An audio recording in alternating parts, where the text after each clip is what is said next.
A tragedy in the artist's house. Ryan was a famous artist. Unfortunately, when he was 60, he had an accident that left him blind. The man hired 3 people to help him: Jason, the driver, Laura, the housekeeper, and Timothy. He looked after the garden. One afternoon, Timothy went to talk to Ryan and found the artist on the floor. Someone had attacked him. The police arrived to investigate. Jason told him he and Ryan had had a great time in the morning playing computer games. Then he left to pick up Ryan's daughter from the airport.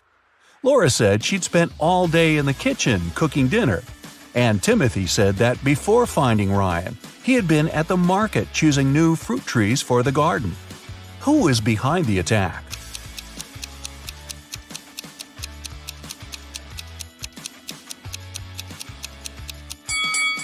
It was Jason. Ryan was blind and couldn't play computer games. Bizarre guests. When Melissa was traveling around Europe, she met several girls who were from the same city as her. They got along very well. When all of them returned from the trip, Melissa decided to organize a get-together and invited them to her house. The girls came with a big cake and lots of colorful balloons. But even before they touched the food or drinks, Melissa felt dizzy and lost consciousness. When the girl recovered, she was having a splitting headache. There was nobody around, and all her money and other valuables were missing. Melissa looked at the photos taken before she fainted. After examining them for a couple of minutes, she understood what had happened. Can you figure it out?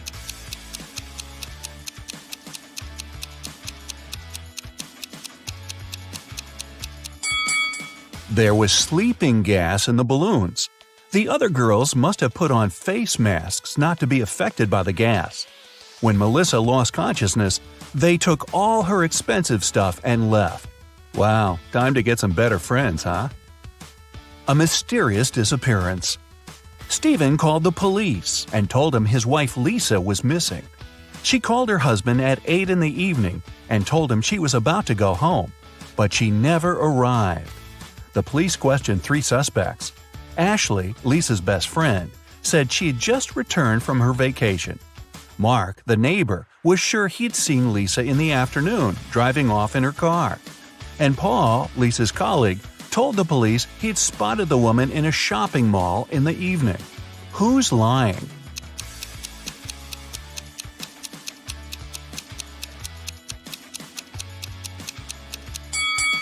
Paul knows something about Lisa's whereabouts. The woman wasn't in the shopping mall that night.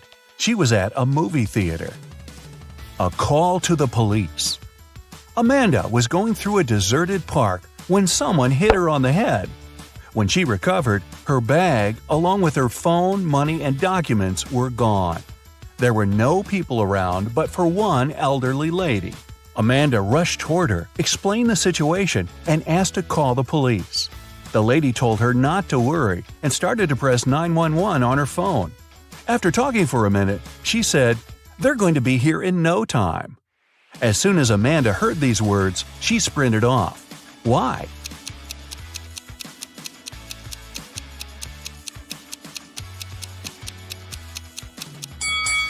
Amanda saw the lady's phone didn't have any signal.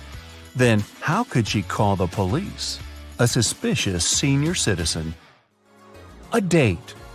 Betty was on cloud 9 after 2 guys asked her out. But she felt she couldn't give hope to both of them. She had to choose one. Stephen was her secret crush. From a rich family, handsome and smart. She'd been dreaming about him for a year. John was a good guy too. She knew for sure he was kind and funny. The girl was at a loss. Which one should she pick? Any ideas?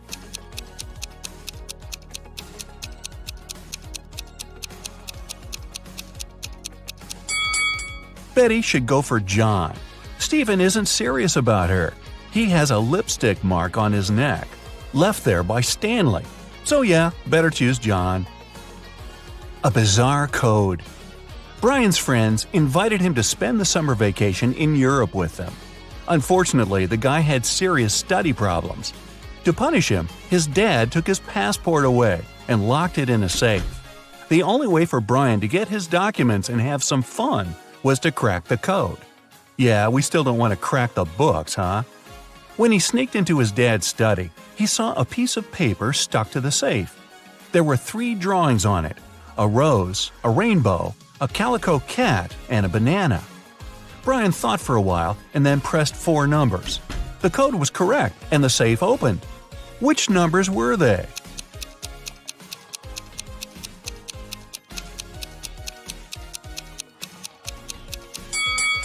Two, 7, 3, 1. Each digit corresponds to the numbers of colors of the objects in the picture. An anxious husband. A man called the police. He could hardly talk.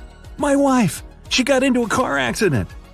When the police arrived, the woman had been already rushed to a hospital. The detectives found out that she had crashed into a tree right next to her house. The car was beyond repair. One of the police officers examined the vehicle and saw the woman's bag. Inside, he found her driver's license and car keys, some money and bank cards, a notebook and her passport. After that, the husband was immediately arrested. Why?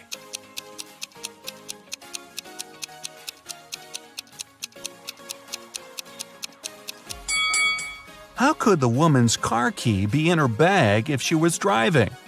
That's a good question. Find the thief. Detective Lawrence was walking along the street when he heard someone screaming. He rushed over there and saw a teenager crying. What happened? "I was talking to my friend when someone grabbed my phone and pushed me to the ground. When I came to my senses, there was no one around, but I saw that cafe's door closing." The detective entered the cafe the girl was talking about and looked around. There were 5 people inside. All of them seemed to be rather decent. Can you figure out who's the criminal?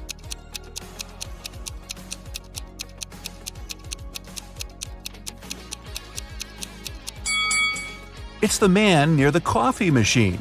His drink is still steaming. It means he just bought it. A crime in the neighborhood. One day, Mr. Martin called the police. His car was stolen right from the street outside his house. The detective questioned 3 suspects. Eric, a teenager who lived next door, said he had been at school and had seen nothing suspicious. Amy, a young artist renting a house across the street, had been too engrossed in her work to pay attention to her surroundings. But Mr. Brandon, an elderly man whose house was next to Amy's, accused Eric of taking the car. Mr. Brandon was having his breakfast when he saw the teenager get into the vehicle and drive off. Strangely, after his words, the police officers arrested the elderly man. Why?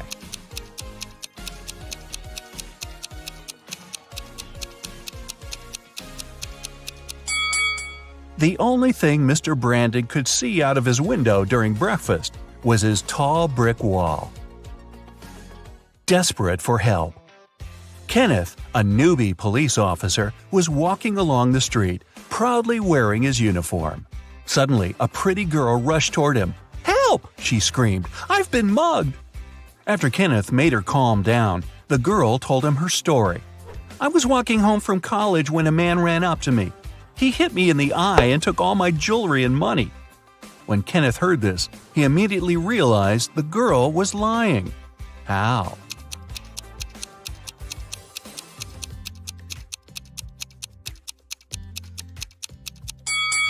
The girl was wearing glasses. If the criminal had hit her in the eye, her glasses would have been shattered. A runaway wife. Sharon's husband was a wealthy businessman. He never had time for his wife. One day, the young woman had enough. She took some money and ran away. She knew it wouldn't be difficult for her husband to find her. That's why she tried to be as discreet as possible. The next hotel where she checked in was good, but nothing special. She hardly had enough time to unpack her things when someone knocked on the door. The man said he was from the reception. But when Sharon opened the door, she realized her husband's people had found her. How did she figure it out?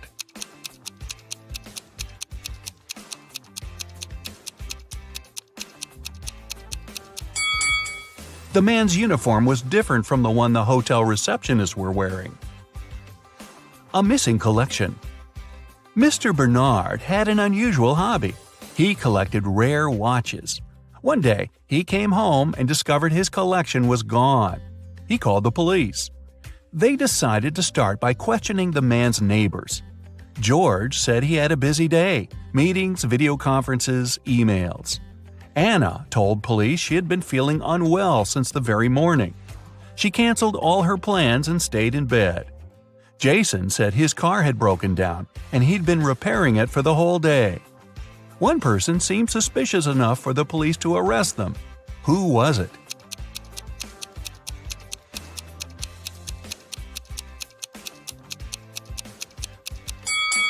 Anna was lying. Look at her, all dressed up, wearing accessories and makeup. She doesn't look like a person who has spent all day in bed. A blatant lie. A famous pop singer, Anthony Black, was attacked after his concert. He was taken to a hospital. The police questioned several of his fans. Linda was crying. "I took Anthony's autograph and couldn't wait to boast to my friends about it." Lisa said, "I asked Mr. Black to sign his photo. After I got it, I went to buy a coffee." Jason added, "Anthony was super nice and friendly. I didn't notice anything strange." The police immediately arrested the fan who seemed suspicious. Who was it?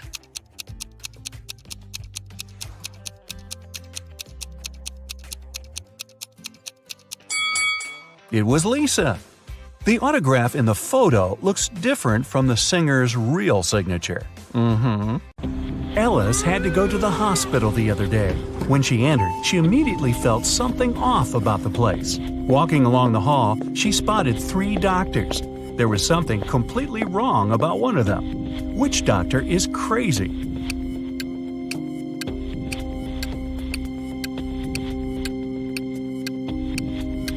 The one on the left, he's got wolf eyes and teeth, and there's no badge on his uniform. Stay away from him, Ellis. Alright, Ellis didn't listen to our piece of advice and went straight to Dr. Wolf's room. He says he needs to apply some new protective cream on her, but in fact, he just wants to test it. After covering Ellis with this magic lotion, she shouldn't have trusted him.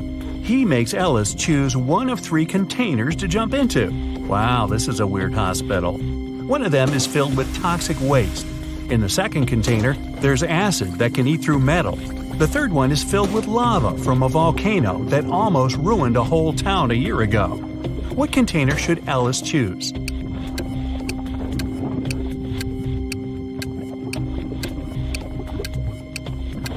At least this time, Ellis made the right choice. She picked the container with lava. The volcano erupted a year ago, so the lava is already completely solid and cool. Okay, she nailed the first experiment, and Dr. Wolf gives Ellis a choice of 3 pills. He says the red one can help see the past, the blue one can help see the future, and the yellow one can help read other people's minds. Which one should Ellis choose?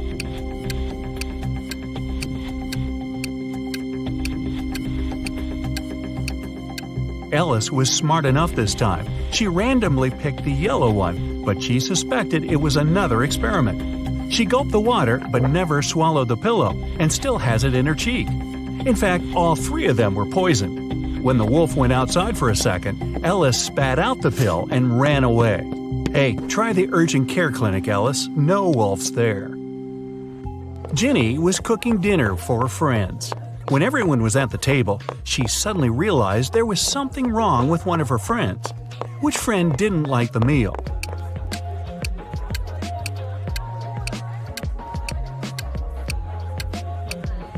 It's Mike. He secretly shared it with Jenny's dog. Everybody knows that an old witch lives in this spooky old house. Nobody really wants to meet her. Mary is in this house right now, but she seems to be alone. How come?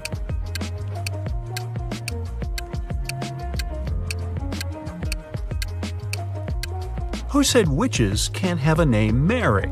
She was once young and beautiful too, but then that darn spell happened. One town had a weird law that said all the men had to be cleanly shaven, but no man was allowed to shave himself. The only person who was licensed to shave them was a 40-year-old hairdresser. But who shaved the hairdresser?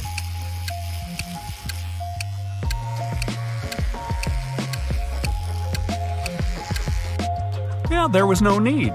The hairdresser was a woman. Allison met a stranger yesterday, and she immediately knew who he was. She hadn't seen this person before, and no one had ever described him to her. He wasn't a celebrity, and he wasn't doing anything unusual. So, how come she knew who he was?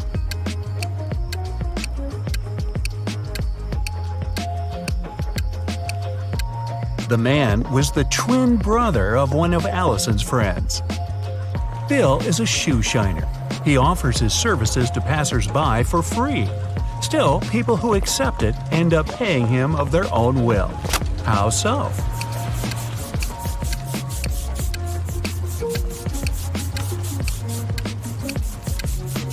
Bill shines only one shoe for free. People don't want to look bizarre with just one clean shoe and have to pay for the shining of the other one. The king told his 3 daughters to place 3 identical kettles with the same amount of water on the fire. The king promised that the husband of the daughter whose kettle would boil first would become his heir. His youngest daughter's kettle boiled first. How come?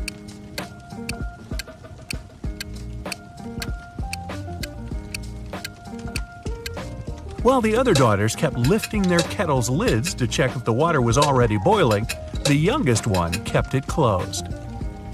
Up for some math? Nah, just kidding. You'll only need your logic.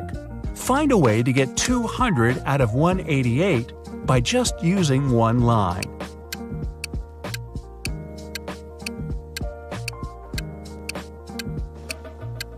Use the line to cut 188 horizontally. This way, you'll get 2 100s. One person was 25 years old in 2000 and 20 years old in 2005. How is this possible?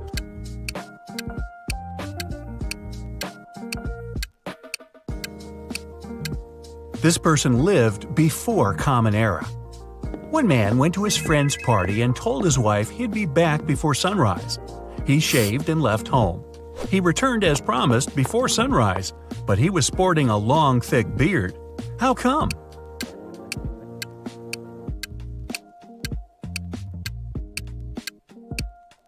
The man and his wife lived in a place with polar nights that can last for several months.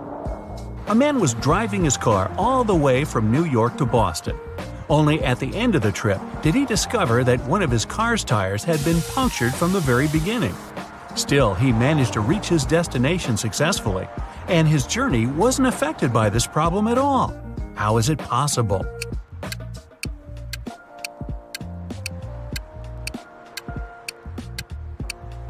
The punctured tire was the spare one. The financial director of a big company finally persuaded new partners to sign a super important agreement. He then put this document into a folder and left it on the table in his office. When he arrived at work the next morning, the folder was gone. John gathered all the employees who were in the office at the time and questioned them. The cleaning lady said that she had been busy washing the floor and hadn't paid attention to anything around. The designer explained that he hadn't left his working place even once. What's more, being an artist, he didn't have any interest in agreement documents. The accountant admitted that he had entered John's office to have some documents signed, but once he noticed there was no one inside, he immediately left. Who took the folder with the agreement?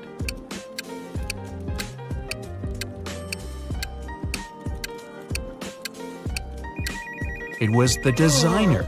John never mentioned which folder was gone. How would he know that the missing folder had an agreement inside? Eric wears either only black or only white socks. One morning, he was in a hurry getting ready for an important meeting with new partners. Suddenly, the power goes out. The guy has 10 white and 10 black socks in his drawer, but all of them are mixed. He doesn't want to look silly at work wearing different socks. If it's completely dark in the room and Eric can't see anything, how many socks should he pull out of the drawer to get himself 2 matching ones?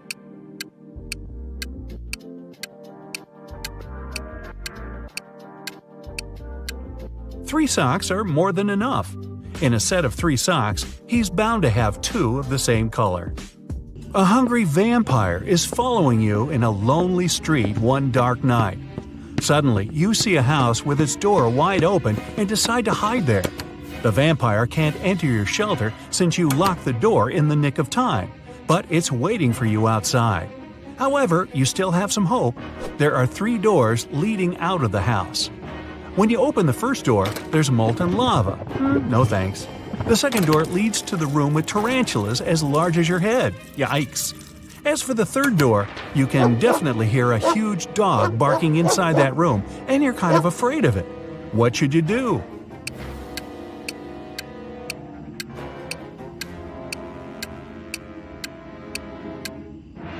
Just wait till morning. Vampires can't stand daylight, and your pursuer will have to leave you alone. You're trapped in a room that's slowly getting filled with water coming from a faucet on the wall. There are no windows in the room, and the door is sealed shut. You have a mop and a big bucket. So how are you going to get yourself out of this one?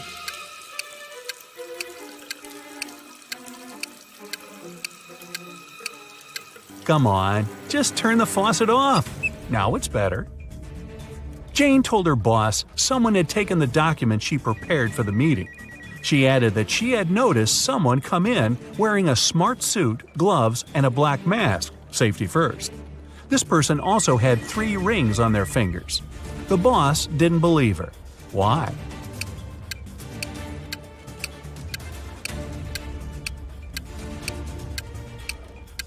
She said the person was wearing gloves. Then how did she see 3 rings on their fingers?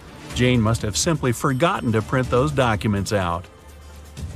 A hotel owner was visiting the construction site to see the progress. He wanted to start welcoming the guests as soon as possible and had big plans.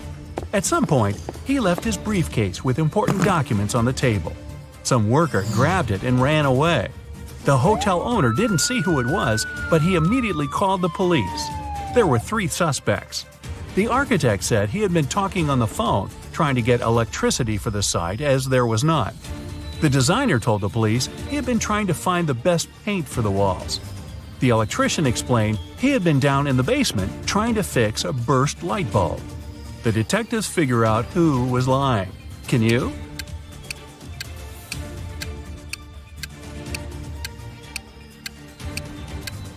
It was the electrician. How could he fix the burst light bulb if there was no electricity at the construction site at all? Liar, liar, pants on fire. A super wealthy businessman, Mr. Carl Jenkins, has been taken and left locked up all alone in a dark room. His phone's almost run out of charge, so he can only write one message. He knows that someone might spy on his phone, so he decided to write a message with a code to a high school friend, John Smith, who runs a detective agency. He remembered that in high school, they would cipher messages to each other, so he used the same technique. The message was this. Can you guess what it means?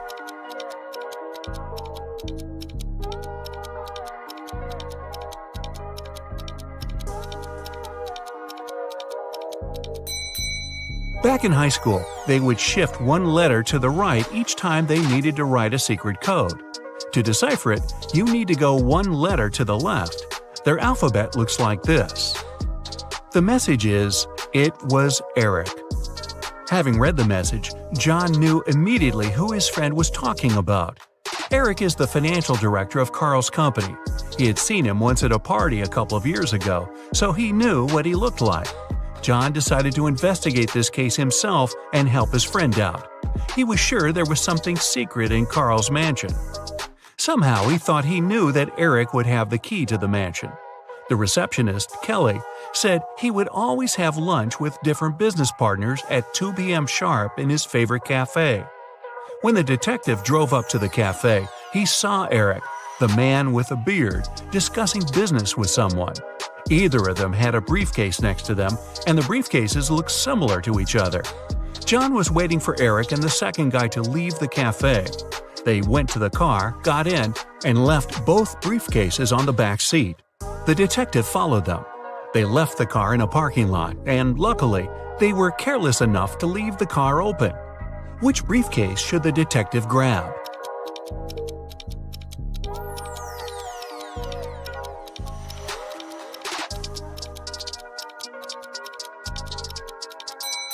The one that looks brand new.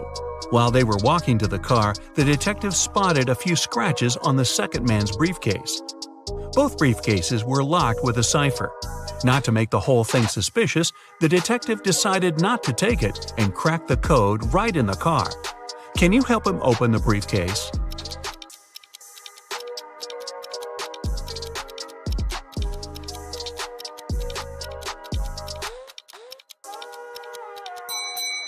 The code is 000. The briefcase is brand new, and Eric probably didn't have time to set a code on it yet. Plus, Eric's the one who leaves the car open and unattended in a parking lot, so no wonder he uses a default code for his briefcase. Now that the detective has the key, he heads to the mansion. The front door isn't a problem with the key in hand. The study is upstairs. He's been there before, so he remembers the stairs leading up have a secret. If you step on the wrong stair, you'll instantly fall to the basement and won't be able to escape from it yourself. What step should John mind?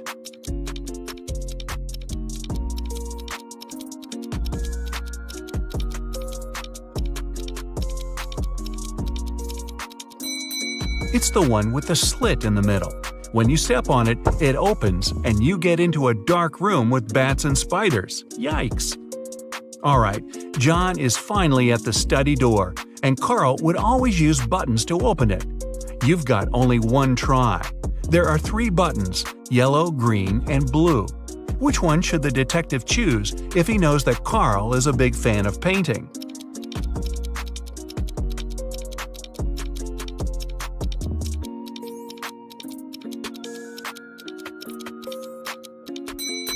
A combination of blue and yellow gives green, so the door opens.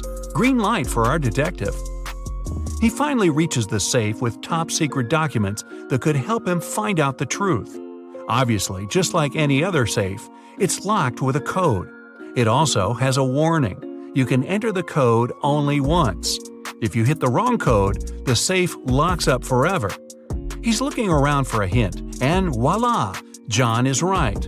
On the desk, he sees a note. It says, "Secret code," and has a combination of 3 digits, 3, something, and 1. The digit in the middle can't be seen since there's an ink stain right on it. Can you crack the code with one attempt only?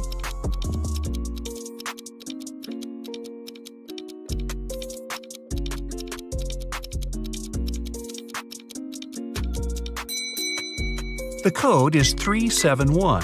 The detective thought the code was used frequently, so the button must have been a bit worn out. He was right. Since he knew the beginning and the end, he only needed to find one more worn button. Alright, now he's got the top-secret documents he needed for his investigation. He looks through all the papers and finally finds something that looks like the document he actually needed. To take it as a hard proof, he needs to find one which is not fake. There are 4 copies. They look almost the same, but only one is real. Can you guess which one?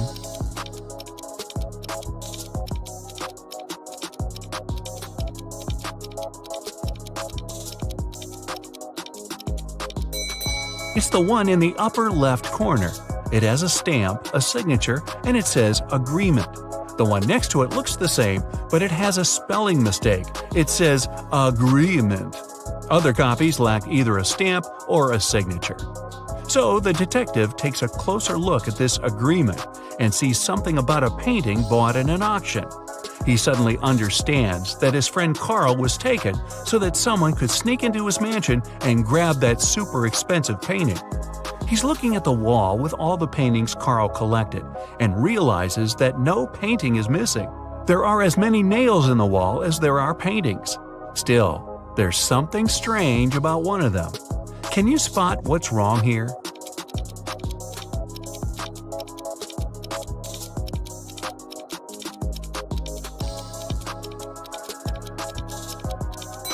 Even though all the paintings are present, there's one that lacks a frame.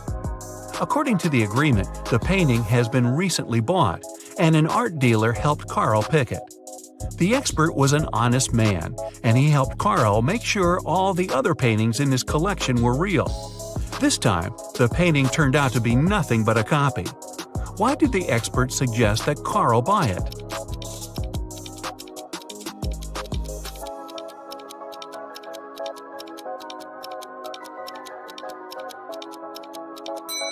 Although the painting cost nothing, its frame was a beautiful and expensive piece of art. The one who grabbed it definitely knew that. Now it's all clear. John has to find both Carl and the precious frame. He goes outside, trying to deduce where the person who took Carl went. Carl is looking at all the tracks on the ground. He needs to follow one of them to understand where to look for Carl. Where should he go?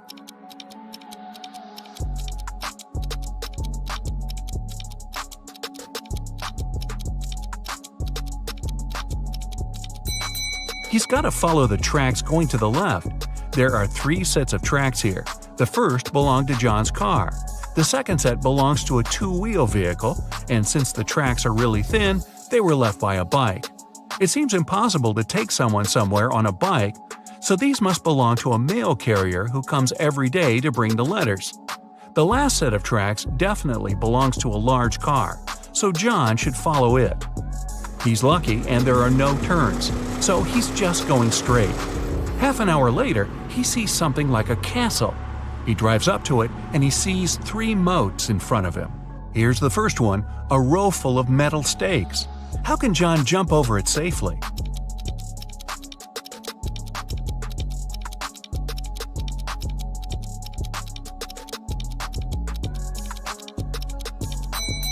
There's a small hot air balloon nearby.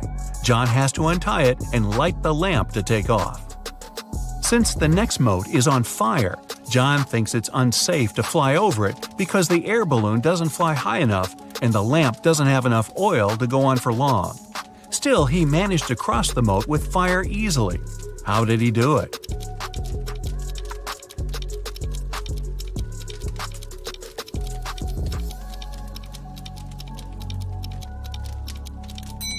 He took the sand from the air balloon's ballast and sprinkled it on the fire, extinguishing it. The last moat was filled with scalding hot lava.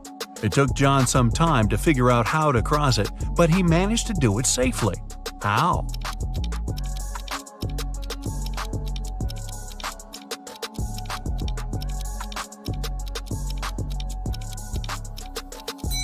There were a lot of stones around him.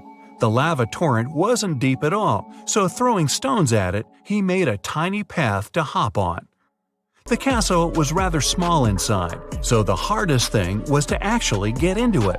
When he entered the hall, John saw 3 doors. Above the doors, there was a sign. It said, "One of the doors leads to a labyrinth no one ever escaped. One of the doors is the exit. If you enter it, you'll have to cross all the 3 moats all over again. One of the doors has what you're looking for." When John looked at the doors, he knew immediately where his friend was. Which door did he choose?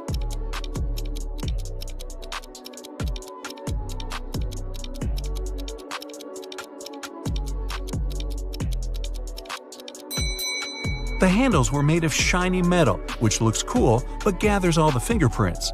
The only door with fingerprints is the one on the left. John opens the door and sees his friend. Carl rushes out of that dark room, and while heading to the exit, they spot a few frames. Which one is Carl's?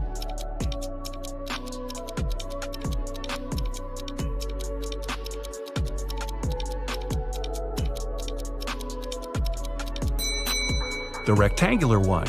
The painting was rectangular, and the 2 other frames are square. The 2 friends get out of the castle, get in the car, and head to the police department. There, an officer's waiting for them. They have 3 suspects who could have possibly taken the exquisite frame. Carl and John enter the room separately. Still, they choose the same person. Who did they choose?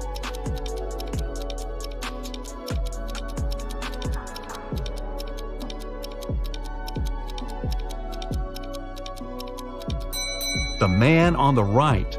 Carl chooses him because it's the art expert. John chooses him because he saw him with Carl having lunch. Wow, seems like this expert's not going to work with Carl ever again.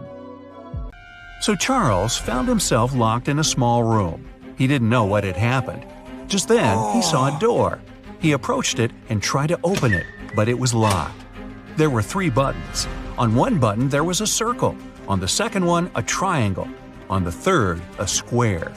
Charles didn't know which one would unlock the door. Luckily, though, there was a note. It said 1248. Which button should he press to get out?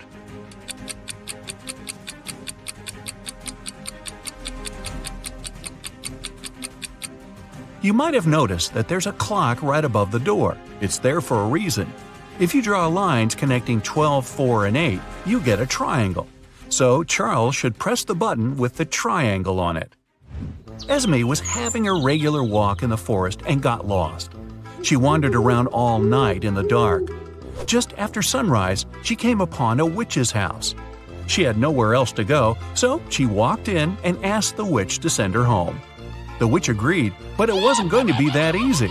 3 magical doors appeared, and Esme had to decide which one to go through. Behind the first door, nothing but a deep pit. Behind the second door was a shower of toxic liquid. Behind the third door was an open space with a vampire waiting for her. Which way should Esme go?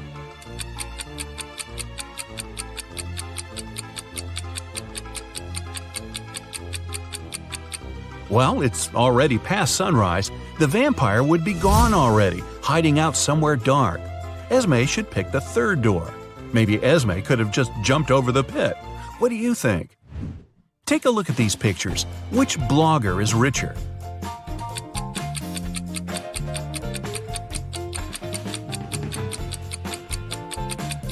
The second one.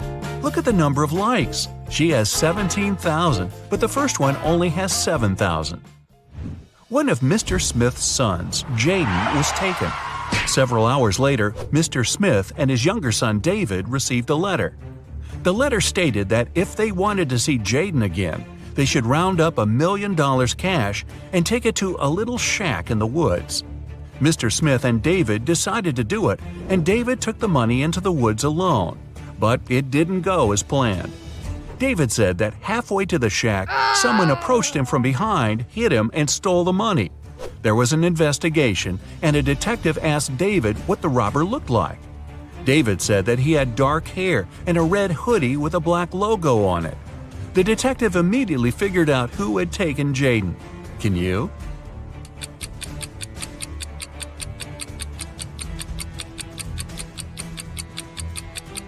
It was David.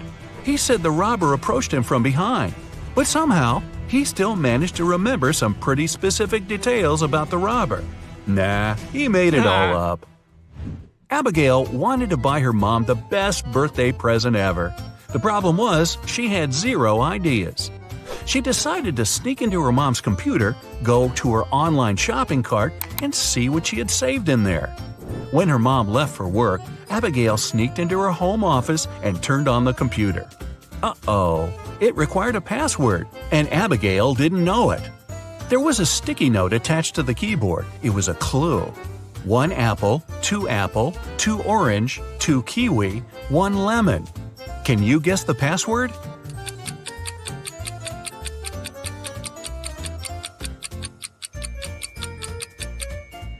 Each number represents 1 letter of the word. A apple means the first letter, so A. Then we get P, R, I, and L. The password is April. Wow, her mom is really into fruit. A lady was shopping and left the store right after paying. A couple of minutes later, she returned. She had forgotten her wallet at the checkout counter. But the wallet was already gone. She called the police and reported the robbery. A detective interrogated the people who were in the store at the time.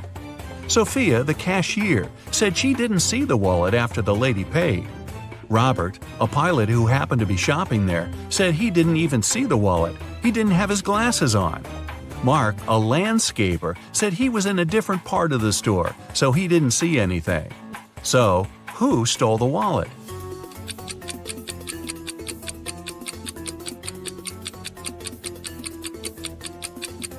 It was Robert, the pilot.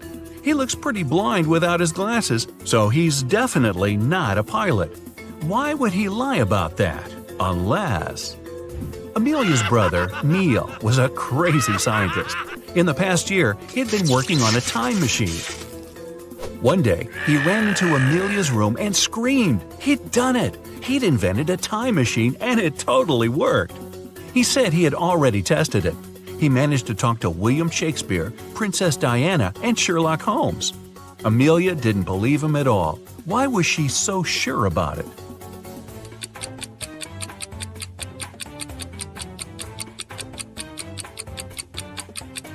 Even if Neil had actually invented a time machine, he'd only have been able to talk to people who actually existed in real life. He said he talked to Sherlock Holmes. That guy's a character from a book and a TV show and a movie. Hey, that guy's everywhere.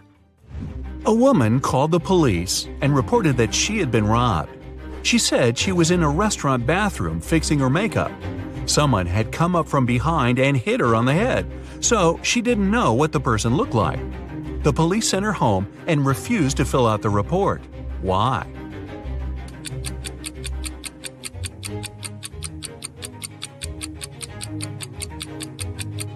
The woman was fixing her makeup, so she must have been looking in the mirror.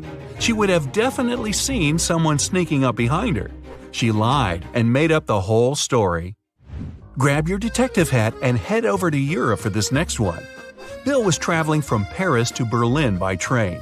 When the train got to Berlin, Bill wasn't on it. His friend reported him missing. The investigation began, and somewhere between Paris and Berlin, they found some interesting clues. There were footsteps that belonged to Bill, and a few feet away, his luggage. A detective found the person who had been sitting next to Bill on the train. His name was Sam. He said that Bill didn't have a ticket. When he saw the ticket inspector coming, he decided to make a run for it. He threw his suitcase off the train and then jumped. The detective didn't believe his story and arrested Sam for pushing Bill off the train. Why?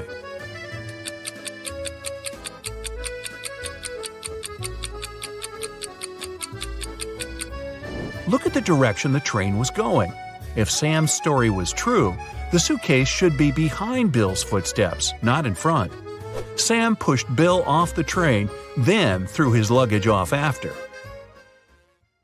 Mrs. Anderson came home from work in the middle of the day because she'd forgotten some important documents. When she went to the bedroom, she saw her husband lying on the bed. There was a paramedic beside him. Mr. Anderson was unconscious, and the doctor explained that he had been poisoned. Luckily, he had had time to call a paramedic before passing out. Mrs. Anderson immediately blocked off the door and called the police. She said there was a fake paramedic in her house who had poisoned her husband. How did she know?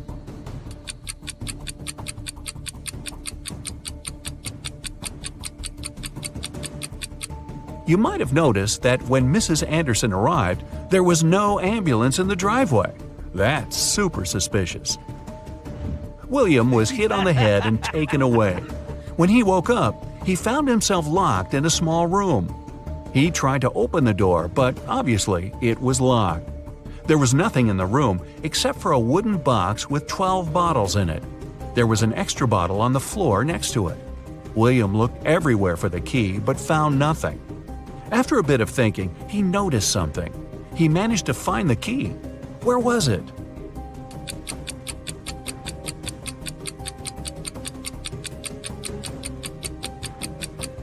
Look at the bottle on the floor. It's exactly the same as the others, but for some reason, it's a bit lower.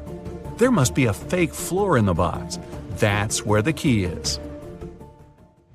Several women went missing in a small city. The police searched for months, but they couldn't find any trace of them. One day, a detective got lucky. He saw a hooded figure who matched their description, followed it, and found the place where they were being kept hostage. But when he busted in, there were just 3 women. They all said that they had been locked in this small room, but the detective knew that one of them wasn't a victim at all. The first woman said her name was Emery. She had spent around a year in that room. The second woman, Aria, said she had been there about 6 months. The third woman said her name was Brielle and that she had been locked up in there for about 2 months. Can you tell who's lying?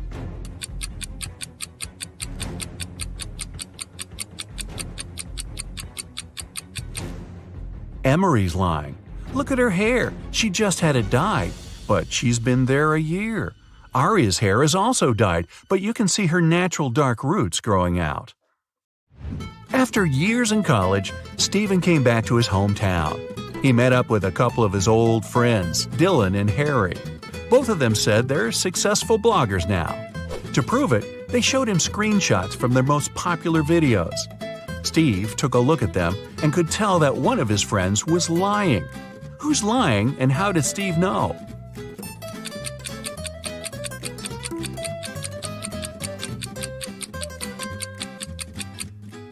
Harry's lying. The number of views for his video is 2.1 million, but the number of likes is way higher, 4.5 million. That's impossible, or at least really suspicious. Harry probably photoshopped that screenshot. Uh-huh. You ready? Here's another brain-busting workout for you, and off we go. After classes, Margot was studying in the library. At one point, she left for the bathroom. When the girl returned, she found out her wallet was gone. Margot immediately called the police. The librarian said she'd seen some guy, but she had poor eyesight and couldn't remember what he looked like. After listening to her vague description, the police officers questioned 3 students. Owen said he had been studying and hadn't even left his desk until the police arrived. Finn said he'd seen the girl but never really paid attention to her. He was looking for some books. Lucas said he'd been busy talking to his friend on the phone. He hadn't seen anything. Can you figure out who stole the wallet?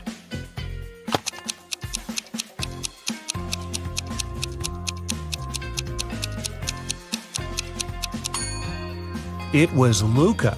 He said he'd been talking on the phone, but it's prohibited in the library. If he had used his phone, he'd have been immediately kicked out. So, he's lying. During a casual walk deep in the forest, Esme got lost. After hours of wandering, she saw a witch's house. Esme asked the elderly woman to show her the way back. The witch refused, but she was in a good mood and offered a deal. She gave Esme 3 apples. 2 of them were poisoned, and 1 was okay to eat. The girl had to pick 1 apple and bite into it. If she didn't get poisoned, the witch would show her the way home. Esme was a smart girl and managed to do it. How did she know which apple to pick?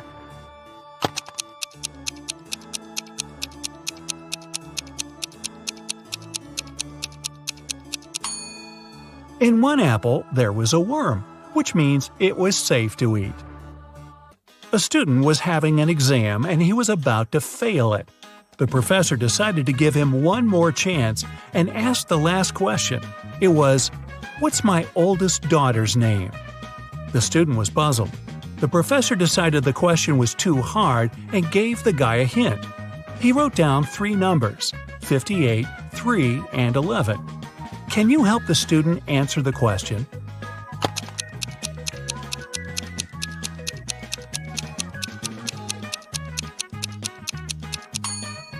It's a chemistry class.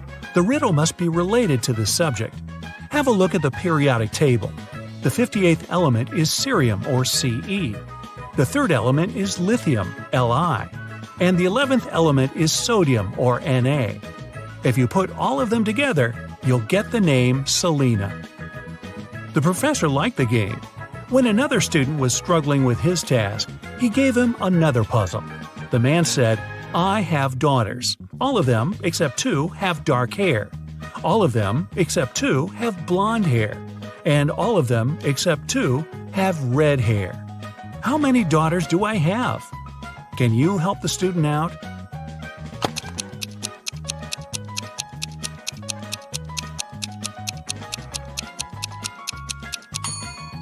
This time, the riddle has nothing to do with chemistry.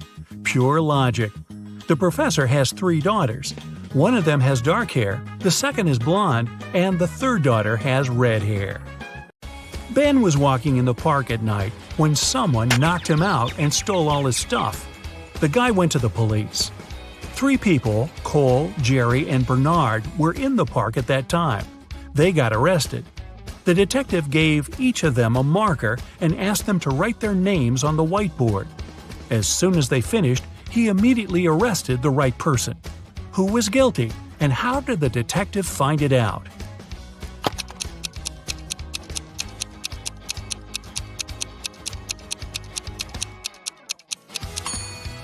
It was Jerry. Ben was hit from the right. It means the person who did it was left-handed. Among the three suspects, that's only Jerry. Really? Ben and Jerry? I think I need some ice cream.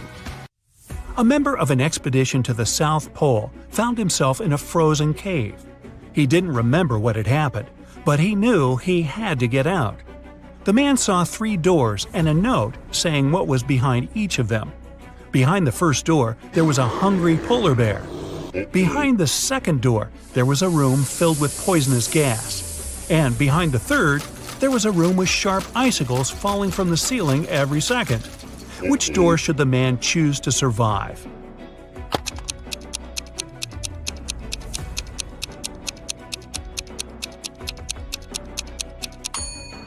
He should pick the first door.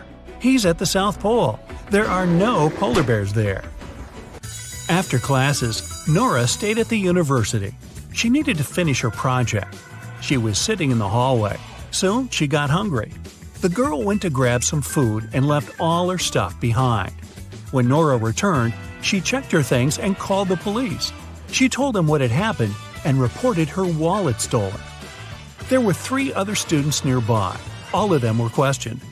Kennedy said she had been texting her friends.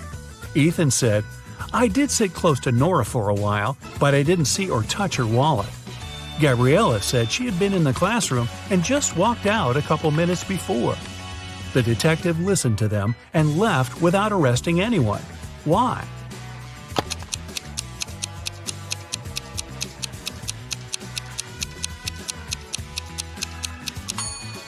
The detective remembered that Nora had gone to get some food.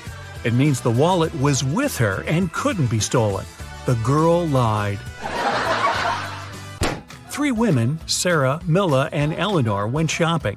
2 of them are pregnant, and 1 is a professional watermelon thief. Yeah, I know, but just humor me. Can you tell which one stole the watermelon?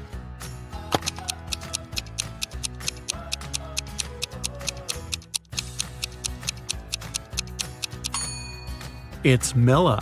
She's wearing heels. It's not the kind of shoes pregnant women would wear.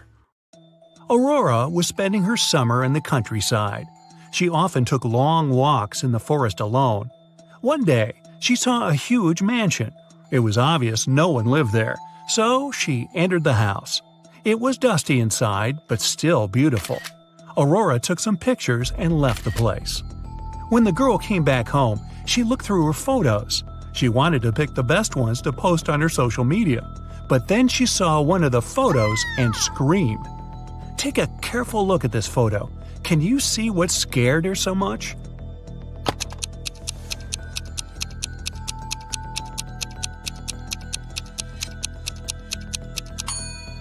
Aurora noticed she, herself, was in the photo. But it's impossible. She was alone in the house. Stella and Adeline were sisters. Their grandmother once presented Adeline a bracelet. But both girls loved this piece of jewelry very much. So sometimes Stella snuck into her sister's room and borrowed the bracelet. One day, Adeline came home and noticed the bracelet was gone.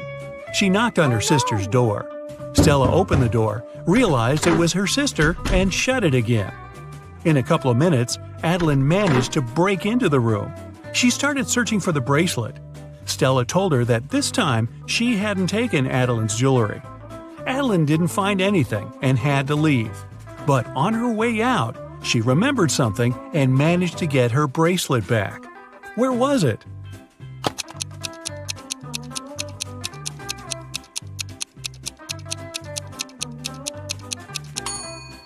When Stella opened the door, she had her hair down. But later, she already had her hair tied up. In those few minutes, she made a bun and hid the bracelet in her hair. On a rainy summer night, Mrs. Miller came home after work. Her neighbor, Mrs. Smith, visited her. The women wanted to have some tea together. Mrs. Smith said her daughter was at a party. She met one of Mrs. Miller's triplet sons there. Mrs. Miller asked which one it was, but her friend didn't know. Her daughter could never tell the guys apart. The problem was all three of them were grounded and weren't allowed to go out until the next week. Mrs. Miller wanted to find out who had broken the rules. She called the boys and asked how they'd spent the day. Ian, the artist, said, "In the evening, I was outside drawing." Ryan, the musician, said, "I spent all day inside writing a new song." Luke, who likes sports, said, "I did a workout and spent the rest of the day reading." Mrs. Miller understood which of her sons was lying and grounded him for another month. Who's the liar, and how did she know?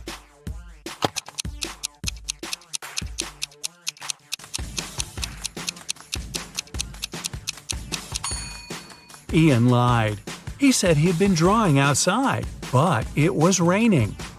Another day, another walk in the forest, and Esme got lost again.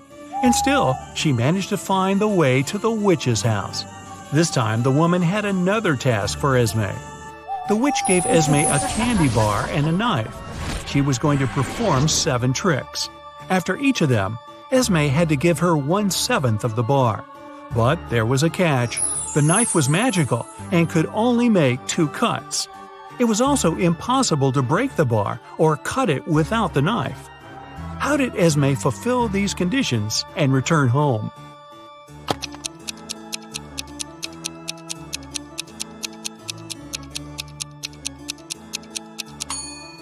Esme made 2 cuts, dividing the bar into the following pieces: 1/7, 2/7, and 4/7. After the first trick, she gave the witch the 1/7 piece. After the second one, the girl offered the woman the 2/7 piece and took away the 1/7. After the third trick, she gave the witch the smallest piece back. After the fourth trick, Esme took away the first 2 pieces and gave the woman the 4/7 piece. Then she gave her the smallest piece again. After the sixth trick, the girl took away the 1/7 and gave the witch the 2/7 piece. And after the last trick, she gave the woman the smallest part of the bar again. Bonus question. Hey, if Esme is so smart, how come she keeps getting trapped in the forest? I have no answer. Okay, get ready. Today I'll show you different riddles, and you'll have to decide which girl is behaving least wisely, which is a nicer way of saying she's a dunderhead. You'll have 7 seconds to decide. The riddles may award 1 point, 2 points, or 3 points. So grab a piece of paper and give yourself the points each time you get it right. We'll start with the easiest questions that earn 1 point each. Autumn and Hope are going for a walk with their friends. It's 60 degrees outside. Who is dressed in the worst way?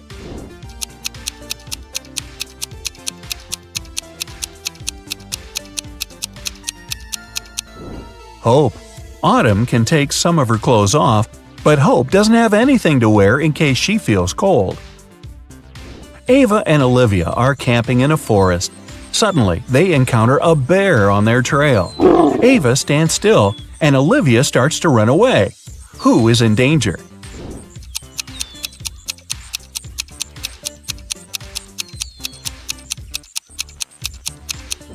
Olivia. The bear might see her as prey and follow, and he's definitely faster. So it's better to keep your cool and slowly move backwards, keeping the eye contact. Haley and Savannah are making sandwiches for lunch. Who did something terribly wrong?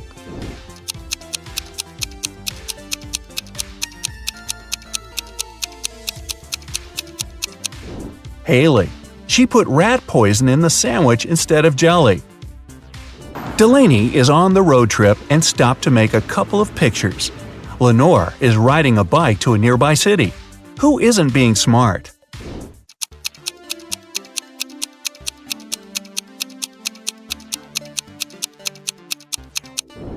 Delaney. She parked her car right under the sign that says "Parking isn't allowed." Jane and Charlotte are learning how to swim. Jane went to the lake with her little siblings, and Charlotte went to the ocean with her friends. They both jumped in the water alone. Who is in greater danger?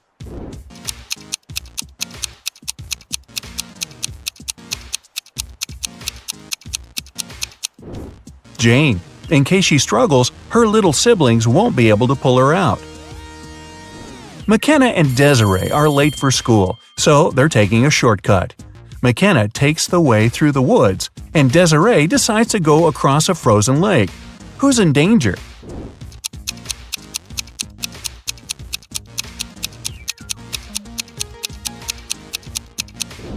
Desiree. There are cracks on the lake's surface.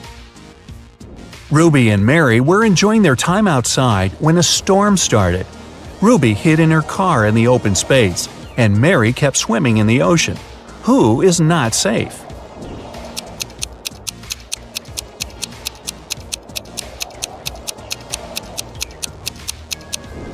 Mary should get out immediately. It's dangerous to touch water during a thunderstorm.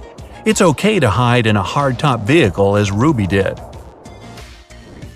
Okay, easy questions are over. Next questions will give you 2 points each. Paige and Riley are going on a date, but they tell their parents they're practicing instead. Paige plays tennis and Riley plays soccer. Who's the worst conspirator?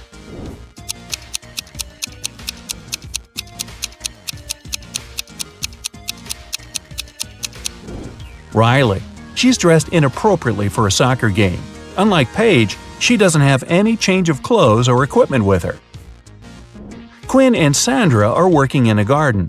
Quinn was told to water the flowers, and Sandra should mow the lawn. Who's doing something wrong?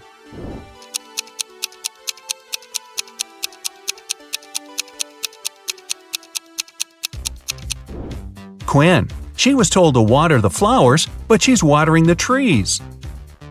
Everly and Jasmine drove to a mall.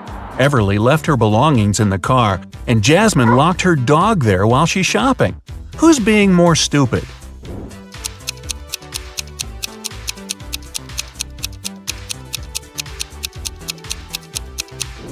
Jasmine. You shouldn't leave animals or people in a closed car, especially in the hot sun. It's the wrong way to get a hot dog.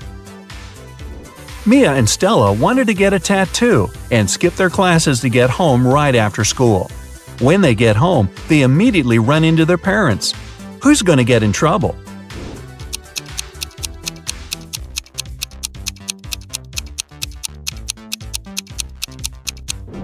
Stella. Her tattoo is right on her wrist, and there's no way her parents won't notice it immediately. Hannah's best friend is teaching her ice skating, and Lily is learning to ride a bike with her older brother. After several minutes, they feel like they've got it and ride away from their supervisors very fast. Who's least careful?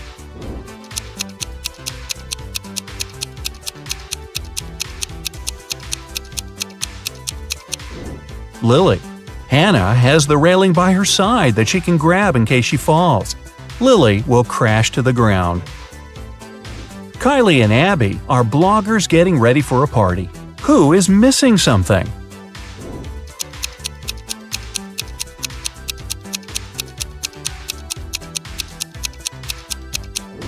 Kylie. She's charging her cell phone, but the cord is unplugged. Melanie and Delilah are walking home from work late in the night.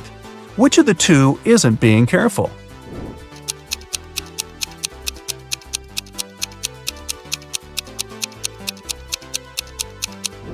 Melanie. Although she's walking in a less creepy place, there are no people around. If something happens, no one will be around to help her. Sophia and Brooke went camping in the forest. Suddenly, they notice a moose moving towards them. Who is in greater danger?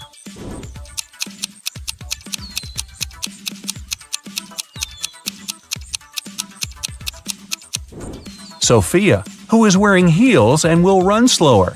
Brooke can drop her huge backpack and use it as an obstacle. Kira and Ava want to go to a party, but their parents banned them from leaving the house. Kira decided to sneak out using the attic window, while Ava used the back door. Who won't make it to the party tonight?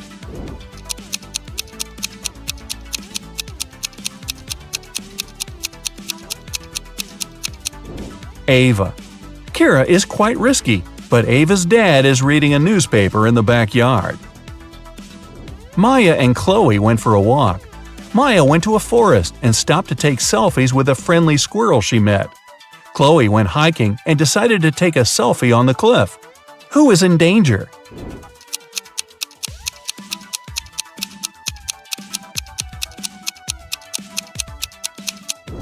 Maya. The branch above her is about to fall. Maeve and Sarah are cheating on their math test. Who is more likely to be caught?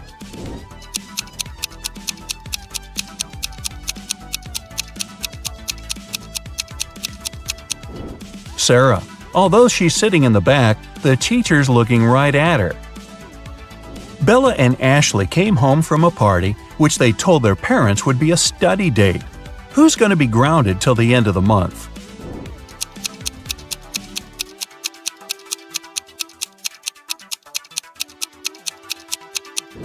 Bella. She'll have a hard time coming up with a logical explanation for the confetti in her hair. Elizabeth and Kate are late for work, so they're driving above the speed limit. Which of them is in greater danger?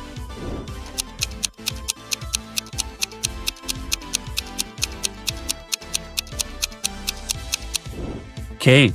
She has many objects lying scattered in her car. In case of an accident, they may hit her.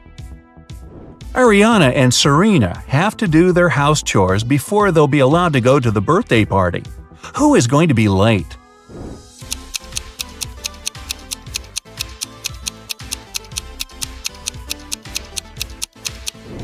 Ariana. The iron isn't plugged in. Since she's distracted with the TV, it might take her a while to notice. And finally, here are the hardest questions that award 3 points each. Jessica and Margot are jaywalking. Jessica is listening to music, and Margot is texting her friend. Who is in greater danger?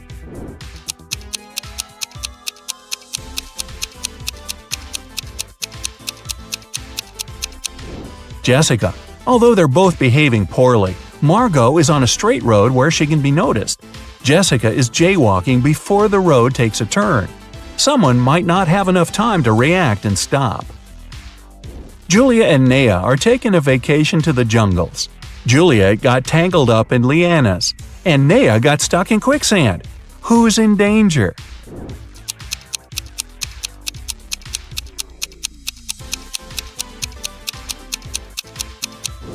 Juliet. She can't get out, and there's a jaguar approaching her.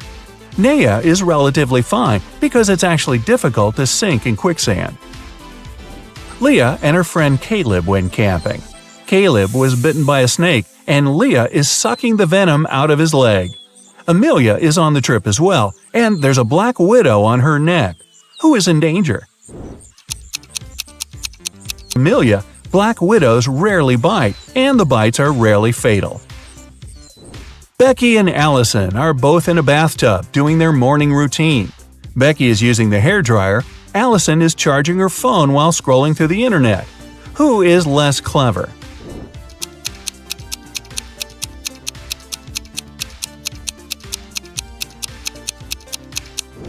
Allison. It's dangerous enough to have a socket close to the water, but Allison is charging her phone. Becky is sitting in the empty bathtub. She might be a little weird, but at least she's safe. Evelyn and Grace are on vacation. Evelyn is spending it in a desert, and Grace is in the wilderness. By the end of the day, they get tired and decide to spend the night where they are. Who's making a huge mistake?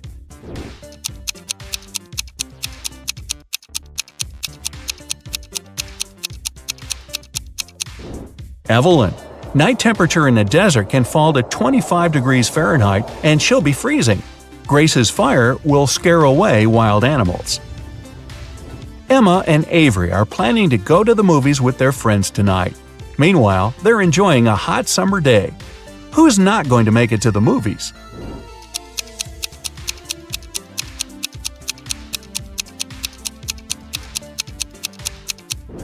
Avery. She's about to cook the meat that has been standing in the sun for a while. In the evening, she'll get food poisoning. Scarlett and Emily are sitting on a beach in a city center. Scarlett is applying makeup, and Emily is texting her friends. Who is more likely to be robbed?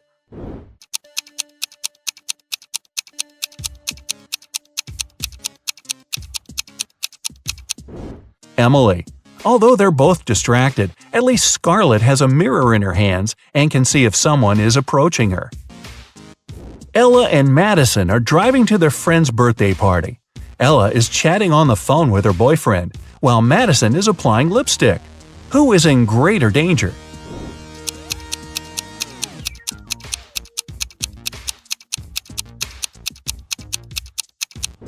Madison. Although they both shouldn't be distracted while driving, Madison isn't wearing a seatbelt. Now, sum up your points. If you got less than 25 points, you scored below average. But don't be sad. Check out some of our other riddles to train. If you've got between 26 and 40 points, you have an average score, and you're on the right track. If you scored between 41 and 55, you're above average. And if you scored 56 or more, you must be a second Einstein. Relatively speaking. Uh-oh, Allie was missing for days when her husband Orson called the police to report it. Detective Wells arrived at the scene and found her purse buried in the garden. Inside, there was a note that read, "It's a sign, you're mine. I redesign your new life." The police had 3 suspects with unusual names: Orson, her husband, Ryan, her best friend, and Atlas, her brother. Who took Allie?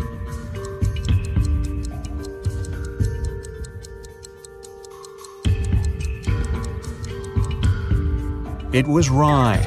Almost all the words in the note rhyme with his name.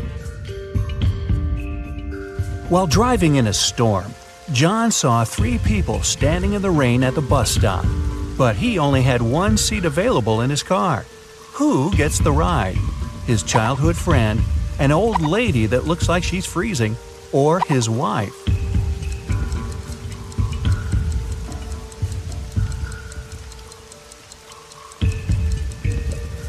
John asked his childhood friend to drive the old lady to the hospital and then take the car back to his house, and John himself will wait for the bus with his wife.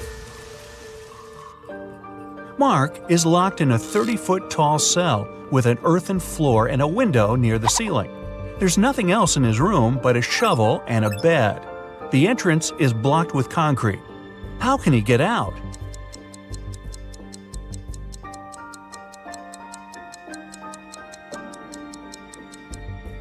Mark can shovel the soil to the wall underneath the window and climb out. Detective Jones was called one day by Border Control about a suspicious pickup truck. Every day, the vehicle went back and forth between 2 countries with a large sack in the back of its truck bed. When the detective opened the sack, it was filled with sand. What was the driver smuggling?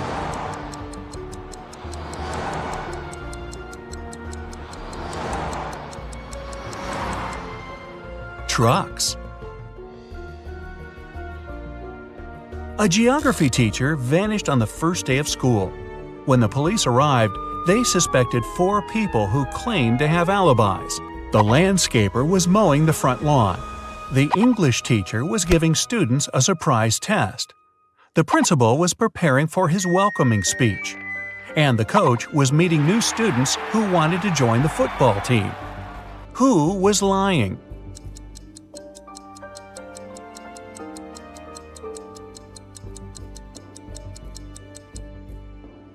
The English teacher, of course! Students don't get surprise tests on the first day. Well, maybe not at this school. A crazy scientist took 10 people into his lab to check their intelligence. He gave everyone 2 pills and a glass of water. He told them, one pill is a placebo and the other is poison. Whichever you take, I'll take. But somehow everyone ended up unconscious after the trial except for the scientist. How did he do it?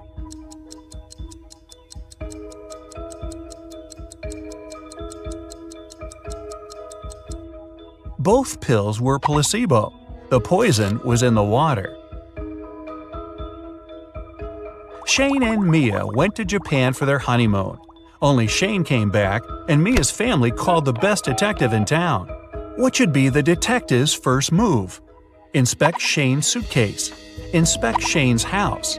Call the travel agency Shane and Mia used.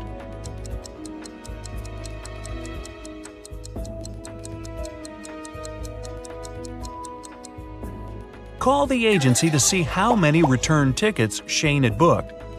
He's a suspect, and he shouldn't know the police are investigating him to avoid losing the evidence. Someone knocked on Amy's hotel room door. When she opened it, she saw a mysterious man. He apologized and said he'd mistaken Amy's room for his. When he left, Amy called the police. Why?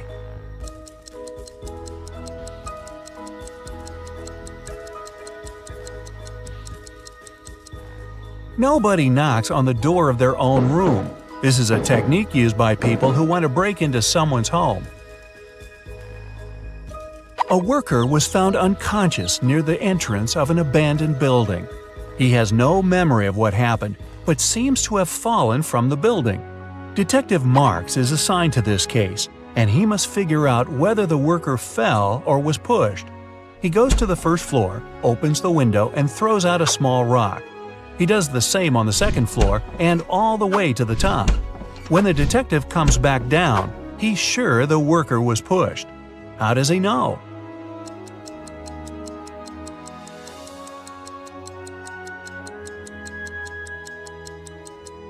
He had to open windows on all floors to throw out rocks.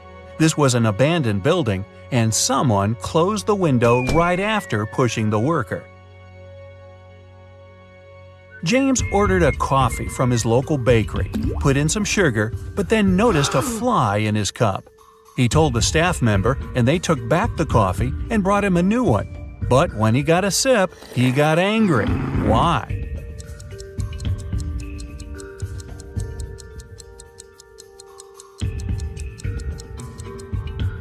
His new coffee was already sweetened. The staff member only removed the fly. Tom was walking in a snowy park at 10 p.m. when he got attacked from behind. He didn't see who knocked him out, and he immediately went to the police.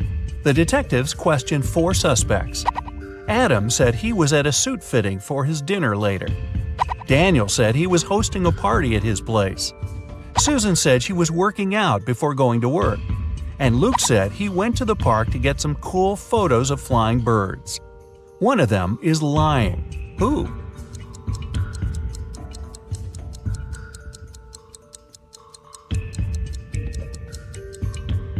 It's Luke. It's next to impossible to see birds at night in winter.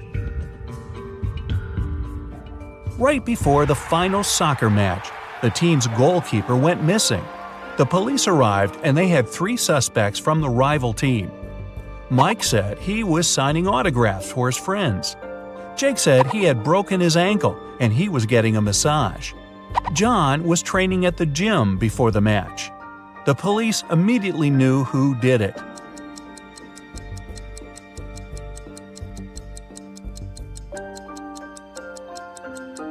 It was Jake. You don't get a massage when you break your ankle. A doctor walked into an unconscious patient's ward. There, he saw a nurse buttoning up her shirt. As soon as she noticed him, she exclaimed, "It's not what you think." The nurse isn't lying, but why was her shirt unbuttoned in the first place?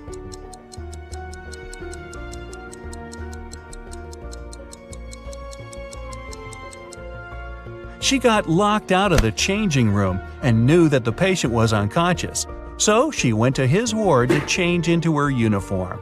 Yeah, I believe her. A group of 6 friends decided to check out an abandoned house in their neighborhood. When they arrived, Mark, one of the group, warned his friends not to go in. But all of them ignored him and walked in anyway. Mark stayed outside, but his friends never came out. What did he see that stopped him from going into the house?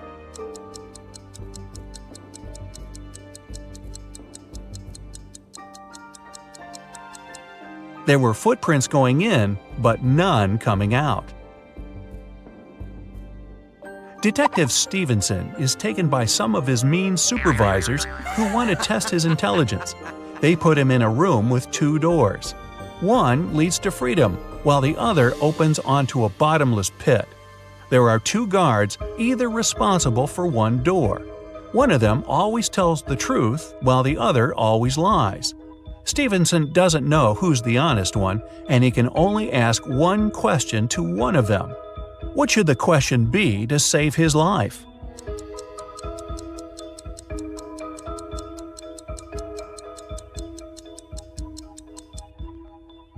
If I ask the security guard next to you which door leads to freedom, what will he say? The honest guard will say that the liar will point to the dangerous door. The liar will point to that one too. No matter who Stevenson asks, he should pick the door neither of them will point at. Melissa is walking down a dark alley when she notices a dark figure following her. She walks into a restaurant and sits at a table. The mysterious figure does the same. Then she yawns and immediately knows she's got a stalker. How?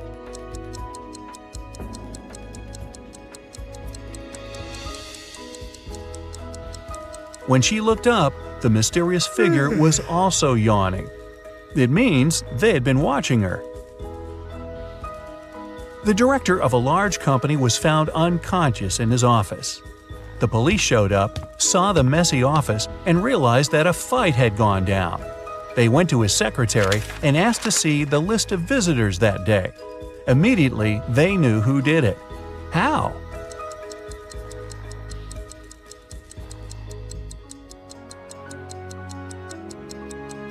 The last visitor was the culprit. During the fight, the wall clock also stopped because it got hit. It showed the exact time the last appointment took place.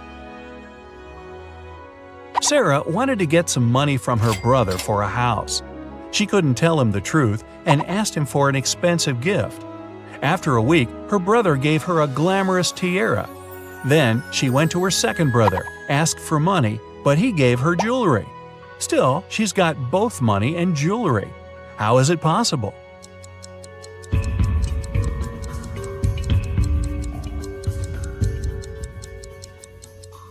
She asked for a similar jewelry item and sold one of them. Susie went on a dating website and found 3 guys that she liked, all with some very impressive backgrounds.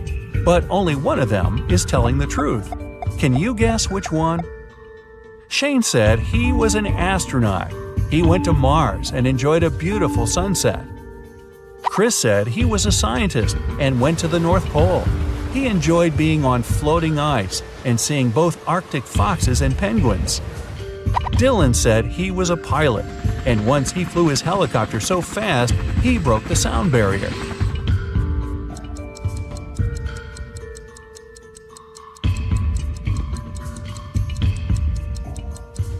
Shane is telling the truth.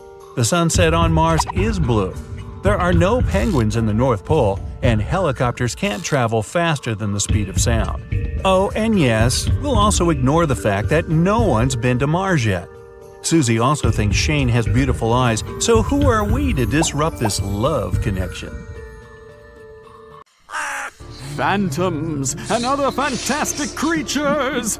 You're not impressed. All your life you've been running a myth-busting blog. It's gotten pretty popular recently. Abandoned hospitals, creepy hotel rooms, haunted apartments, cursed houses.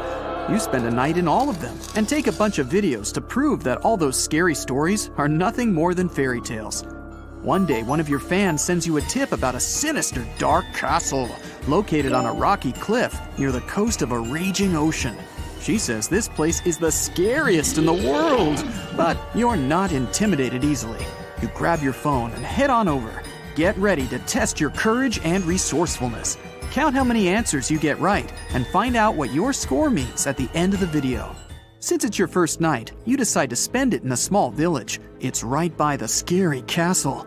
Usually, people can't wait to tell you how freaky this or that place is. But in this village, everyone keeps silent. You ask one of the residents to tell you something about the castle, but she responds with nothing. Did she not want to speak to you? No, that's not it. She's afraid of answering. How do you know that? I'll give you 6 seconds to figure it out.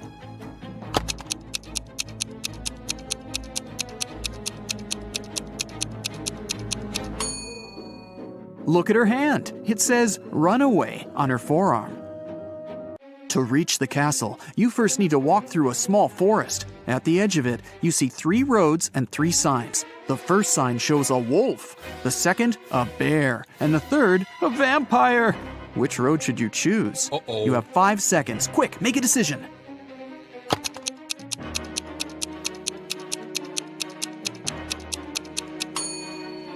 You don't believe in vampires, remember? But bears and wolves, those are real.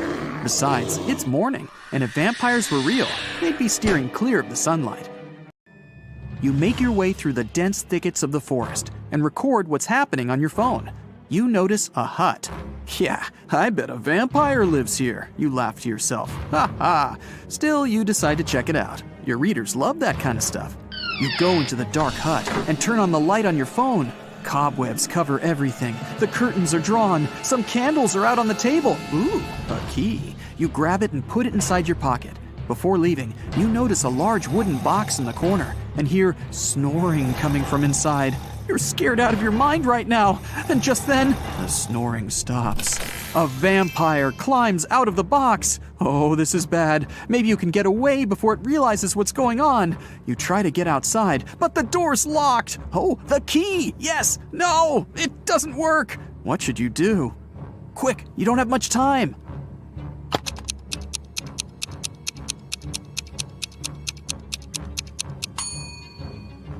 Just open the curtains. If it really is a vampire, it should be afraid of the sunlight. It worked! The vampire jumps back into the box to escape the light, and you make a break for it through the window.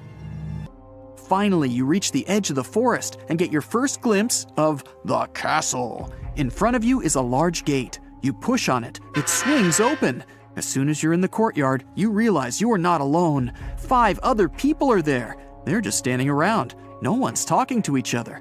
You want to know if they've heard anything about the owner of that creepy hut in the woods, so you walk a little closer, but you get a strange feeling deep in your stomach. Something's wrong with these people. You can't believe your eyes, but it looks like some of them are actual zombies. How many zombies are there? You have 10 seconds. Look closely.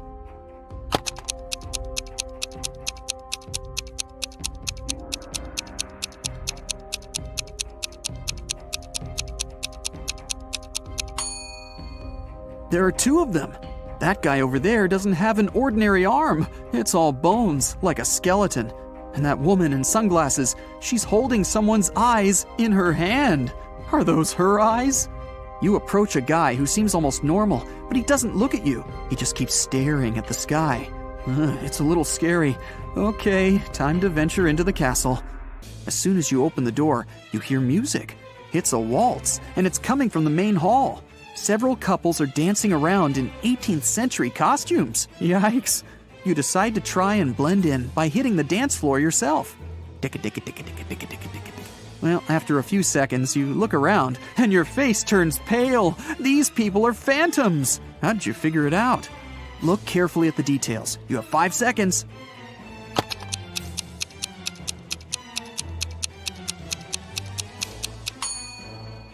Look down.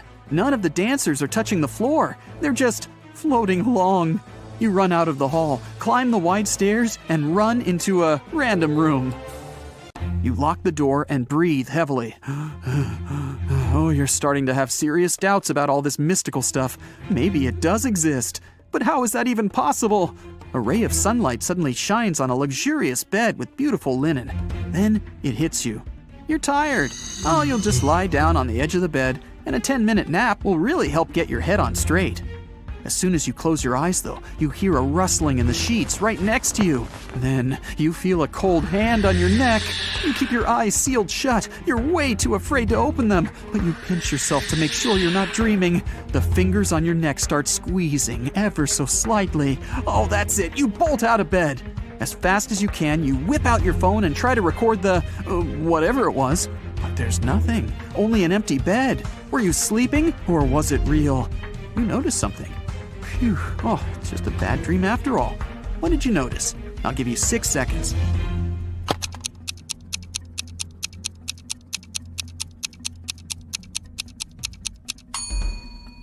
The sun was shining when you lay down. Now, it's the full moon that's shining. You were out cold for a while. You leave the bedroom and walk down a long hallway lit by torches and candles. The silence is broken only by the churning of your stomach. Guess you're hungry. Well, there's a heavy wooden door in front of you, and it's open just a crack. The pleasant smell of food starts wafting its way into the hallway. You go in and find a huge table, decked out with real silverware and porcelain. Oh, the food looks delicious. There's caviar, lobster, fruits, vegetables, different meats, plenty of desserts. Several people are sitting around the table, and as you approach them, they turn around to look at you. They're all vampires! How did you know? I'll give you 5 seconds to figure it out.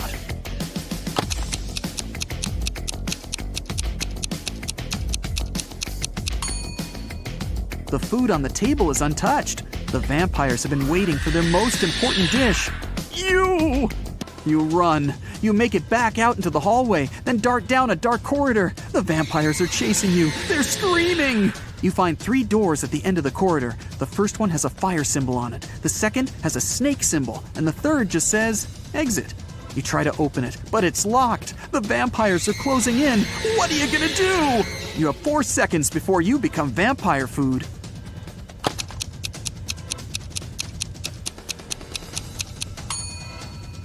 Try the key you found in the vampire's hut. Great, it fits! You run out into the courtyard and lock the door behind you. The moon is hidden behind some thick white clouds. You sneak through the courtyard and open the back gate of the castle. Next to the gate is a sign with an image of a werewolf on it. You walk off as quietly as possible. After about 5 minutes, you see a long bridge. There's a beautiful woman standing at the other end. She waves to you and motions for you to come closer. But something's bothering you. Could she be a werewolf? So, you can either cross the bridge or head back to the castle. What can you do to find out if she really is a werewolf? You have 10 seconds for this one. Good luck.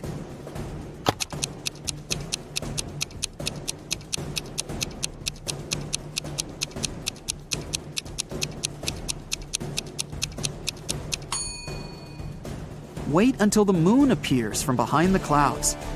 Your intuition was right. As soon as the moonlight falls on the woman, she begins to turn into a werewolf.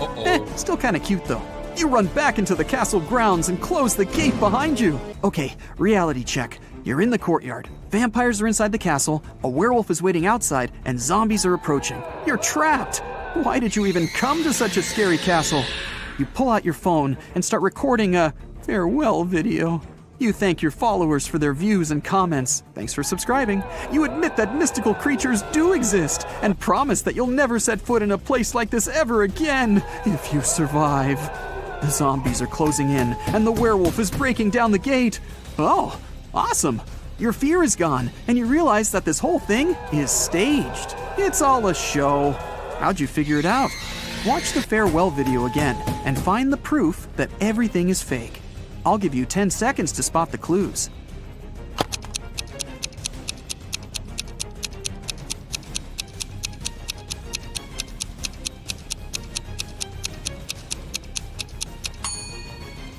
Do you see that big guy with a camera behind you in the tower window? The zombies stop growling. They scream, "Surprise!" They're not zombies. They're just wearing a whole ton of makeup. The gate opens and the woman takes off her werewolf costume and smiles. The vampires come out of the castle, carrying their fake fangs. This whole thing was set up by your fans. They wanted to scare you, and it worked. You're angry at them, but so happy that you're still alive. Okay, let's see how many you got right. 1 to 3 points. It'll be difficult for you to act in stressful situations. Watch more riddles and train yourself to be calm and focused. 4 to 6 points. Something really bad has to happen for you to lose control. Phantoms don't seem to scare you at all that much. 7 to 10 points. You don't even know what fear is, but you do know how to come out victorious in any situation. You have one question for your fans. How did they create that floating effect for those dancers? That was awesome. Your fans look at each other. What? What are you talking about? What do you mean? There were no dancers. A slight chill runs down your back. A woman went out of the airport. She hailed a taxi and gave the directions to the driver. As soon as they drove off, the woman started to talk. Her blabbering annoyed the driver. He turned to her and said, "I can't hear what you're saying. I'm almost deaf." The woman was shocked and didn't open her mouth for the rest of the ride. Only after she got out of the taxi did she realize the man had lied to her. How did the woman understand it?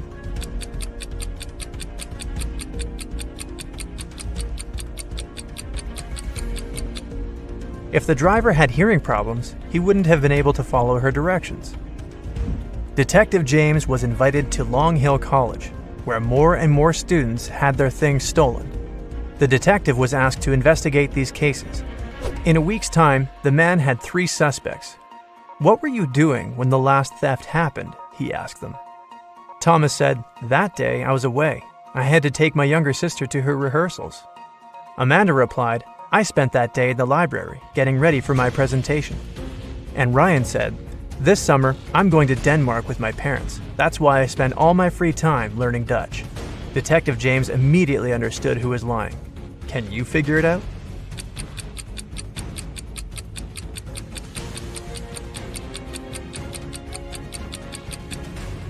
It was Ryan. They speak Danish in Denmark. Dutch is the language of the Netherlands. Jason works in the same company as Amy, a bright and lovely girl. The guy has had a crush on Amy since they first met. To attract the girl's attention, Jason agrees to take part in the Brain Challenge game organized by their company. The first task is to crack a rebus puzzle. Jason is given a piece of paper. That's what he sees there. It doesn't take the guy long to figure out the answer. What is it?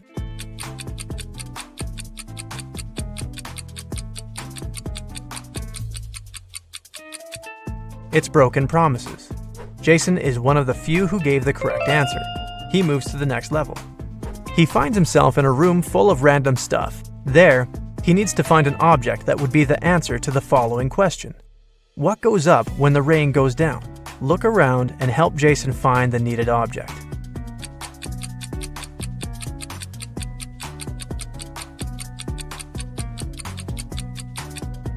The guy chose a red and white umbrella, and that was the right answer. His next challenge was to get out of a basement. There are no windows there. Jason sees just one door with a letter combination lock. The only thing that can probably give him some hint is a note he finds in the farthest corner. P plus 3, N minus 1, B minus 1, N plus 4, S plus 1. What's the code word?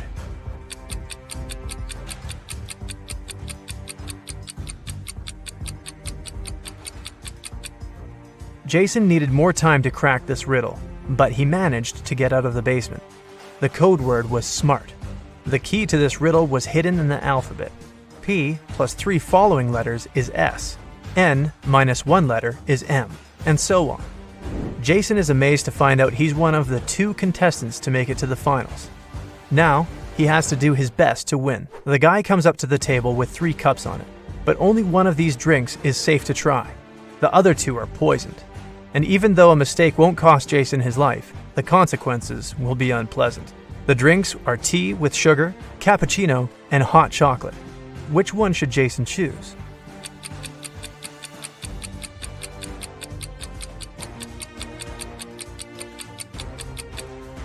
If it was indeed sugar in the tea, it would have melted completely. But it didn't happen. Cappuccino looks suspiciously green. It's probably unsafe to drink. Jason opted for the hot chocolate and won the challenge. Now, Amy will definitely notice him. 3 people are hiding in bathroom stalls. Try to figure out who's a pregnant woman.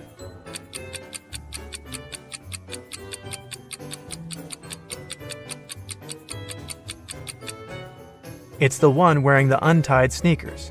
It's often difficult for pregnant women to bend over to lace up their footwear. 2 people were born at the same moment, but they don't celebrate their birthdays on the same day. How is it possible?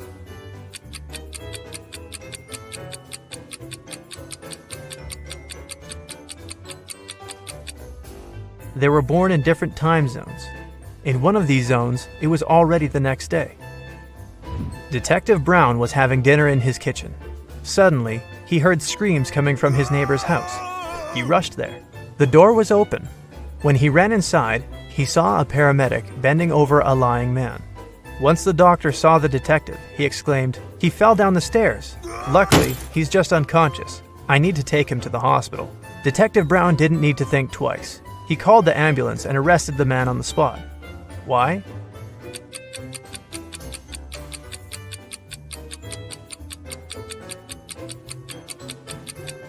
When the detective was running towards the neighbor's house, he didn't see any car outside.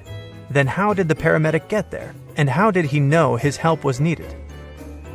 You don't have them when you're born, but you get them later. In several years, you don't have them anymore. But then they come again, but in a different form.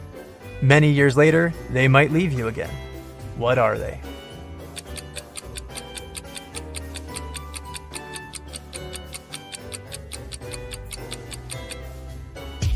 They are your teeth.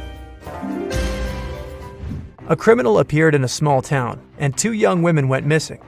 Right now, the 3rd girl is being taken away. When she comes to her senses, she finds herself in a well with 2 other girls.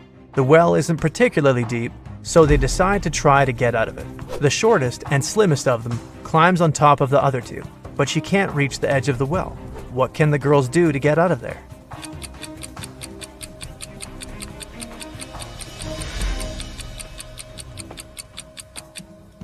The tallest of the girls should climb on top. She has the longer arms and will easily reach the edge of the well. You get lost in the woods in the middle of the winter. Suddenly, you see a cabin. It's dark and cold inside. There is just 1 candle on the table and a wood-burning stove in the corner. You pull out your matchbox and see there's only 1 match left. What should you light first?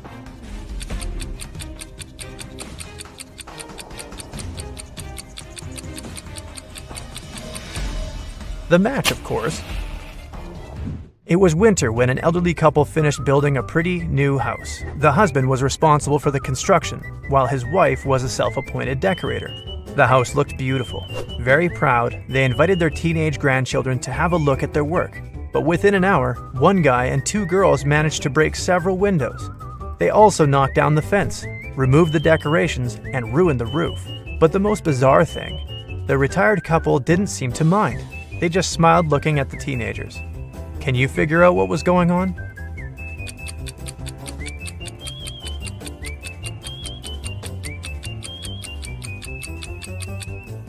The grandparents made a gingerbread house and invited their grandchildren to eat it.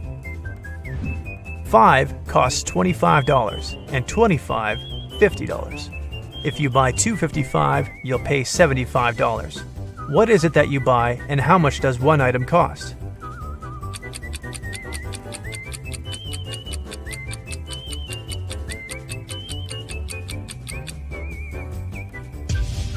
You're buying door numbers, and one of them costs $25. On a rainy Monday morning, a car hit a woman at the crosswalk and sped away without stopping. Luckily, the woman wasn't badly hurt. She even managed to describe the vehicle before being taken to a hospital. It was a green van. The accident happened in a small town. That's why the police figured out easily that there were just 3 cars like that. They found and questioned all the car owners. Gary said, "My sister took part in a concert in another town. I gave her a lift and waited for the show to finish to drive her back." Angela explained to the police she'd been busy with some household chores, gardening, washing her van, and the like. Larry answered he was ill. That's why he spent the whole day in bed drinking hot tea. The police officers understood who was lying right away. Who was it?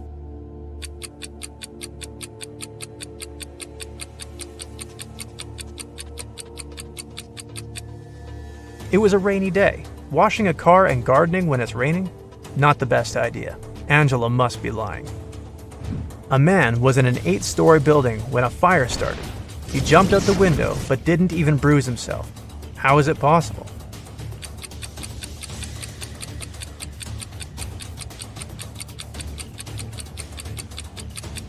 The man jumped out of the first floor window. 2 people are standing near the river. Both of them want to get to the opposite side, but the boat can carry only one of them. It's summer, and the river isn't frozen. And still, they manage to get to the other bank. How?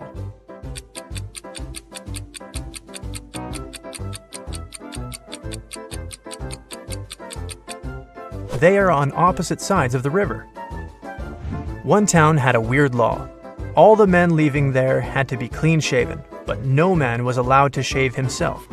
The only person in the town who was licensed to shave them was a 40-year-old barber. But then, who shaved the barber?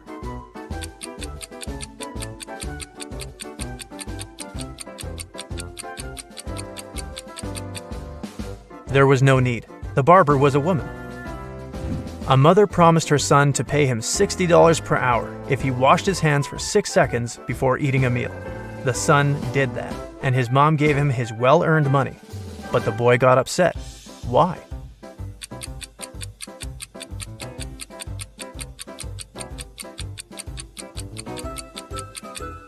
Because he received just 10 cents. Here's a quick joke. Two geniuses are walking down the street. One genius says to the other, "Hey, you look down in the dumps. What's the gray matter?" I didn't say it was a good joke. Okay, you big-brain person you, here's another challenging quandary of riddles to solve. Ted is a lucky game show winner. He can pick one of the 3 prizes: a brand new Mercedes, a Louis Vuitton purse, or a MacBook. Which one should he choose? Think carefully, he can only get one prize.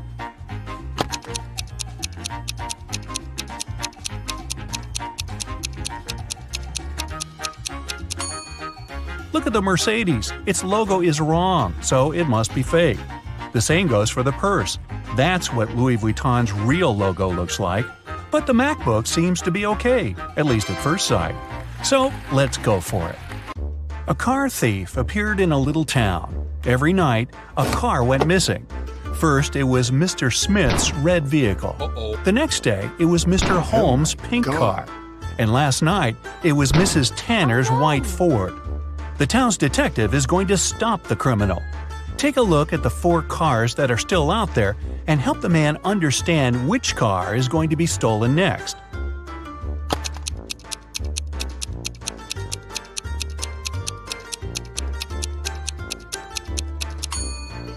There are 4 cars left: yellow, blue, green, and black.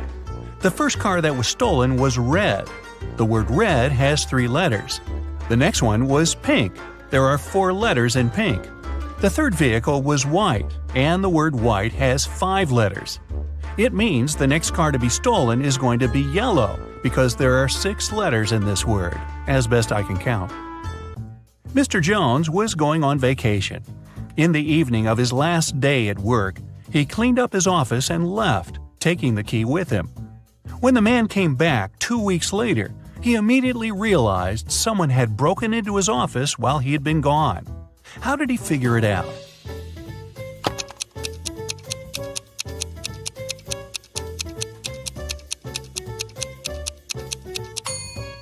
Mr. Jones cleaned everything and took out the trash.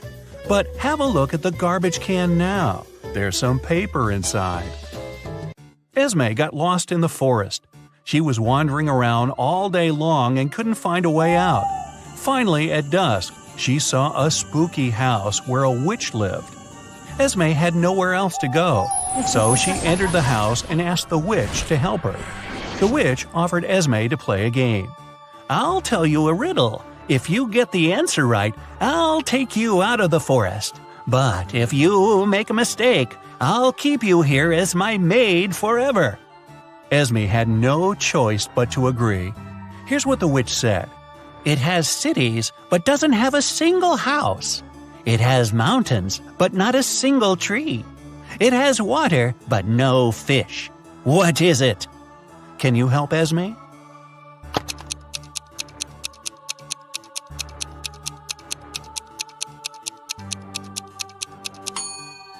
It's a map. Students got an assignment for their summer break. They had to start learning a new language. It could be any language they liked. When a new semester started, the teacher asked the students how it had been going. Mark said he had been learning Brazilian and enjoying it. Genevieve said she'd chosen Ukrainian. Ben said he had been learning Arabic. It turned out to be very hard, but interesting. But the teacher didn't believe one of the students. Who was lying?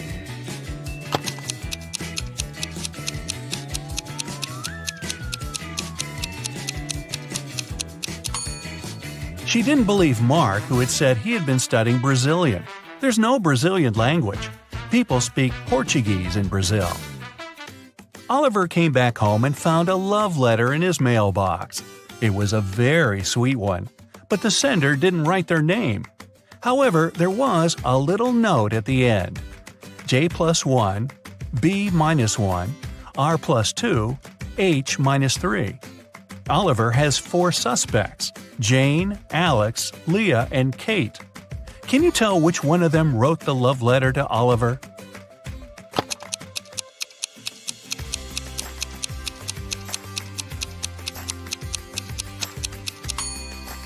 The note is the hint, of course, and the alphabet is the key. J+1 means the next letter in the alphabet, which is K. B-1 means one letter before B, which is A. 2 letters after R is T, and finally 3 letters before H, there's E. So, the secret admirer is Kate.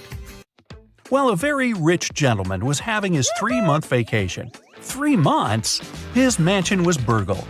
The police were notified and the detectives started the investigation.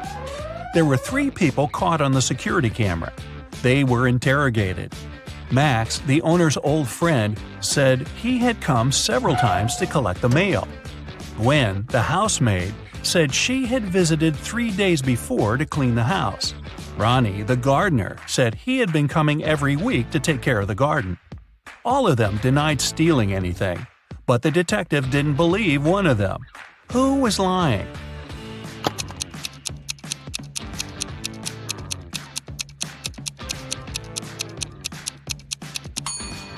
He didn't believe Gwen. She said she'd cleaned the house 3 days before. But look around. There's dust and dark stains everywhere. It doesn't look like it's been cleaned recently, so she must be lying. A long time ago, in Norway, a princess was taken away. She was locked in a small room on a tiny island in the middle of a huge lake. Even if she managed to get out of the room, she wouldn't be able to reach the shore. On the island, there were no trees or any tools she could use. It means she couldn't build a boat. And still, half a year later, the princess managed to escape and returned home all by herself. How did she do it?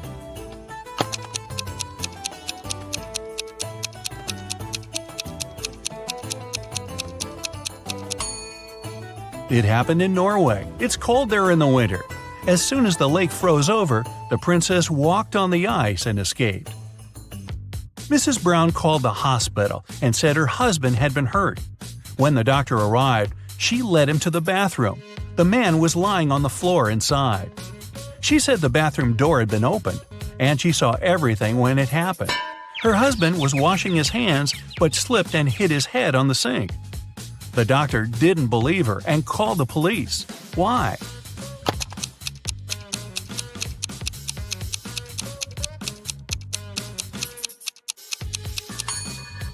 Look at how the man's lying. His head is on the opposite side of the sink. He couldn't have fallen like that. A tired mother of 3 daughters came home late after work. She found the kitchen all messy.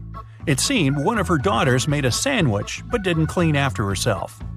The mother walked upstairs and found all 3 of them doing their homework. She asked who had made the sandwich, but all the girls, Hannah, Della, and Emily, denied making one. Still, the mother could tell who was lying. Look at the kitchen and the girls carefully. Who do you think is guilty? And how did the mother understand who was lying?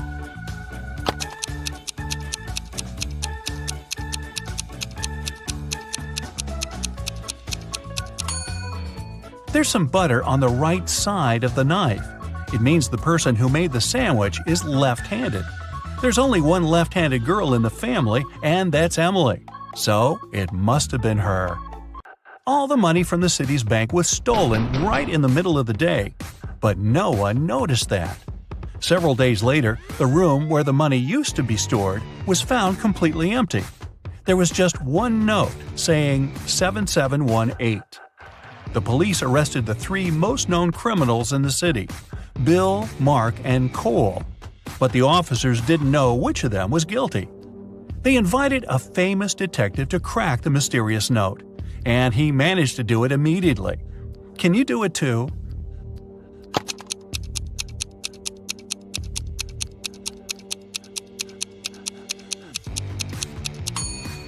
Turn the paper upside down. This way, the numbers turn into a name, Bill. He must be the culprit. Now wait. If Bill isn't quite that dumb to name himself, did someone else frame Bill for the robbery? Hey, just thinking out loud here. Moving on. Devian found his friend Aaron in his room. The guy was poisoned. Devian called the police. When the officers arrived, he told them he had been walking past Oliver's house and noticed the light in his room was on. He came up to the window to check who was inside, his friend or his brother. It was cold and there was frost on the window, so he wiped it away to see who was inside. When Devian saw Oliver lying on the floor, he called the police. The officers didn't believe the guy and immediately arrested him. Why?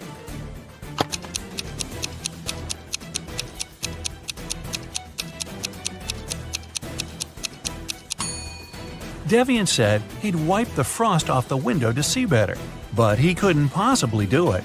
Frost forms on the inner surface of the window. Now, let's check how well you know logos. In each pair, you'll have to pick the correct one. What does the Apple logo look like? Try to recall the one on Ted's MacBook.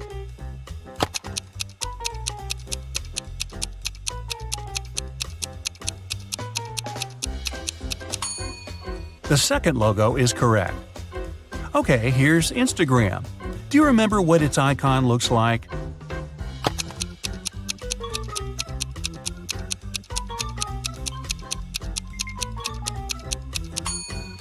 Yes, this small dot must be in the right corner, so the first logo is correct. I bet you see it every day. What's the real Google logo?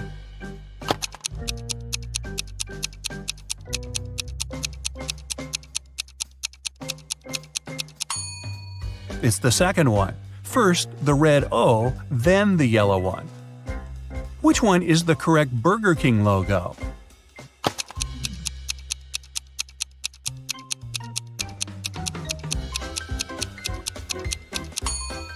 Of course, it's the second one. Now I'm hungry. If you play video games, you must know it. If not, well, try yourself. Which PlayStation logo is correct?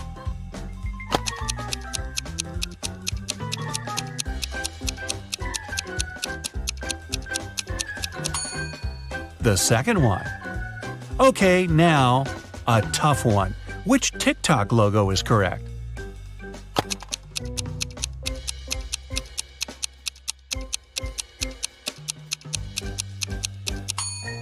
It's the first one. Check it out if you don't believe me.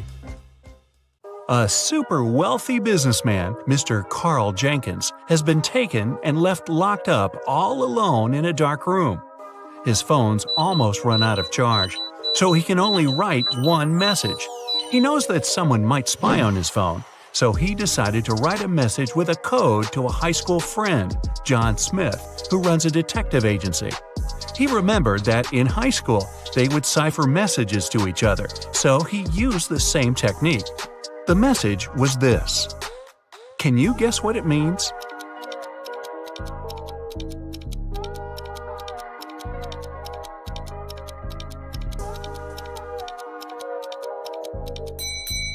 Back in high school, they would shift one letter to the right each time they needed to write a secret code. To decipher it, you need to go one letter to the left. Their alphabet looks like this. The message is, "It was Eric." Having read the message, John knew immediately who his friend was talking about. Eric is the financial director of Carl's company. He had seen him once at a party a couple of years ago, so he knew what he looked like. John decided to investigate this case himself and help his friend out. He was sure there was something secret in Carl's mansion. Somehow he thought he knew that Eric would have the key to the mansion. The receptionist, Kelly, said he would always have lunch with different business partners at 2 p.m. sharp in his favorite cafe. When the detective drove up to the cafe, he saw Eric, the man with a beard, discussing business with someone. Either of them had a briefcase next to them, and the briefcases looked similar to each other. John was waiting for Eric and the second guy to leave the cafe. They went to the car, got in, and left both briefcases on the back seat. The detective followed them. They left the car in a parking lot, and luckily, they were careless enough to leave the car open. Which briefcase should the detective grab?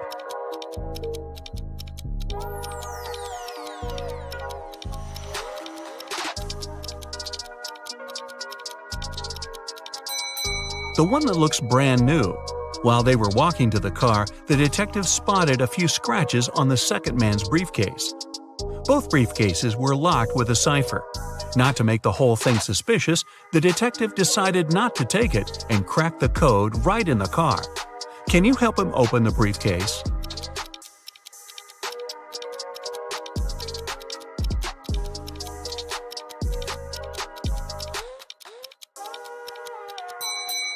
The code is 000. The briefcase is brand new, and Eric probably didn't have time to set a code on it yet. Plus, Eric's the one who leaves the car open and unattended in a parking lot, so no wonder he uses a default code for his briefcase. Now that the detective has the key, he heads to the mansion. The front door isn't a problem with the key in hand. The study is upstairs. He's been there before, so he remembers the stairs leading up have a secret. If you step on the wrong stair, you'll instantly fall to the basement and won't be able to escape from it yourself. What step should John mind?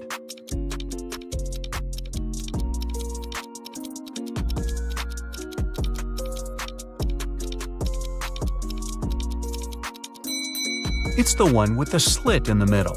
When you step on it, it opens and you get into a dark room with bats and spiders. Yikes!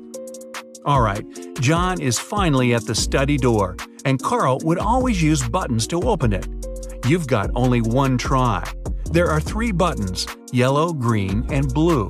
Which one should the detective choose if he knows that Carl is a big fan of painting?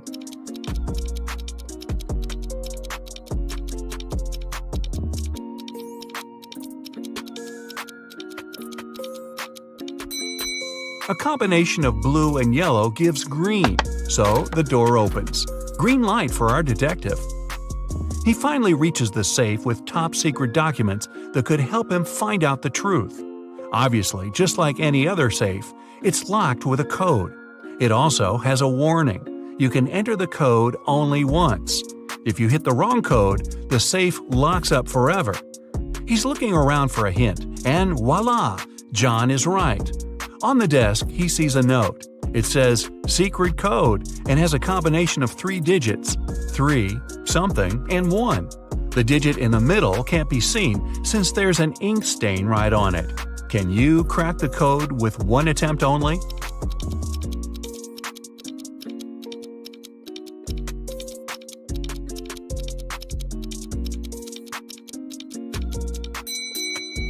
The code is 371. The detective thought the code was used frequently, so the button must have been a bit worn out. He was right. Since he knew the beginning and the end, he only needed to find one more worn button. Alright, now he's got the top-secret documents he needed for his investigation. He looks through all the papers and finally finds something that looks like the document he actually needed. To take it as a hard proof, he needs to find one which is not fake. There are 4 copies. They look almost the same, but only one is real. Can you guess which one?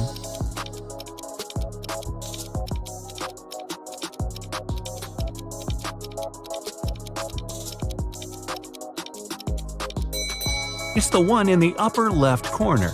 It has a stamp, a signature, and it says agreement. The one next to it looks the same, but it has a spelling mistake. It says agreement. Other copies lack either a stamp or a signature. So the detective takes a closer look at this agreement and sees something about a painting bought in an auction. He suddenly understands that his friend Carl was taken so that someone could sneak into his mansion and grab that super expensive painting. He's looking at the wall with all the paintings Carl collected and realizes that no painting is missing. There are as many nails in the wall as there are paintings. Still, there's something strange about one of them. Can you spot what's wrong here?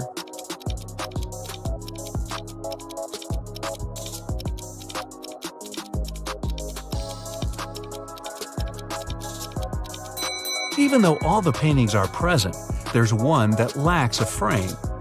According to the agreement, the painting has been recently bought, and an art dealer helped Carl pick it. The expert was an honest man, and he helped Carl make sure all the other paintings in his collection were real. This time, the painting turned out to be nothing but a copy. Why did the expert suggest that Carl buy it?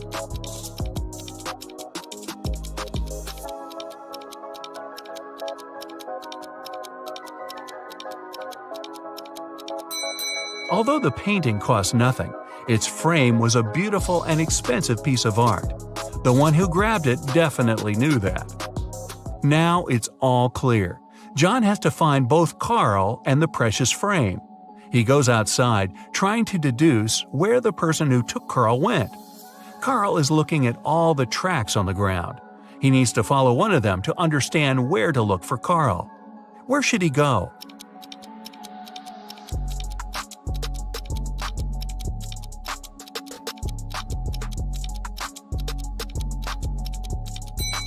He's got to follow the tracks going to the left. There are 3 sets of tracks here. The first belonged to John's car. The second set belongs to a 2-wheel vehicle, and since the tracks are really thin, they were left by a bike. It seems impossible to take someone somewhere on a bike, so these must belong to a mail carrier who comes every day to bring the letters. The last set of tracks definitely belongs to a large car, so John should follow it. He's lucky and there are no turns, so he's just going straight. Half an hour later, he sees something like a castle. He drives up to it and he sees 3 moats in front of him. Here's the first one, a row full of metal stakes. How can John jump over it safely?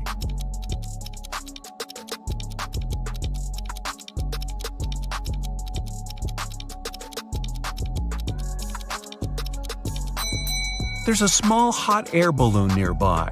John has to untie it and light the lamp to take off.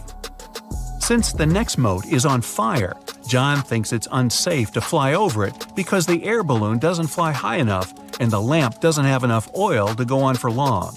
Still, he managed to cross the moat with fire easily. How did he do it?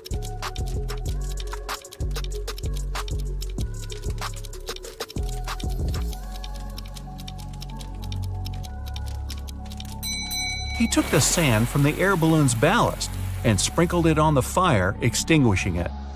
The last moat was filled with scalding hot lava. It took John some time to figure out how to cross it, but he managed to do it safely. How?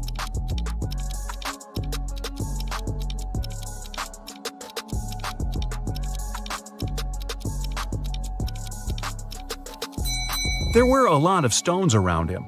The lava torrent wasn't deep at all, so throwing stones at it, he made a tiny path to hop on.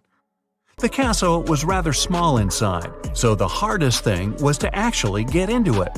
When he entered the hall, John saw 3 doors. Above the doors, there was a sign.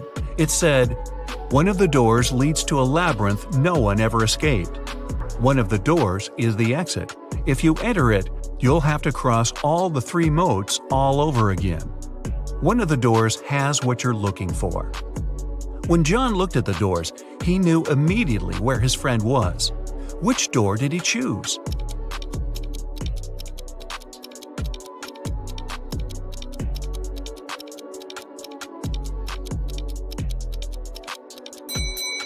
The handles were made of shiny metal, which looks cool but gathers all the fingerprints. The only door with fingerprints is the one on the left. John opens the door and sees his friend. Carl rushes out of that dark room, and while heading to the exit, they spot a few frames. Which one is Carl's?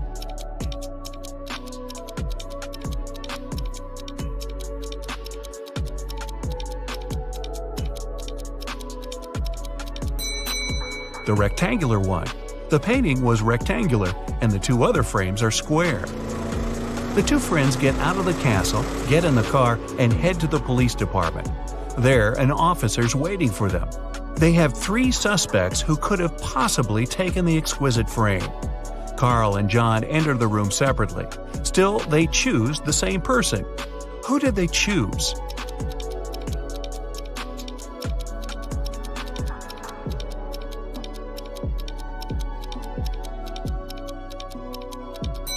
The man on the right. Carl chooses him because it's the art expert. John chooses him because he saw him with Carl having lunch. Wow, seems like this expert's not going to work with Carl ever again. So check this out. 3 men are sitting around a table drinking coffee. They all look alike, but only 2 of them are brothers. The third one just doesn't belong at all because he's an alien. Who is it?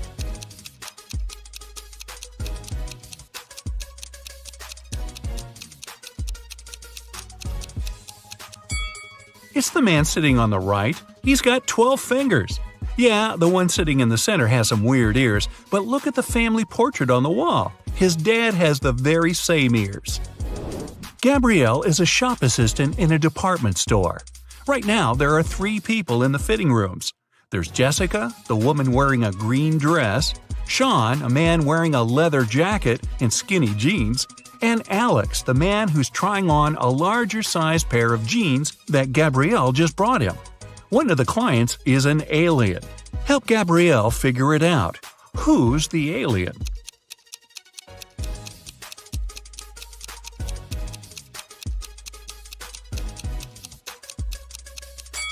It's Alex. Take a closer look at his feet. Only a reptile or an alien would have feet like that. Jessica was walking through the dark woods. Suddenly, she saw a castle. Probably belonged to a witch or something. She was pretty curious and wanted to snoop around, but the door was locked. There was a note with a secret code attached to the gate, but she still needed to decipher it. If you want to enter my castle, crack this code. Can you crack this code?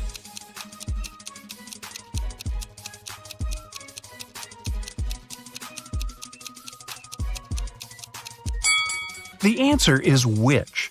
2 stars after wing means you need to get rid of the last 2 letters. Same goes for the word tea. For the word chair, you need to cut off the last 3 letters. See?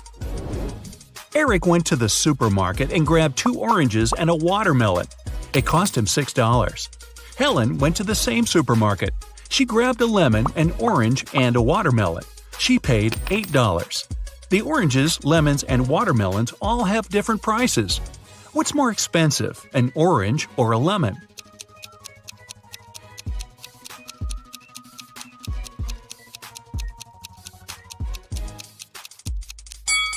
The lemon's more expensive. Eric had 2 oranges and a watermelon, which cost him $6. The 2 fruits have different prices, so it can't be 2 + 2 + 2. The only possible combination is 1 + 1 + 4, so the watermelon cost $4. Helen paid $4 for the watermelon and $1 for the orange. So now we know a lemon costs $3. David and Hannah got stranded on a tiny uninhabited island. They had no radio or cell phones, so they couldn't call for help. There were no trees on the island, so they couldn't even make a smoke signal. Suddenly, Hannah noticed a plane circling the sky, searching for them. But it was flying too high. There was no way the pilot could see them. That's when she got a bright idea. Soon after, the plane spotted them and picked them up. What was Hannah's idea?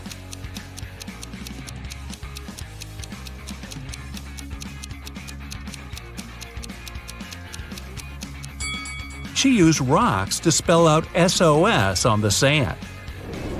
3 turtles are walking one behind the other. The first one says, "There are 2 turtles behind me." The second one says, "There's 1 turtle behind me and another one right in front of me." The third one says, "There are 2 turtles in front of me and 1 more right behind me." Now, how's that possible?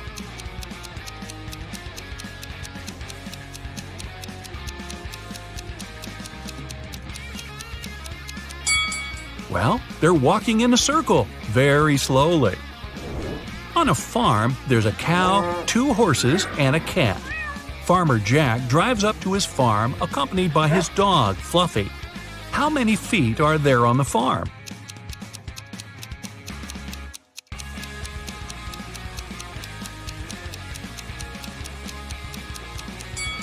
There are only 2. Cows and horses have hooves. Dogs and cats have paws. Only Jack has feet. You find yourself trapped in a medieval castle far away from civilization. Boy, your vacation isn't turning out as planned. You can't jump out the window because it's too high off the ground. The only tree near the window doesn't look sturdy enough for you to climb on down. However, there are 3 doors, one of which can lead you to freedom. Behind the first door is a fierce fire. Behind the second door are hundreds of venomous snakes. And behind the third door, there's a pitch-black maze. Who knows what surprises are waiting for you there?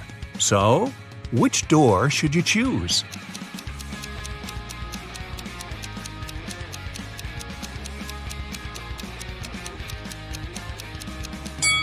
The third door. You just need to break off a tree branch, turn it into a torch by lighting it in the first room, and go through the maze.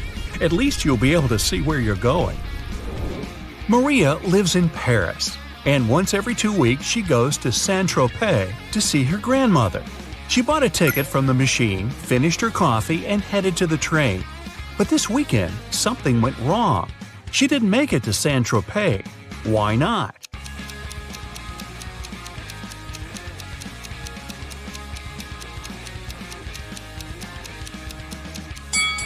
She bought the wrong ticket. It says Saint-Tropez, Paris, but she needed Paris, Saint-Tropez. When she tried to get on the train, the conductor immediately told her she had the wrong ticket, and she just didn't have enough time to change it.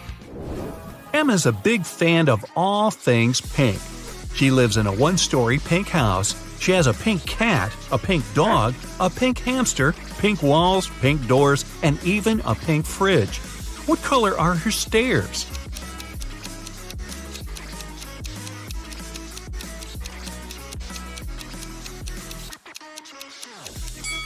She doesn't have stairs. She lives in a 1-story house. But that house sure gets a lot of stares from the neighbors. Mark got to take part in a TV show where he had to answer some tough questions. He was doing really great and managed to answer 14 out of 15 questions. He was real nervous, only one more question and he'd hit the grand prize, $1 million. What is as large as an elephant but doesn't even weigh an ounce?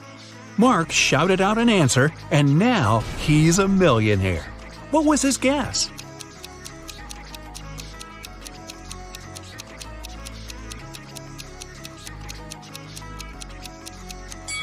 It's shadow. It's as large as an elephant, but it's weightless. Ice melts when you heat it up. But if you heat me, I solidify. You have 7 seconds to figure out what I am.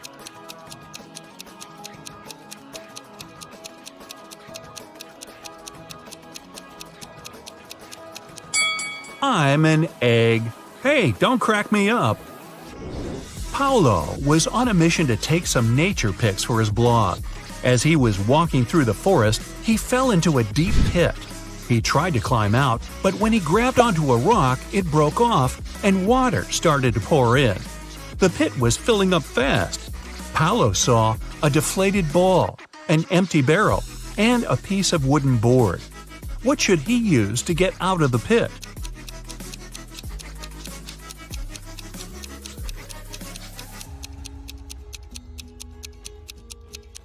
The deflated ball is too small and has a slit in one side.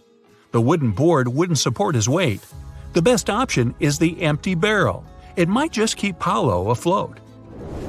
Anthony majored in accounting at the university. His roommates wanted to test his intelligence. They took 3 envelopes and wrote some messages on them. Then, they put the answers to Anthony's upcoming exam in one of the envelopes. Only one envelope has a truthful message written on it. The other 2 are lies. Anthony isn't allowed to open the envelopes before choosing. The first message read, "There are no exam answers here." The second read, "The exam answers are here." And the third message read, "The exam answers aren't in the second envelope." Which envelope has the exam answers in it?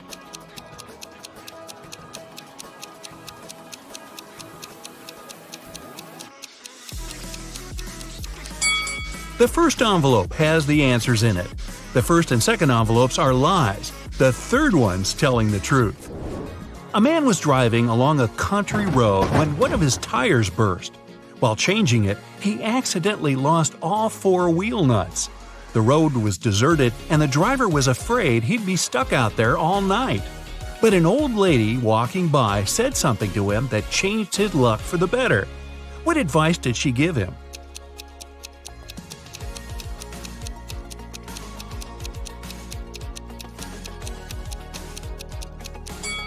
She told him to remove 1 nut from each of the other wheels and use them for the 4th tire. This way, he could get to the nearest service station.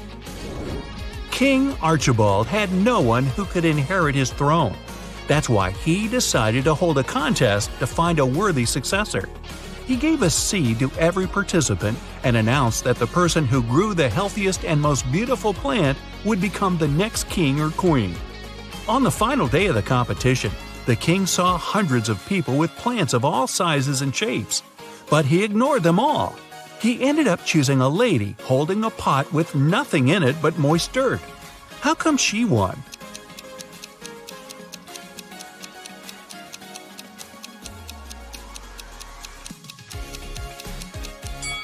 The king was a kind and honest man and wanted his heir to have the same qualities. He gave the participants tiny pebbles, not seeds.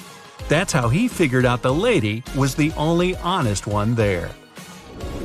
4 men are lined up on several steps, all of them facing in the same direction. A brick wall separates the 4th man from the rest. Man 1 can see man 2 and 3. Man 2 can see man 3. All man 3 sees is the wall, and man 4 can't see anyone. They're all wearing hats, and they know that 2 of the hats are white and 2 are black. Which man will be the first to figure out and shout out the color of the hat he's wearing? Obviously, the men aren't allowed to turn around, talk to each other, or take their hats off.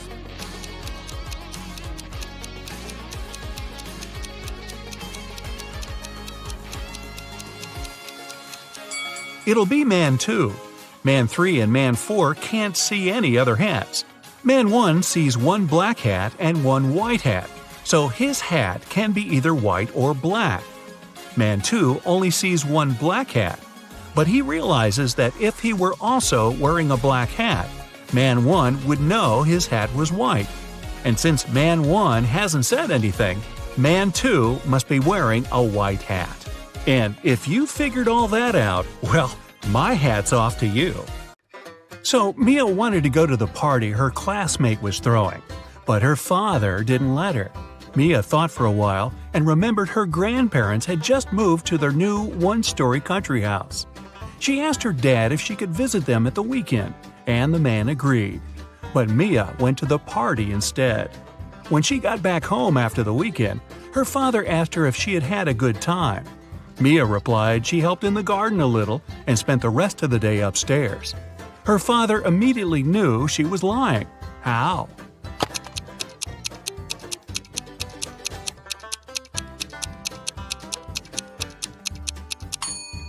Mia said she'd been upstairs, but her grandparents' house is a 1-story cottage. Liar, liar, pants on fire. 11 plus 3 equals 2. 10 plus 5 equals 3. Now how is that possible?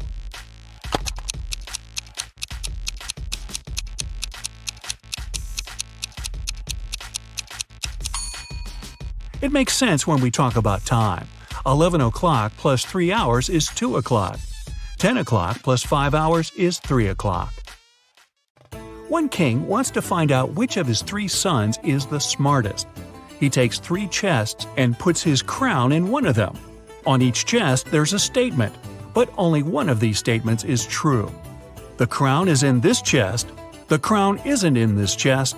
The crown isn't in chest number 1. Each person can only open 1 chest. The son who figures out where the crown is will be the next king. But can you solve this riddle?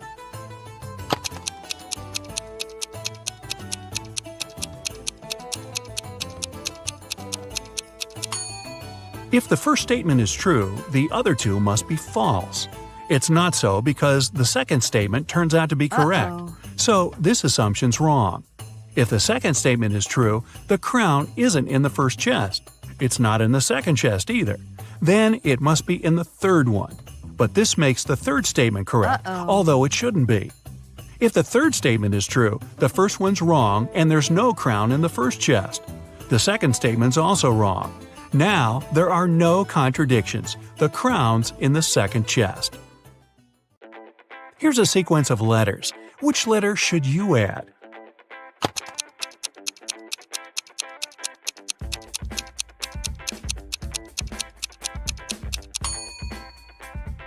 The missing letter is F. If you put it at the end, you'll get E. James and Taylor were best friends in elementary school.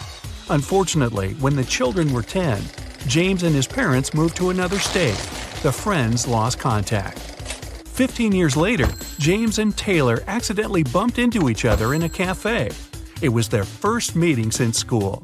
They recognized each other and started talking. It turned out Taylor was already married and had a daughter. "Wow," said James, "does she look like her dad?"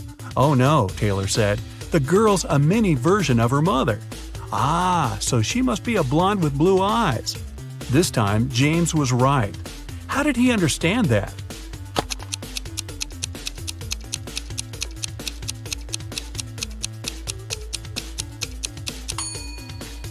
Taylor's a girl.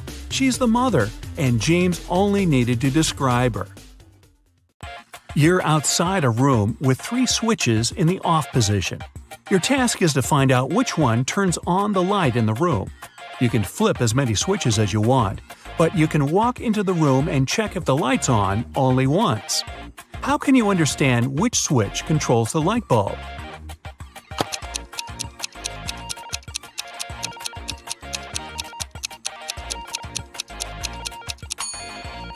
Turn on 2 random switches and wait for a couple of minutes. Then, turn one of them off and walk into the room. If the light's on, the switch connected to the bulb is the one you left in the on position. If the room's dark, touch the light bulb. If it's hot, then the controlling switch is the one you just turned off. If the light bulb is cold, the correct switch is the only one you haven't touched. Esme got lost in the forest. She was wandering around for the whole day. Finally, at dusk, she saw a spooky house. A witch lived there. The girl had nowhere else to go, so she entered the house and asked for help. The witch said if Esme solved her riddle, she'd be free to leave in the morning. Here's how the riddle went. 17J, 70M, 96A, 162J, 256S, 354, what's the missing letter?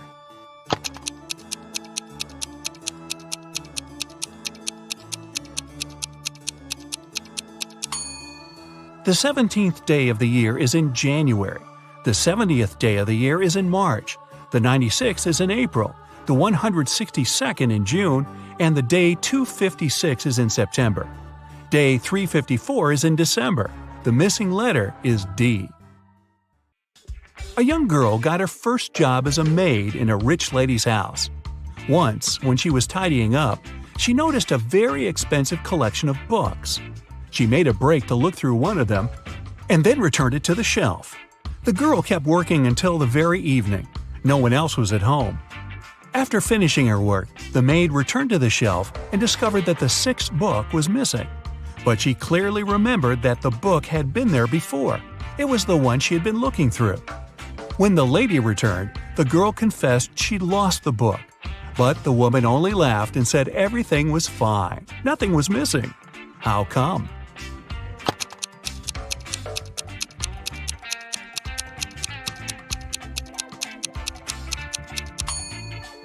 The collection had 8 books. The 9th book was actually the 6th one. The girl accidentally put it upside down. Right before Christmas, the police got information that a famous thief named Alfonso had left Chile. He boarded the plane to Los Angeles. The only thing the detectives knew about the man was that he had a beard. At the airport, the police officers met a group of people. They had just arrived from different countries. The detectives noticed 4 men with beards and interrogated them.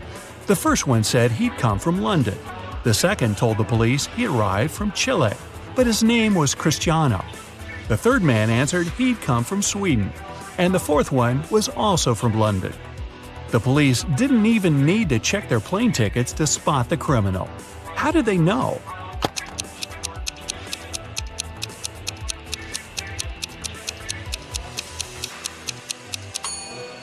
It's Christmas time, but the man who supposedly came from Sweden is dressed too lightly for that climate.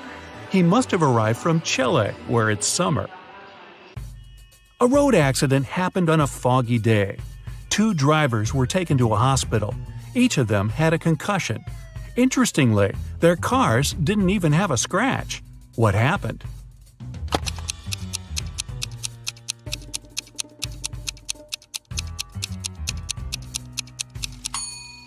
The drivers were going in opposite directions. It was foggy, so they stuck their heads out of the window. They didn't notice each other and hit their heads. Ow! Samantha was born on January 27th. For the first 20 years of her life, she celebrated her birthday in the winter. But starting with her 21st birthday, she began celebrating it in the summer. Why?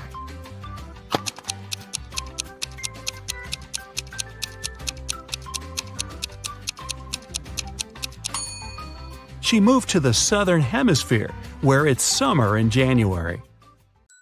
2 sisters, Ava and Nicole, are very honest girls. They always tell the truth, except for one day a year.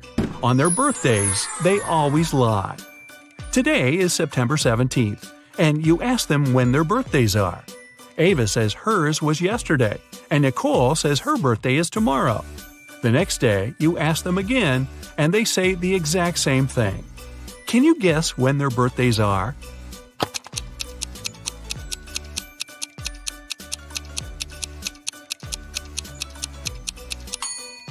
They can't have 2 birthdays. It means that one day one of them lied, and the next day it was the other's turn. Since Ava mentioned yesterday, her birthday must come first. So Ava's birthday is on September 17th, and Nicole's on September 18th. Bethany, Tommy, Eliza, and James spent the whole day at home alone. Their mother didn't let them enter her room. When she came back in the evening, she wanted to eat her chocolate bar, but it was gone. She went downstairs and asked the kids who had eaten her treat. Bethany said she'd been doing her algebra homework the whole day and hadn't eaten anything at all. Tommy replied he had been playing football outside. Eliza said she didn't even know where their mom kept chocolate. And James simply claimed it hadn't been him. Their mom knew immediately who had taken her chocolate. How did she figure it out?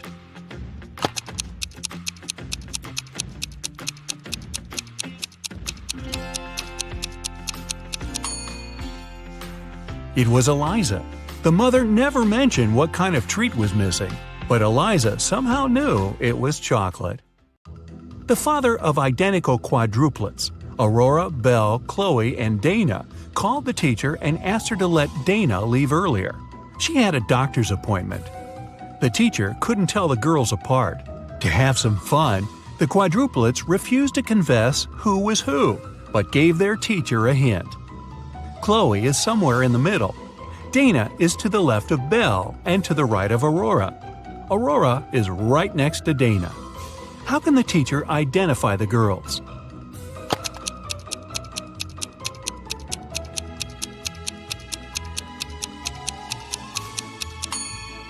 Chloe is somewhere in the middle, and since Dana has someone on both sides of her, she must be in the middle too. If Chloe was the second, Dana would be the third. Then Dana would be to the left of Belle, and Belle would be the fourth. Then Aurora must be the first. But it doesn't work, because Aurora and Dana have to be next to each other. If we switch Chloe and Dana, Dana will be right next to Aurora, but still to the left of Belle. So the right order is Aurora, Dana, Chloe, and Belle. Dana's the second girl. 4 friends were hiking in the mountains. At lunchtime, it started pouring down. The friends hid in a cave. They decided to 4 friends were hiking from the entrance to protect themselves from the chilly wind. When they were already deep in the cave, Amelia discovered she'd lost her phone. The girl asked her friends to go and look for her gadget, and she was going to stay there and start a fire. In a half an hour, the guys were back. James said he hadn't noticed a lake in the dark and had fallen into it. Oliver told her he had seen some bats, got terribly scared, and rushed back. And Ethan nearly got lost. "I'm so happy I made it back to you." Which guy behaved suspiciously?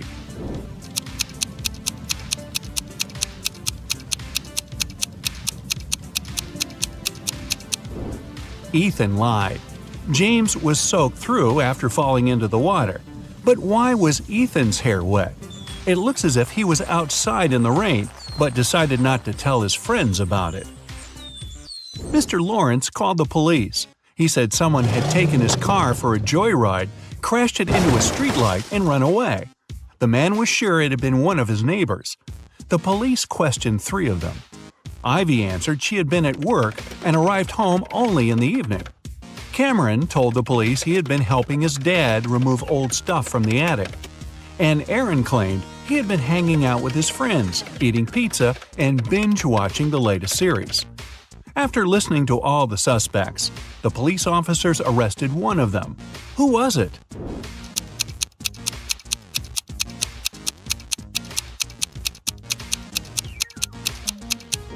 It was Cameron. There's no attic in his house. He invented the whole story. Jackson was going to marry the love of his life, Liza. But one day before the wedding, his fiancée disappeared. Her room was a mess. On her bed, Jackson found a note with several hastily written numbers, 5509-710.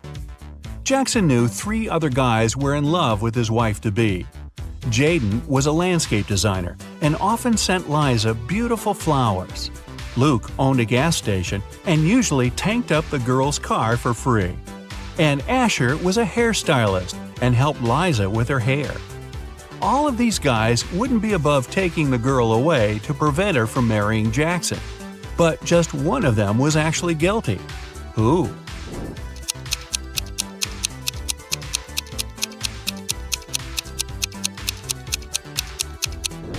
Jackson turned the note over and realized it read, "Oil Boss."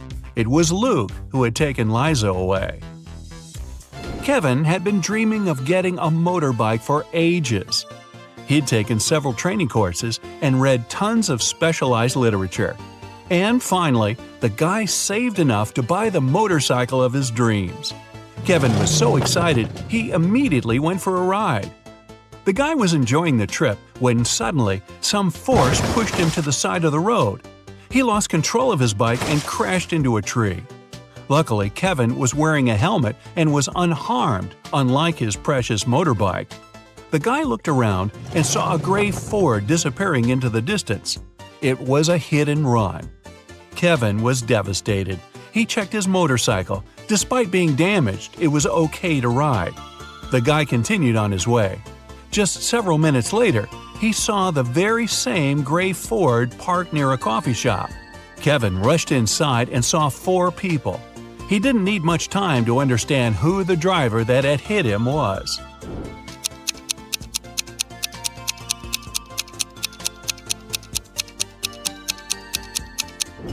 It's the man standing near the counter. The rest of the visitors are already eating. He's the only one still choosing what to order. Naomi invited her friends to a pajama party at her house where she lived with her parents and an older brother. The only thing she told the girls was, "Don't enter my brother's room. Mark loves playing tricks on people, and once you're in there, you might not be able to get out." They had been eating, gossiping, and watching viral TikTok videos until one of Naomi's friends asked, "Wait, where's Rebecca?" What the girls didn't know was that Rebecca went to the kitchen to drink some water. But she got lost and ended up in Mark's room. The door closed behind her back, and try as she might, it wouldn't open. That's when the girl noticed a password lock with letters on it. At a loss, Rebecca looked around. Was that a piece of paper on the table? She picked it up and saw 5 numbers on it. 37692. The girl thought for a while, then entered a combination of letters and got out of the room. What was the password?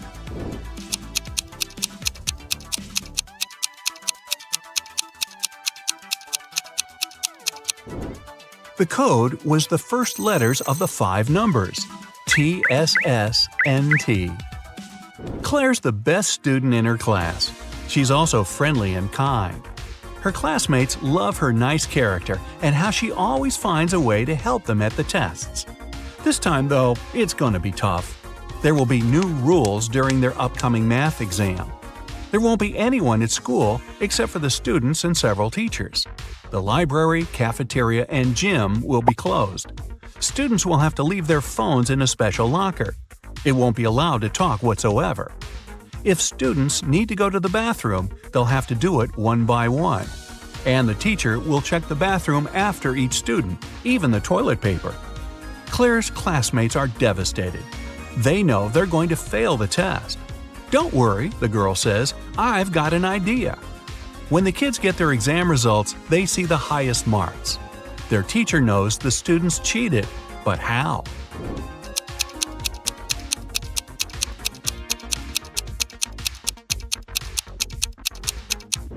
Claire was the first to go to the bathroom.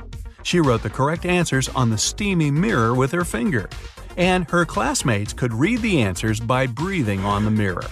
The little cheaters. Detective Brown is following a man who's suspected of smuggling. Suddenly, the man speeds up and disappears around the corner. The detective runs after him, but there's no sign of the man. The only place where the suspect could hide is a beauty salon. Brown rushes inside and sees 3 women, but he knows for sure one of them must be the man he's looking for. Which one?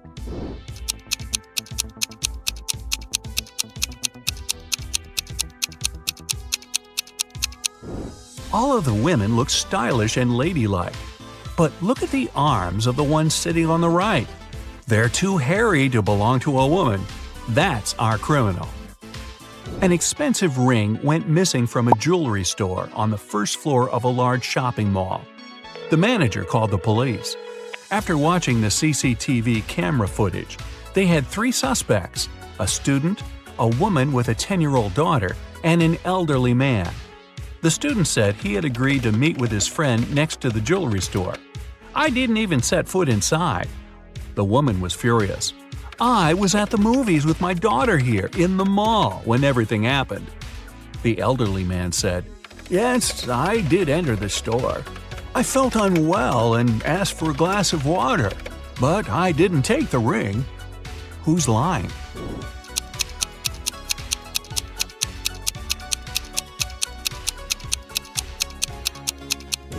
All the movies running at that time had 16+ age rating. The woman wouldn't be able to watch any of them with her young daughter. Vicky's friends knew the girl loved all kinds of riddles and puzzles. Once, they decided to play a trick on her. While she was sleeping, they moved her to the attic and left her there with nothing but a note, a pen, and a flashlight. When Vicky woke up, she found herself in a dark room with no windows, a locked door, and a table with a piece of paper on it. The note said, "Crack this riddle, write down the answer, and slip it under the door. If it's correct, you'll be set free. M1Y L1I1 F1E." Vicky was a smart girl. She didn't need much time to find the answer to the riddle. Do you know it?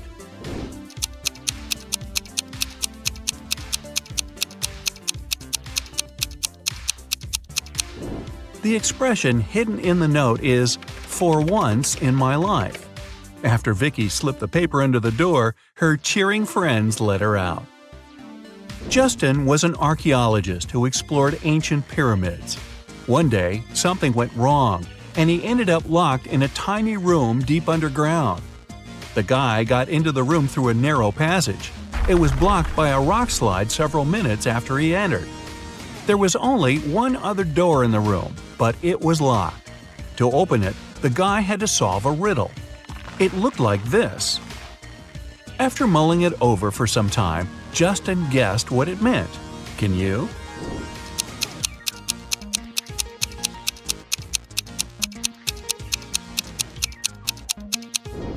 The answer is try to understand. One day, a public library made a strange announcement. Each member could borrow as many books as they wanted. They also didn't have to return them for the next half a year. Why?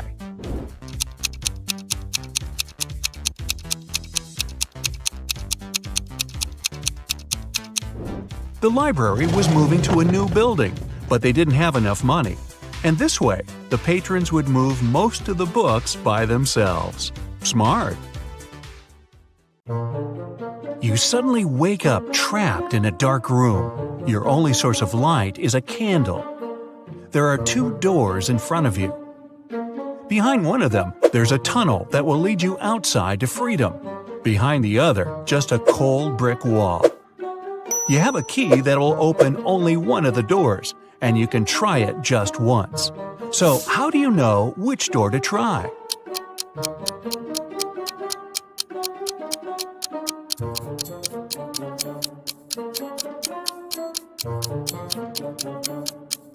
Hold the candle up to each keyhole. The flame will move near the door that leads outside.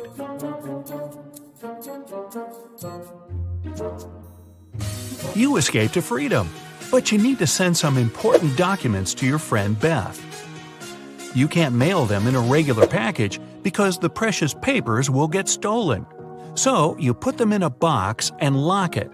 But Beth doesn't have the key to this lock. How can you send the papers if you can't send the key to the lock separately?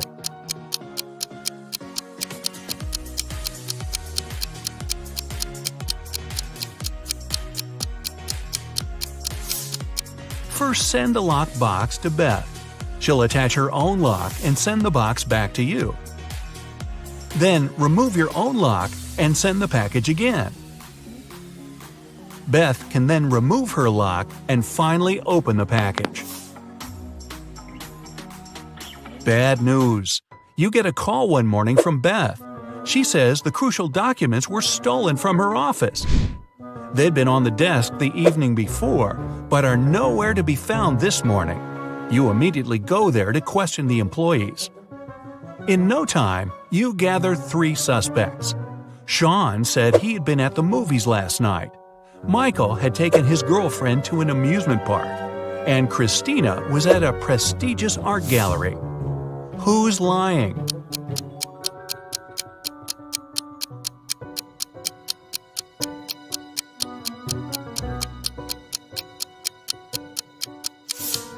Sean. His movie ticket isn't torn. Having been caught red-handed, Sean makes a break for it. He hops in his car and drives away. Law enforcement are on the lookout. Sean sees a police car right ahead of him and starts driving toward it. Why would he do that?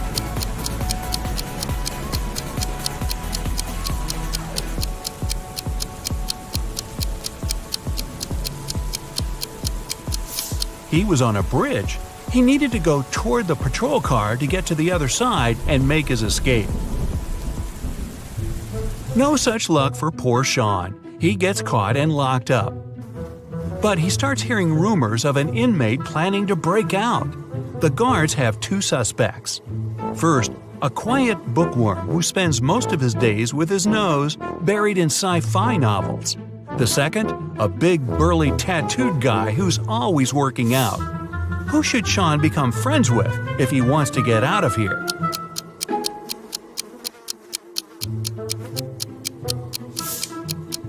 The bookworm. Look closer, and you'll see his bookmark is actually a file. On Friday afternoon, the owner of that same prestigious art gallery discovered that 4 of the most famous artists' self-portraits had been stolen during an exhibition. The police show up to do an investigation, and now they have 3 suspects. Sarah, the artist, said she disappeared into one of the studios to paint. John, the security guard, explained he was just waiting outside and had no idea the portraits were gone. Daniel, the caterer, stated he was at a nearby store picking up extra napkins when the robbery took place. So, who's the thief?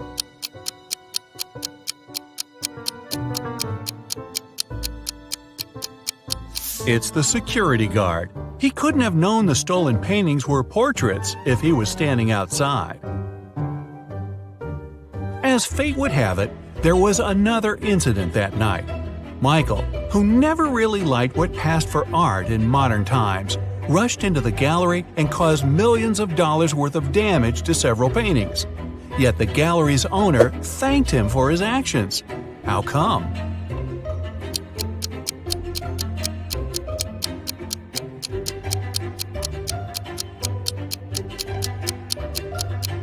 Michael is a firefighter. The water from his hose damaged several masterpieces, but he still managed to extinguish the fire and save many more works. They awarded Michael a big check in gratitude. He heads home just in time to get his 5 kids all packed up for a camping trip that weekend. Mike and his wife are really looking forward to having the weekend for themselves to relax. But when they woke up on Saturday, they discovered the check was missing from their safe. Once the officers showed up, they interviewed the 3 people who were in the house that morning. The chef said he was in the kitchen getting school lunches packed. The cleaner said he finished cleaning quickly that day and left early. The butler had just gotten back after taking the kids to camp 3 hours away. Who's lying?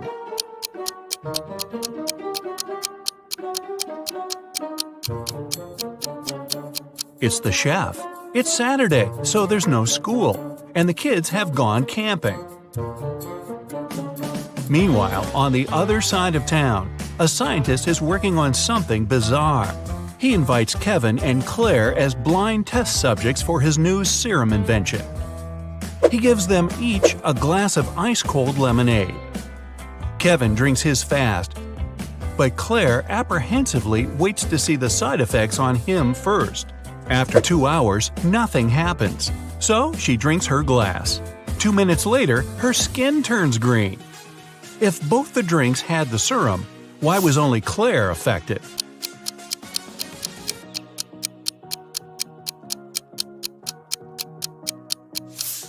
The serum was in the ice. Since Kevin drank his fast, none of it got in the lemonade. Claire runs out of the lab in horror. She gets in her car and speeds off. As she's driving down a long, empty road, one of her tires pops off. Good thing she has a spare in the trunk. But here's the problem. She now has no lug nuts to put the spare on with. So what should Claire do?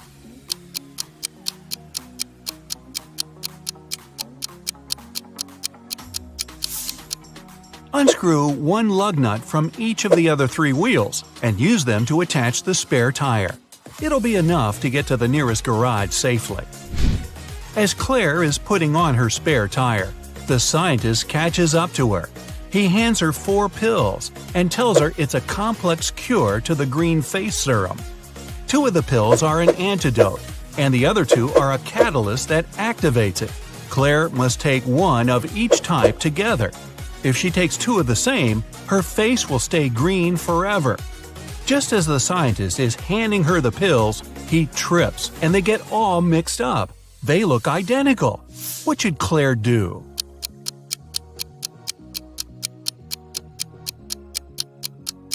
Grind the tablets up, mix all the powder together, and divide it in 2 parts. Each half will have the same amount of catalyst and antidote. It worked, and just in time. Whew! The next day, Claire has a big calculus exam. But funny enough, all the students in the class refuse to take it. Professor Miller can expel only 1 student for skipping the test. All of them know each other's names. If a student knows they'll be expelled, they agree to take the test. How can the professor make all the students take it?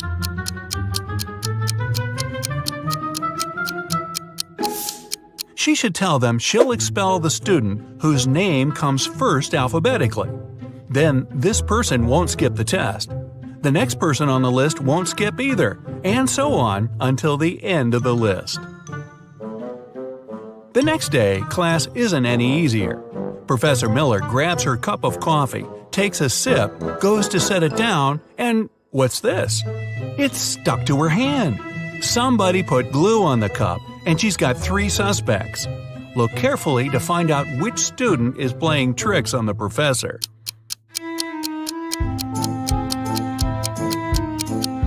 Sure, the first student has an awfully guilt-ridden look on his face, and the second student's smile looks just like pride for a job well done. But look closer at the third student's pocket. Yep, it's the tip of a glue bottle. Professor Miller is so annoyed by her class's shenanigans, she decides to change her career. Wow. She opens a shoe factory. She's so successful that she builds a second one in another city. But despite her success, the problems don't end. Her employees keep secretly taking shoes from the plant. What can she do to resolve the issue?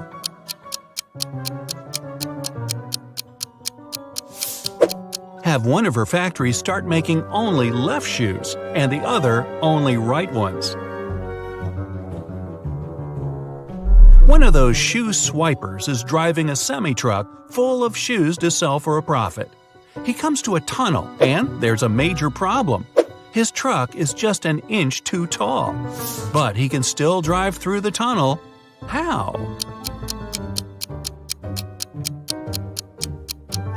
Let some of the air out of the tires. It'll lower the truck just enough. When the shoe swiper gets through the tunnel, he comes to a fork in the road. One goes to the town, the other to never-ending wilderness. There are guides standing at each. The catch? One always tells the truth, the other always lies. The driver doesn't know who's who, and he's only allowed one question. What should he ask to find out which road goes to town?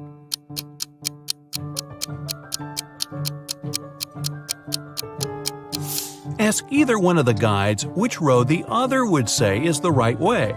Then he must choose the opposite. The truth teller knows the other will lie, so they'll point the driver toward the road to nowhere. If he asks the liar, they'll know the other guard would honestly point him toward the town, so they'll again recommend the road to nowhere.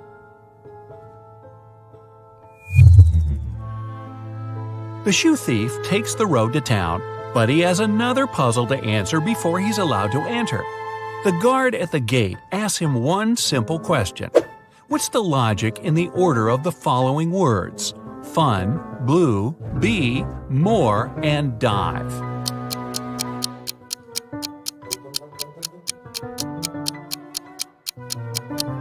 Every word rhymes with its number on the list. Fun 1, blue 2, bee 3, and so on. The shoe swiper finally settles down in this new town. Too bad for him, he can only use a payphone to make calls.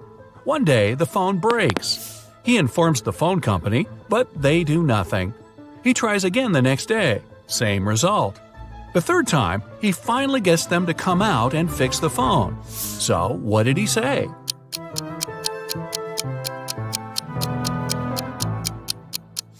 He claimed that people were making calls without paying. So your friend asks you for a favor and gives you $5 asking to buy something to eat, something to drink, something to feed his cow with, and something to plant in his garden. At the same time, you're allowed to buy just one thing. What are you going to buy?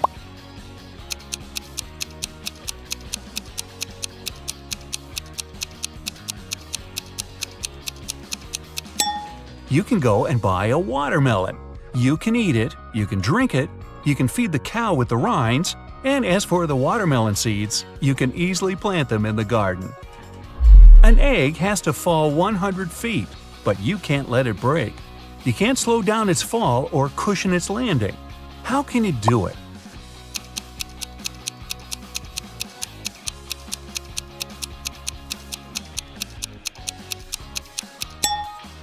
Drop the egg from a height greater than 100 feet, and it won't break for the first 100 feet. Cracks me up.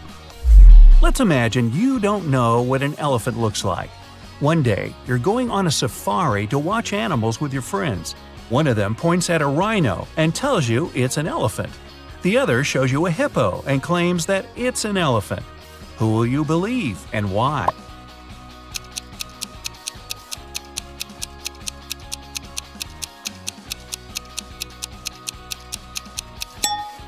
The task was to imagine that you didn't know what an elephant looked like, not that you didn't know what a hippo and a rhino are. It means you won't believe either of your friends. It's fitness day at school, and all the children ran the same distance.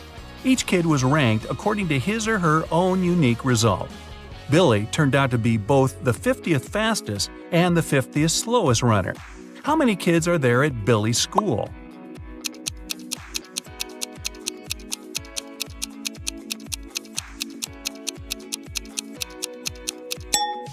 Even though 100 sounds like a clear-cut answer, it's actually 99. Billy is the 50th in the sequence from 1 to 50 of the fastest runners. If he's the 50th slowest, there has to be 99 runners ranked from 50 to 99. Mrs. Smith went to the police claiming that her vintage necklace was missing. The woman was upset. When the police arrived, they saw no signs of a break-in, no messed-up locks, no misplaced doors. Only one window was broken. There was a total mess inside the house and dirty footprints all over the floor. Surprisingly, the next day, Mrs. Smith was arrested for fraud. Why?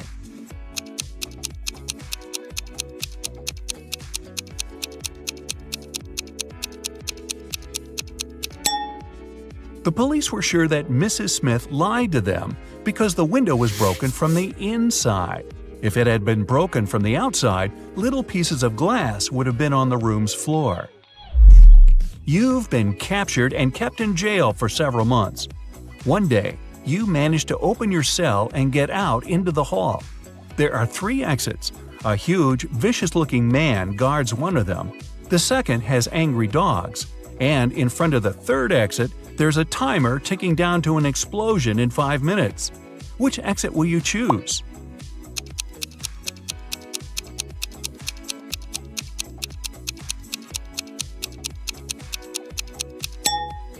Wait until the explosion is over and get out through the 3rd exit. Bill and Joe have had an argument about human body capabilities and made a deal. Bill would go to Antarctica and Joe would travel to the Sahara Desert, where they'll both try to survive for 3 days without any shelter and clothes, but with plenty of food and water. Who has the better chances of survival?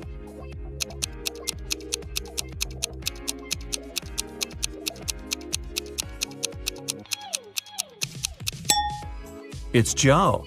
In Antarctica, the temperatures are freezing all the time, and without any cover, Bill would become an icicle in less than a day. In the Sahara, on the other hand, the extreme heat might cause blisters and even heat stroke, but only in the day. It's rather cool there at night, and water will help Joe fight any dehydration. James escaped from prison and ran for the countryside. Suddenly, on a small, deserted road, he saw a police car heading right at him. James ran toward the car for some time, then turned and rushed into the woods. Why did he run toward the car first?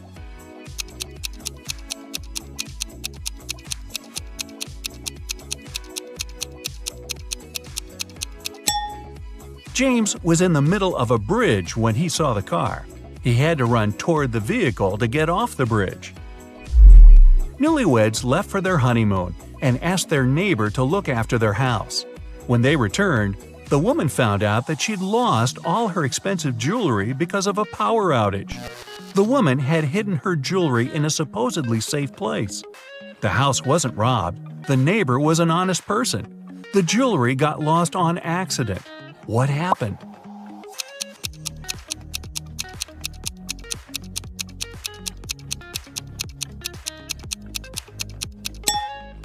The wife hid her jewelry in the freezer in a bag with frozen food. After the power failure, all the food spoiled. The kind-hearted neighbor decided to help and threw away all the bad food, together with the jewelry. On a sunny, windless day, a ship was in the harbor. There were many people on the shore looking at the vessel. Suddenly, the ship started to sink fast. There was nothing wrong with it, there was no storm, and the skies were blue. And yet, the ship went down in front of the spectators. What happened?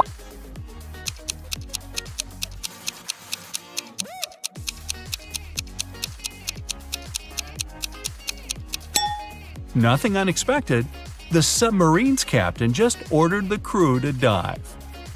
You're playing ping pong when your last ball falls into a 1-foot-deep narrow metal pipe embedded in the concrete floor.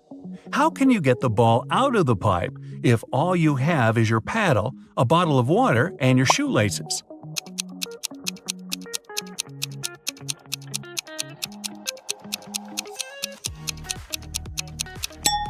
Pour the water from your bottle into the hole, and the ball will rise to the surface. Oh, and use your shoelaces to keep your shoes on. It took 7 years to build the world's tallest skyscraper. Every year, the builders managed to double its height. How many years did it take the skyscraper to reach half its maximum height?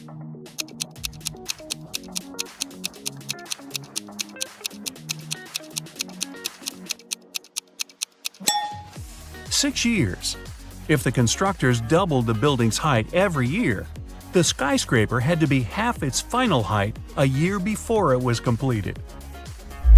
There's a low railroad bridge in your town with a car tunnel under it. One day, you see a large truck sitting right in front of the tunnel and a confused driver walking around. You come up to him and ask what happened. It turned out that the truck is just a couple of inches taller than the allowed height. So, if he drives inside, the truck will get stuck. Unfortunately, that's the only way to the driver's destination. How can he get through the tunnel?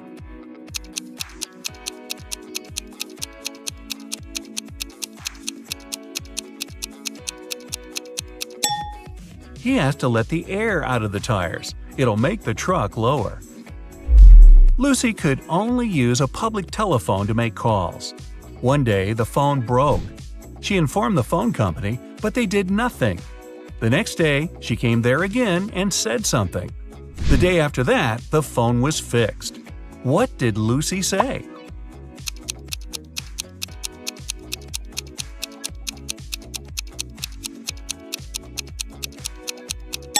She said that people were making calls without paying. A family lived in a round hut. There were 5 people, a mother, a father, and their 3 sons. When the father came home one day, he discovered that his computer was broken. The mother was away. Mark, the oldest kid, said he was doing his homework.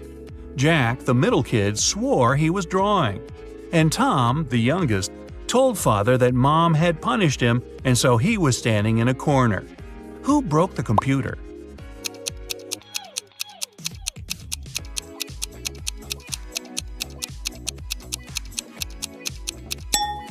It was Tom, of course. A round house doesn't have any corners. There is a 1-mile-long bridge, which can only hold 5,000 pounds at one time. That's exactly the weight of the truck that's crossing it. The truck reaches the middle of the bridge and stops. Suddenly, a bird lands on the truck. Is the bridge going to collapse?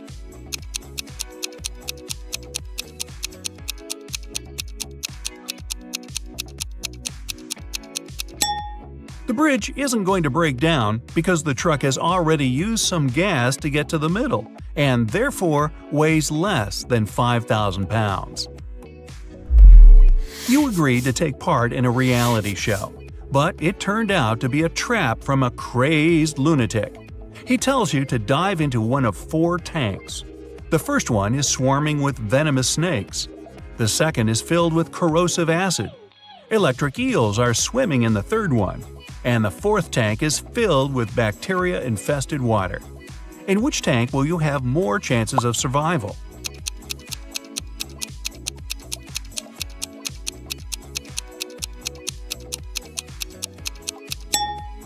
Choose the tank with the bacteria. First of all, not all bacteria are harmful, and secondly, not all of them are contagious. Good luck with that. Mark got himself a new book to read. The plot was so exciting that he couldn't stop and kept reading the story until late at night. He didn't turn on the lights when it was pitch dark and there was no one to do it for him. But he still managed to read the book till the end that night. How is that possible?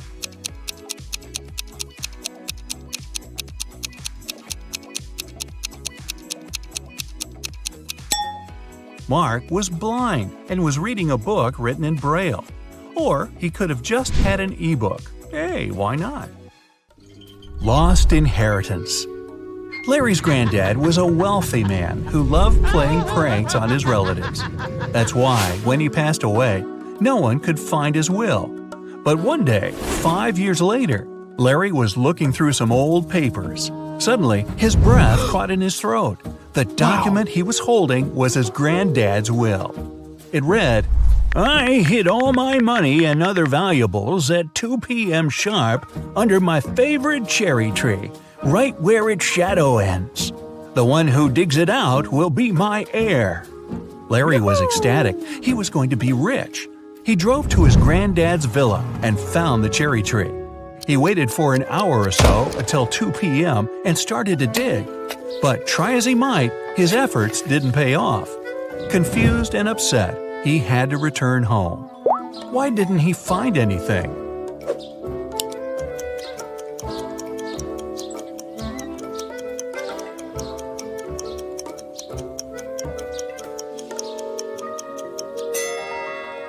It's been several years since the granddad hid his valuables. The tree has grown taller, and its shadow has become longer too. A smart investigator. A man living in a small village in the mountains got his goat stolen. He was sure one of his neighbors was behind this crime. The head of the village invited 4 suspects and said, "I'm going to give each of you a magic stick. Bring them to me in the morning. By that time, the thief's stick will have grown by 5 inches." The next day, the head of the village examined the suspect's stick. He immediately knew who had taken the goat. How?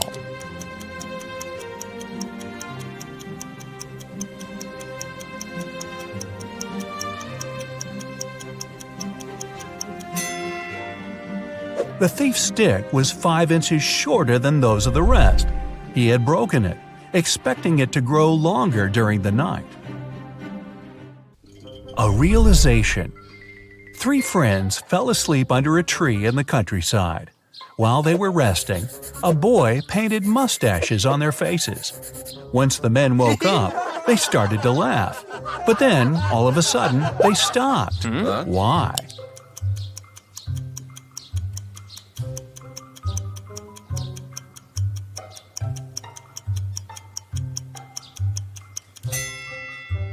At first, they saw the mustaches on their friends' faces and found it funny. But then, they realized their friends were laughing too. It meant they had mustaches on their faces as well. An apple riddle. Eric was locked in a room with 19 other people. Each of them could see the entire room and all the people inside without turning their head or body or moving in any other way. To get out of the room, Eric had to place an apple in such a way that everyone but one person could see it. The guy managed to do it. How?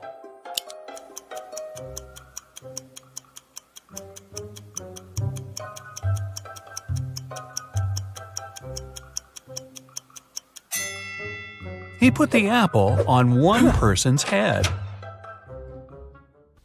A weird choice.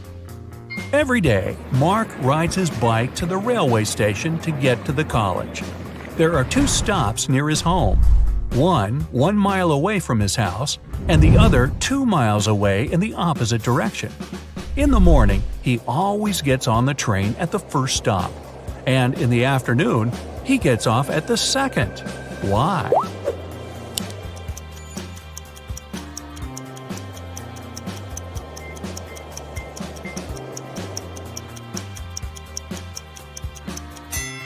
Mark's home and the stations are on the hill, and this method allows the guy to ride his bike down without any effort.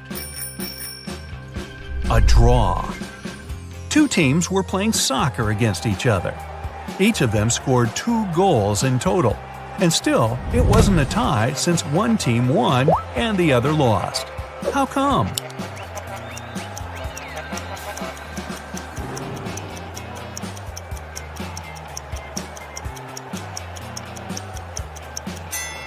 One of the teams scored an own goal. Time travel. An inventor has created a time machine. He's packed enough food, water, and other necessities and is now ready to test his invention. He sets the timer to go 500 years back into the past. The man is about to press the start button when a thought comes to his mind. He slaps his forehead, takes the time machine and his supplies, and goes downstairs. What for?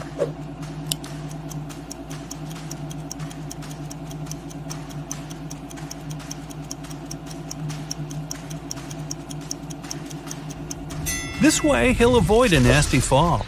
Multi-story buildings were rare 5 centuries ago. A money problem.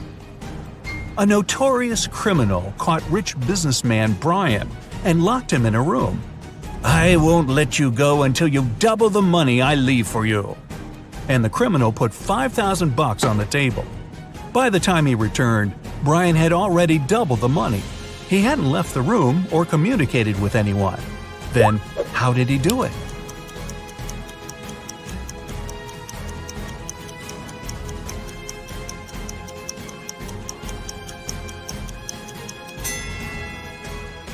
He put the money in front of the mirror.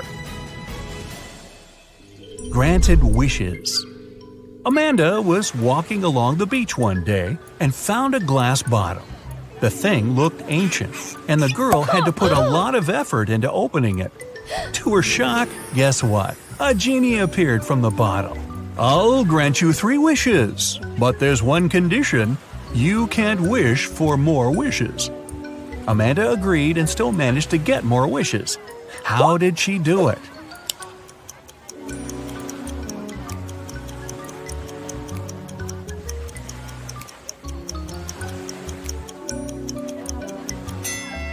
She started with wishing that the genie allowed her to ask for more wishes.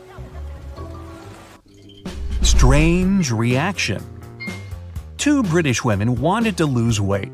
They went to the gym, ate healthily, and drank a lot of water. In 2 weeks, both of them lost 10 pounds. But one woman was happy and the other upset. Why?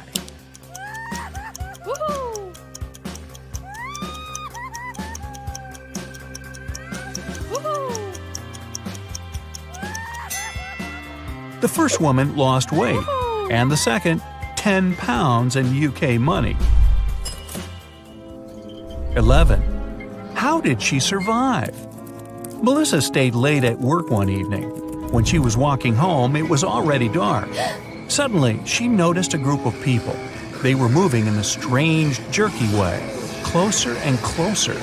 With growing horror, Melissa realized the approaching people were actually zombies. In a moment, she got surrounded. Then, darkness.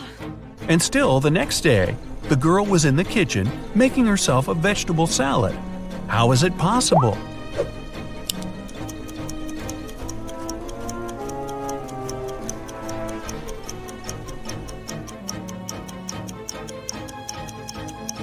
Look at the date. It's November 1st. It was Halloween the day before, and zombies were just some dressed-up guys. Beach volleyball. Andrew and his friend Kenneth went to the beach to have some fun. Andrew started to play volleyball with Gary, a guy they met there. After the game was over, Andrew went to a beach bar and ordered a lemonade. But after drinking it, he almost immediately felt sick and lost consciousness. Kenneth called an ambulance and his friend was taken to a hospital. There it was discovered Andrew had been poisoned. The police questioned the suspects. Kenneth said, "I'm sure the barman put something in Andrew's drink." The barman exclaimed, "Why would I poison my customer? It was probably the guy he played volleyball with. He lost the game and wanted to get revenge." Gary said, "After we finished playing, I went to swim in the sea. I didn't even notice Andrew had been taken away." Who poisoned Andrew?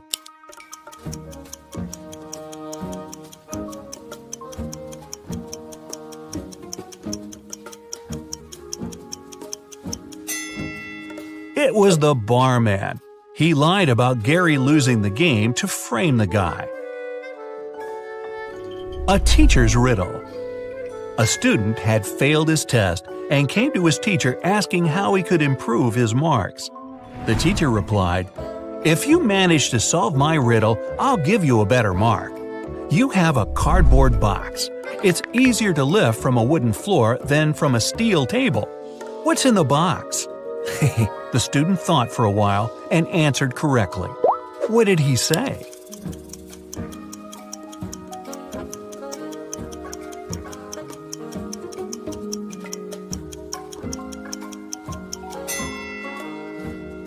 The box is filled with magnets. A missing model. Ashley was a popular fashion model. On Friday, she had to open a show, but 10 minutes before the event, she vanished. Several witnesses claimed the girl had been taken away in a black car. The police questioned 4 suspects. Betty, Ashley's colleague, said, "I felt sleepy before the show. I'd made myself a cup of coffee and was drinking it when Ashley disappeared." Kevin, the manager, told the detective some equipment had been broken. He was trying to solve this problem. Paul, the hairstylist, explained that he had been refreshing the model's makeup. And Donna, the designer, said she had only come several minutes before the show. Who is behind Ashley's disappearance?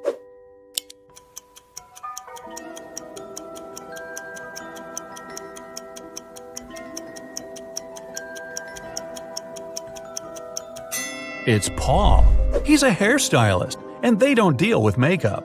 Plus, there are no beauty products at his station. In disguise. A feared criminal managed to escape from the police. He got a job in a wealthy mansion. When the detectives arrived there, they found out 3 men had been hired recently. They questioned each of them. Michael, the cook, told the police he had been working in a restaurant before.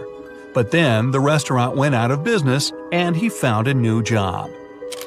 John, the gardener, answered he had always been interested in plants. After finishing garden design courses, he landed this job. Robert, the security guard, said his father was the house owner's friend. He helped Robert to get his position. Who's the criminal?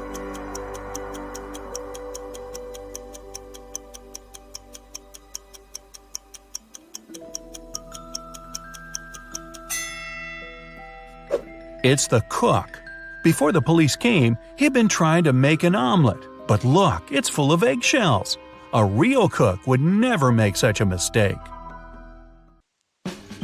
A train mystery. It's something that comes with a train, leaves with a train, but is no use to a train. And yet, no train can go without it. What is it?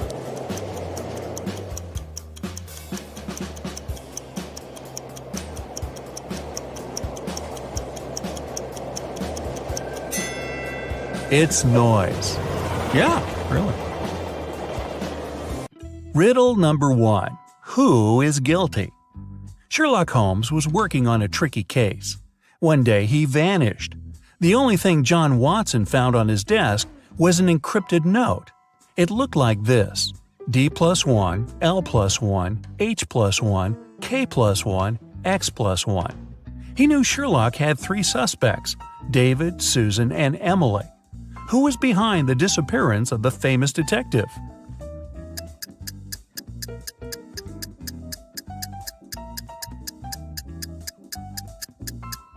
John Watson cracked the code. D+1 equals E, L+1 equals M, and so on. Emily knew where Sherlock was. 2. Generous grandfather. Jason and his grandfather were very close. They spent a lot of time together. Their favorite entertainment was to crack detective riddles. Unfortunately, the elderly man passed away unexpectedly. His lawyer informed the relatives that the grandfather had hidden all his money, and he was a wealthy man. The one who would find it would get all the inheritance. Jason realized the grandfather wanted him to get everything. He ran to his office and soon found out where to look for the money.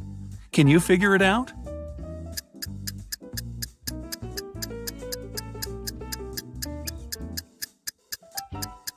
There's a cross on the picture with an apple tree that's hanging on the wall. Jason has to look for the money there. 3. The second riddle. When Jason reached the tree, he found a small box. Inside there was a note with a rebus puzzle. After looking at it for a while, the guy darted off. Where did he run?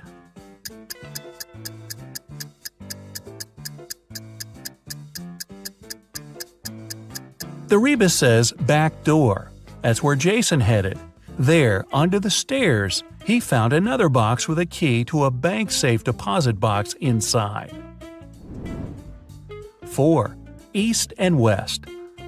The king's two most trusted bodyguards created a method of keeping their boss safe. With the monarch between them, they were going to stand looking in the opposite directions. One would face the west and the other the east. At the same time, without using any reflective surfaces, they would both see the king clearly. How would they do it?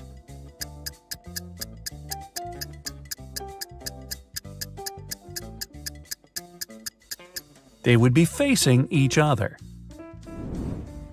5. Attacked neighbor.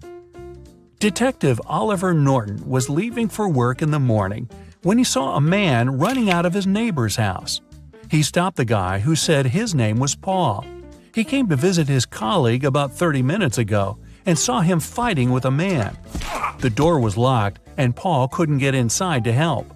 While he was trying to find the way to enter the house, the criminal left. Paul entered and saw his colleague lying on the kitchen floor, unconscious. Oliver and Paul came into the house. Nothing seemed to be out of the ordinary, but after looking around the kitchen, the detective arrested the man. Why?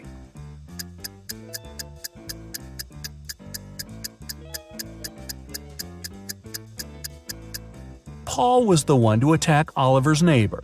If his words had been true, fried eggs would have been burned after 30 minutes of cooking. 6. Diving disaster. You're a scuba diver who's exploring the seafloor on your own. After visiting one cave after another, you find out you've lost your way. You start panicking because you have barely enough oxygen to make it back to the surface. Suddenly, you see the cave you're in has 3 exits, but one of them is guarded by 3 giant jellyfish, the second by electric eels, and in the third opening, there are huge whale sharks. Which passage should you opt for?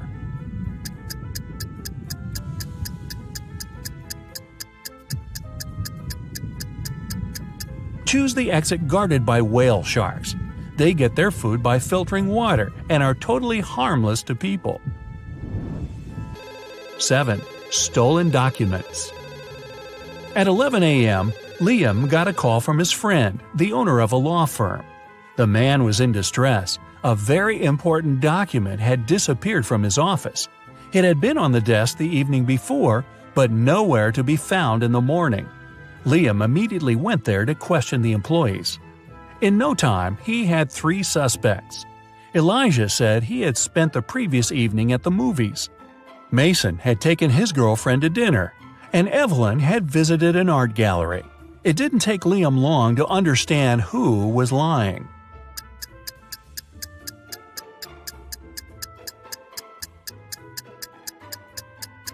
It was Elijah. His ticket wasn't torn. 8. Real or fake? Kevin decided to visit his elderly aunt he hadn't seen for several months.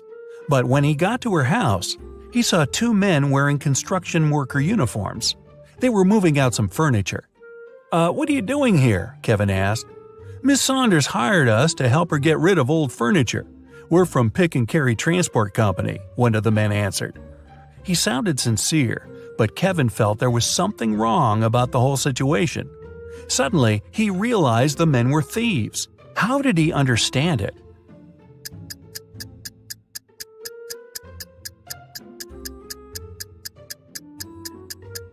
There was no company van near the aunt's house, just a dark car with tinted windows.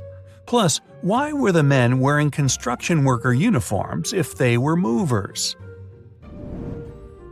9. Anxious wife. Ryan got into a car accident. He was badly injured and lost his memory.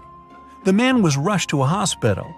When he came around in his room, he saw 3 young women near his bed. The doctor informed them Ryan had to stay there for at least a week. Unfortunately, the poor man couldn't remember who the women were.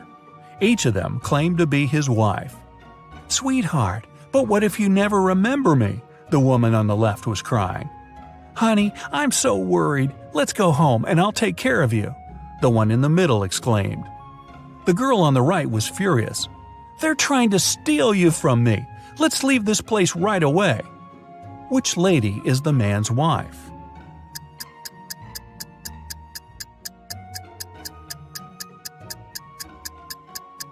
The woman on the left was crying. She's the only one who's worried. The other 2 want to take Ryan away from the hospital, but he's injured and needs medical care. 10. Gas station accident. Brian was driving home late in the evening when he noticed he was running out of gas.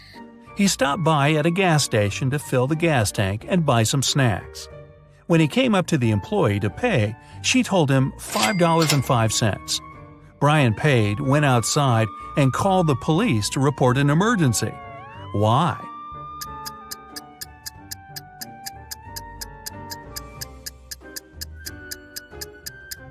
The cash register showed $18.35, but the cashier said $5.05, which looks like SOS. 11. Trapped in a well. Eric was a famous detective. Once he was investigating a case and found some crucial evidence. The next morning, he woke up in a well.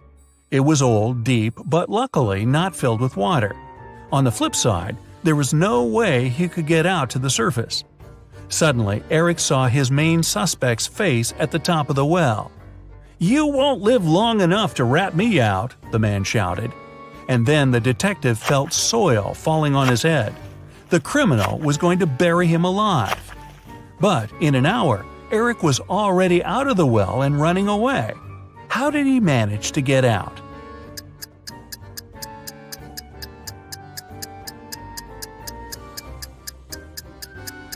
The detective started to shake off and tamp down the soil that was falling into the well.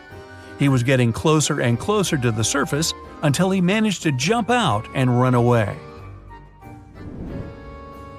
12. Winter escape. Mark and Liza had been dating for 2 years. One day, the guy came to his girlfriend's house. He was going to propose to her. But when he made it there, he found Liza with another man. Mark was furious. The other guy got scared and rushed out of the house. Liza was shouting it was his brother, but Mark knew better. Unfortunately, he hadn't seen the guy's face clearly. When he ran outside, he saw 3 men. Which one is Liza's lover?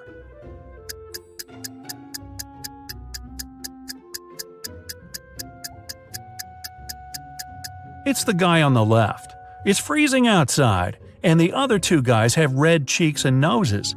But the third guy's face is pale because he just left a warm house.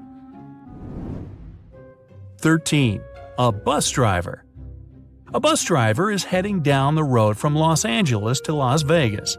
It's been a long day and he's worn out. He yawns several times and ignores a stop sign. A police car is passing by right at this moment. The officers inside see the driver turning the wrong way onto a one-way street, but they don't arrest him. Why?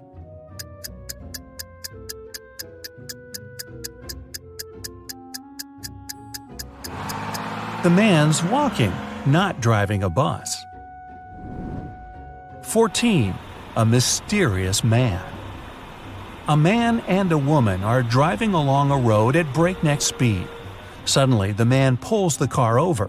He tells the woman he'll be right back and sprints into a large building. The car doors are locked, all the windows are up. But when the man returns, he finds the woman unconscious. There's also a stranger in the car with her. Surprisingly, instead of pulling him out of the car, the man hugs him. Who is the stranger and how did he enter the car?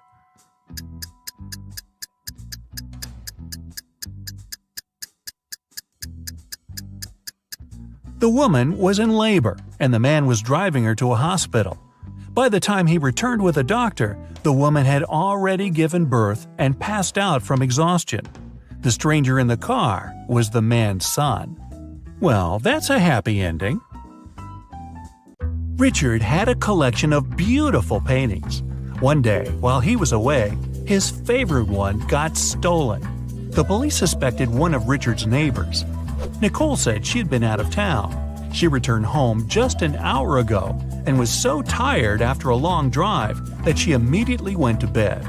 Dennis said he had been getting ready to paint his house, but since it didn't seem the rain would stop anytime soon, he went to the movies instead. Julie answered her sister had been feeling unwell. That's why Julie was busy looking after her little nephew. Who was lying?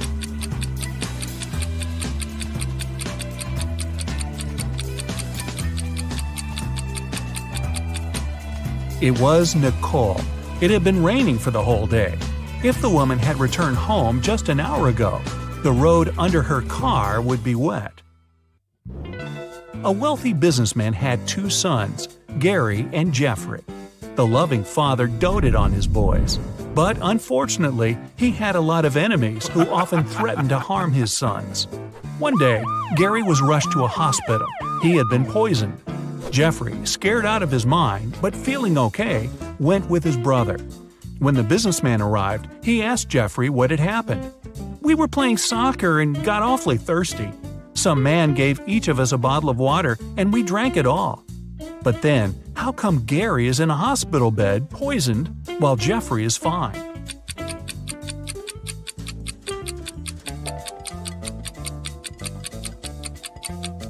The water the boys drank was okay. The poison covered the bottlenecks. Unlike Gary, Jeffrey didn't touch his bottle with his lips while drinking. Kyle has been caught by a mad professor and locked in a room with only one door and no windows. Is the scientist going to experiment on the poor guy? Kyle has to get out of there as soon as possible. After searching the room, he finds 4 keys. On the door, there are 4 keyholes with a number under each of them. Kyle has to match the keys and keyholes, and there's hardly any time left. The professor's car has just stopped near the house.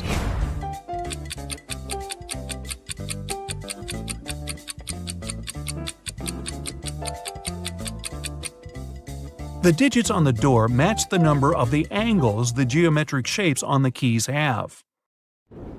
3 people were stopped at the security check of an international airport. They were suspected of smuggling different stuff out of the country. The first man was heading for a beach resort. In his suitcase, there were a lot of things needed at the seaside: an umbrella, a pair of sunglasses, sunscreen, and a beach towel. The second man had a cage with 3 colorful birds and a pet carrier with a family of hamsters.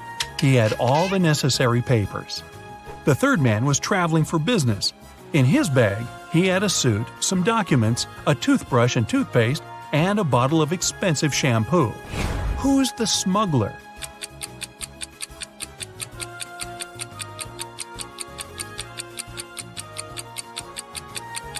It's the third guy.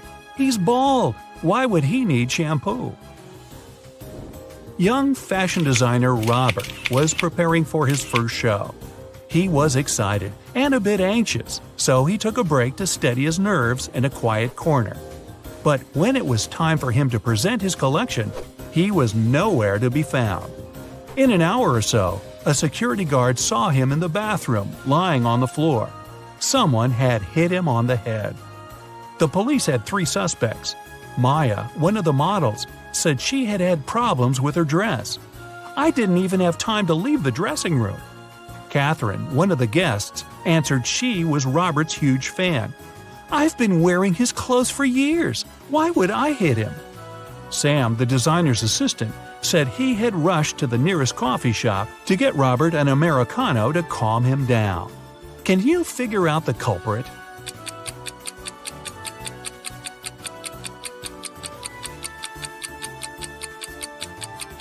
It was Catherine. That day, it was Robert's first show. Then how could she be wearing his clothes for years? Ethan and his girlfriend Anne went to explore a cave and got lost. After some time, they came across two people, a man and a woman. The man, bearded and rough-looking, had a shovel in his hands. "I've been stuck here for a week. I know how to get to the surface, but I need your help. Come with me." The young woman exclaimed, "Don't trust him. He's a criminal. Follow me. I've been here longer than him. I know where the exit is." Who should the guys believe?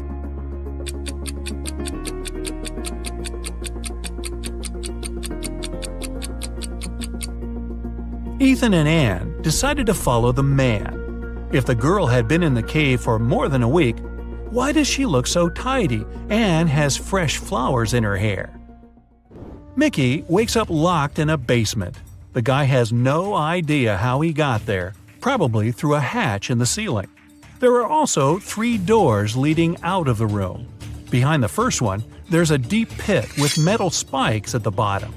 The second door leads to a lake with hungry piranhas. And behind the third door, there are crocodiles. Suddenly, the room starts to fill with water. Which door should Mickey choose to escape?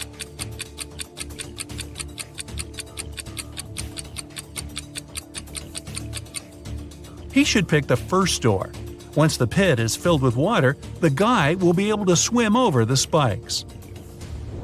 Adam's car has gotten broken right in the middle of a deserted forest road. But the worst thing? It's winter, snowdrifts are huge, and the wind is freezing cold. Adam has to get to the nearest town, and fast. But if he follows the first path, he'll have to deal with hungry wolves. The second goes through the area inhabited by bears. And if he takes the second road, he'll have to cross a river covered with thin ice. Which is the safest way?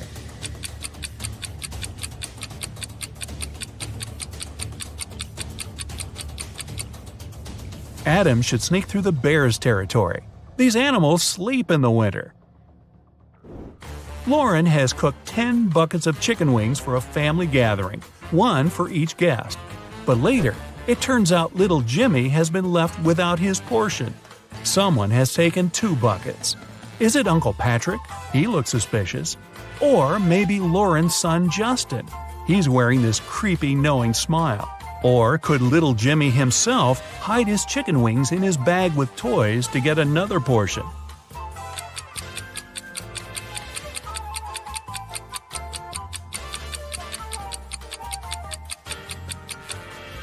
Look at the dog.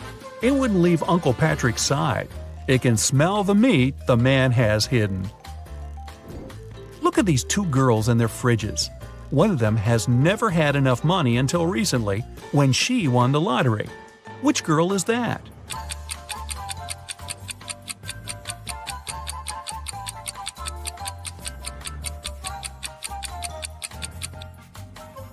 It's the girl on the left.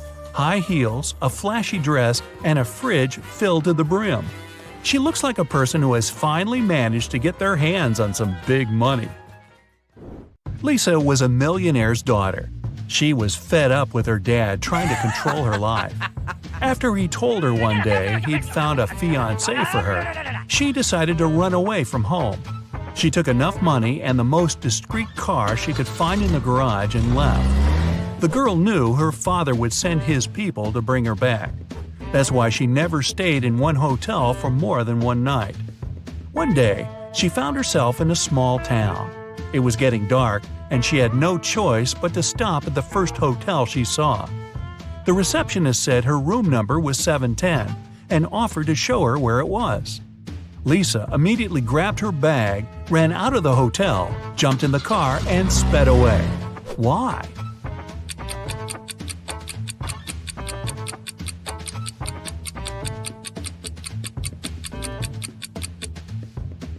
The first digit of a hotel room number usually means the floor it's on. Room 710 is supposed to be on the 7th floor, but the hotel only has 2 floors. A little girl walks through the park and spots a hungry cat. She decides to share her sandwich with the poor animal. Unfortunately, there's a stream between her and the kitty. She squats down to attract the cat's attention and shows it the food. In no time, the animal is next to it. There's no bridge over the stream, and the cat isn't soaked. How is it possible?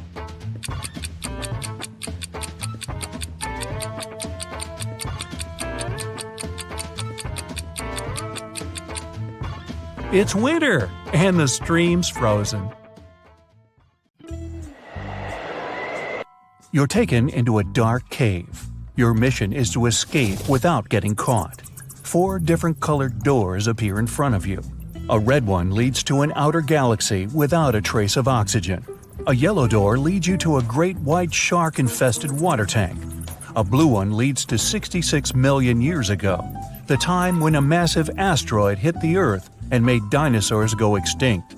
And a purple door leads to a beautiful island filled with beaches and delicious food. On the wall, there's only one clue. It reads, "Pick the door that's not a primary color." You've got 10 seconds to open the right door.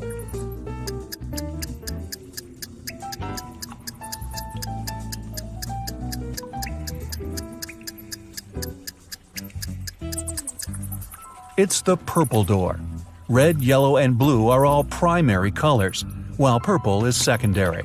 Plus, don't forget there's beaches and delicious food. You've managed to escape, and now you're transported to the beautiful island. You find a citizen in need. He tells you his brother had been taken by an evil mathematician, and the only way to escape is to solve his riddle. You rush to the scene and arrive at precisely 3 p.m. There, the mathematician greets you with an angry look and a tricky riddle. "If you calculate the height of my tower, you and my prisoner are free to go. If you fail, you'll stay here forever. I offer you 3 calculation methods to choose from: multiple long sticks, your shadow, or the long rope hanging from the tower. I give you 9 seconds."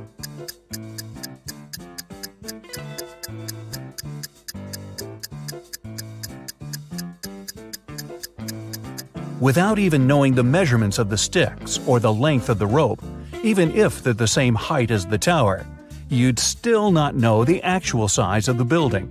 The best option is your shadow. Knowing your height, you can compare how many times your shadow fits into the tower's shadow. Add them together, and you've just found the right answer. Now that you're safe and sound, you go to your hotel to get some rest. That's when the restaurant manager calls you for help. He left the dinner service, and his staff members said everything was quiet, so they closed up early. Before shutting down the restaurant, the manager asked them to send him a photo of the deserted restaurant. This is the photo I received. Everything seems empty, and it appears my staff members are truthful. But something seems off. Can you help me figure it out?" You've got 8 seconds.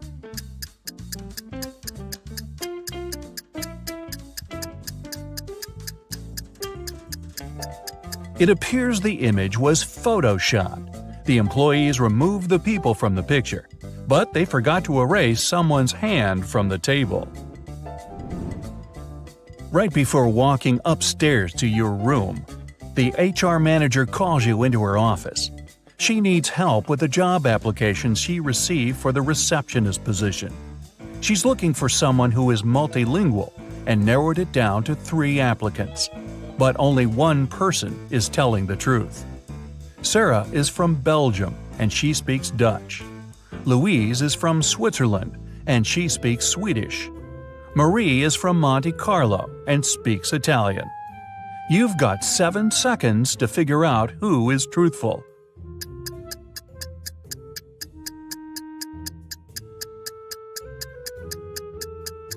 It's Sarah. In Belgium, they do speak Dutch, French, and German. In Switzerland, they mainly speak German, and in Monte Carlo, French. Time to go to your room and get some rest. But uh-oh, the elevator you entered is a trap. It takes you to the hotel's basement, where 3 doors appear in front of you. The first door takes you to the Amazon rainforest, with green anacondas, electric eels, and poison dart frogs. The second takes you to the Antarctic circumpolar current, the largest and most potent current globally. The third takes you to the top of Mauna Kea in Hawaii. It's the tallest mountain and largest volcano in the world that goes below sea level. Only one of them takes you to a safe place. Which one? You've got 6 seconds.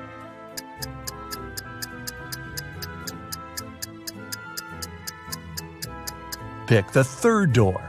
Mauna Kea is a dormant volcano, and it stopped erupting hundreds of thousands of years ago, so you're safe. You've made it out of the shady cave and you need to go to your room. As soon as you enter, the lights go off, and you hear bars lowering to the floor and huge chains shaking. You use your arms to navigate around and come across dots on the wooden floor. You run your fingers through them. It's Braille, and it reads, "One of the 3 magic mushrooms on this table will help you leave this place. Pick wisely, otherwise you'll be stuck in this dark room forever." The mushrooms on the left will make you super strong and provides healing powers. The one in the middle will bring the electricity back, and you'll be able to see. The one on the right will make you small and invisible. You've got 5 seconds to pick the right mushroom.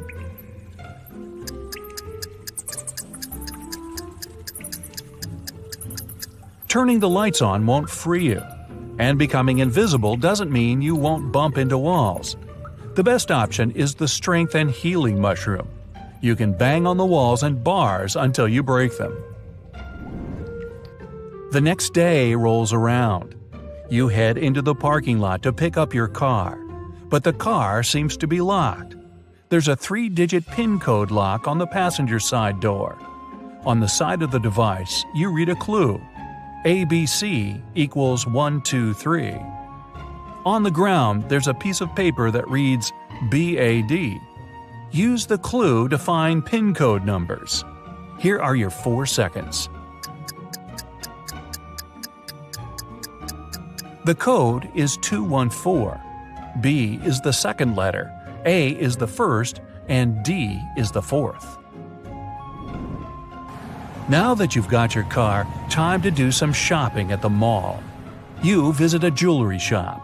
You discover it has a mysterious extension leading to a room filled with gold coins, diamonds, and other expensive metals. As soon as the owner spots you, he traps you in the room and locks the door. Nice shop. He tells you there's only one way to survive in that dark chamber. You must eat 1 muffin. If you eat the wrong one, you won't make it. But if you pick the right one, you'll be free to go. The first muffin turns you into moss. The second one turns you into a badger. The third muffin will turn you into a snake. 3 seconds. Moss can't survive without the sun for long, and snakes need the sun to regulate their body's temperature. The correct answer is the muffin that turns you into a badger. These creatures spend long periods in the dark. The mayor of the town calls you into his office. He politely ignores the fact that you're now a badger. He says that something mysterious is going on inside one of the town's restaurants. Everyone has turned into a zombie. Only one human is left in the bar, and you must save them. But first, you have to identify them. You're shown a photo with 3 people. Only one of them is human. You've got 3 seconds. It's the lady on the right. It looks like the red spot on her shirt came from her hot dog. The lady on the left is missing part of her ear. Now the mayor takes you to the local school. The principal needs to decide which of the students deserves to go to space camp next summer. She picked all the students that got A's on their report cards and gave each of them a bean. She said, "The person who will return with the tallest bean plant will win the prize. But you can't cheat." All kids came back with large plant pots and bean plants filled with smaller beans. Only one girl returned with a plant pot filled with soil. As soon as the principal saw her pot, he gave her the prize. Why? Here are your 3 seconds. The teacher gave them cold, cooked beans. They couldn't have sprouted unless the students cheated. And these guys all got A's, huh? Makes you wonder. The mayor takes you with him on an investigation. A man named Martin had finished his veggie garden and invited his friends over for a party. Then his wife vanished. He called detectives, and there are 3 suspects in front of you. Steve said he was looking at the cherry tomatoes and picked one to try it. Donna said she was checking out the little squashes that had started growing. Martin said he was taking professional pictures of the flowers for his blog. You've got 2 seconds to determine who's lying. It's Martin. This was a veggie garden. It didn't have any flowers. Time for your last test. You're walking into an underground tomb. You must retrieve the treasure and make it out alive. As you walk deeper and deeper into the tomb, you come across a mysterious creature. He says, "You must correctly answer my riddle. If you do, the treasure is yours. If you don't, you'll disappear forever. I'm not alive, but I can grow. I don't have lungs, but I need air to breathe. If water touches me, I cease to exist. What am I?" 2 seconds. The answer is fire. 2 best friends, Jack and Tyler, went to a tropical island to surf and have some rest. After an active day at sea, they bought a large watermelon and ate it. In an hour or so, Tyler felt unwell and lost consciousness. Luckily, he was taken to a hospital in time. The doctors there managed to save his life. But Jack couldn't wrap his mind around what had happened. Both guys ate the same watermelon. Tyler didn't have any kind of an allergy. Then how come Jack was perfectly fine?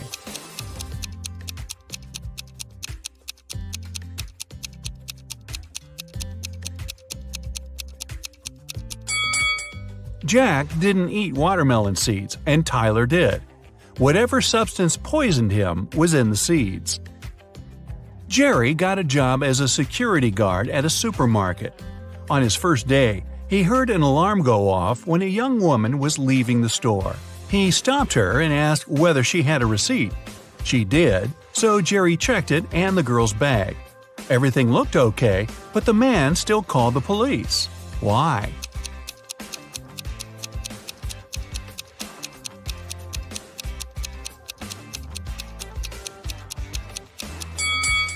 The date on the receipt was wrong. The girl had bought all the products the day before and then came back the next day to steal the same stuff. A wealthy businessman was poisoned at a restaurant. When the police arrived, they questioned all other visitors who were there at that time. Albert said he'd been talking on the phone with his brother. Judy told the police she had been waiting in a bathroom line. Diana said she had been writing a report for her boss. And Philip said he had been putting on his clothes, ready to leave. Who's the culprit?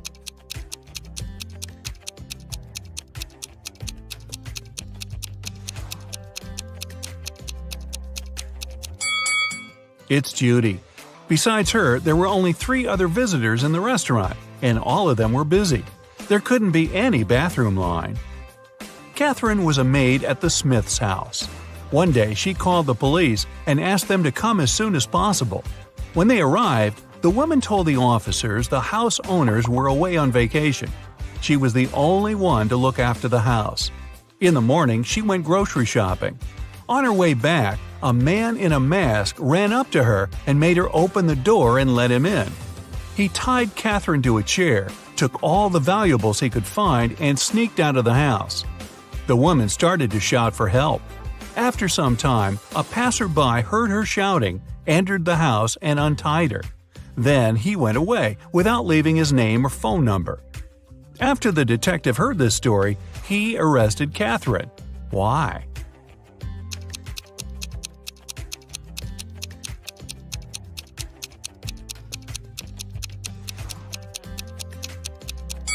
The Smith's house is away from the town, in a forest. There aren't likely to be any passers-by in that area. Plus, the fence is high and thick. Even if Catherine had been shouting, no one would have heard her. Janice rented an apartment with 3 other girls. Once, her mom came to visit her. She gave her daughter some money. Janice put the bills under a book lying on her desk and went to see her mom off. When she returned, there was no money in the room. The girl questioned her neighbors. Natalie answered she had just returned from her morning run. Brittany told Janice she'd wanted to read the book. After taking it, she put the money in the middle drawer. Kayla said she had entered the room just once to look for her scarf. Who took the money?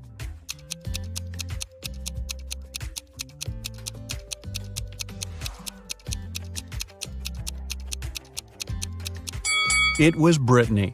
The desk has no middle drawer. A unique diamond was exhibited in a popular museum. No wonder it was guarded day and night. Only small groups of people were allowed to enter the room with the diamond.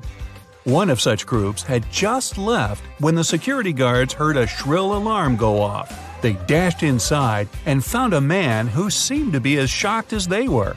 The diamond was in its place. The guards searched the man and found nothing unusual: a phone, a wallet, a lighter, a bottle with water, and a camera. They let the man go. But soon it was announced the diamond had been stolen. What happened?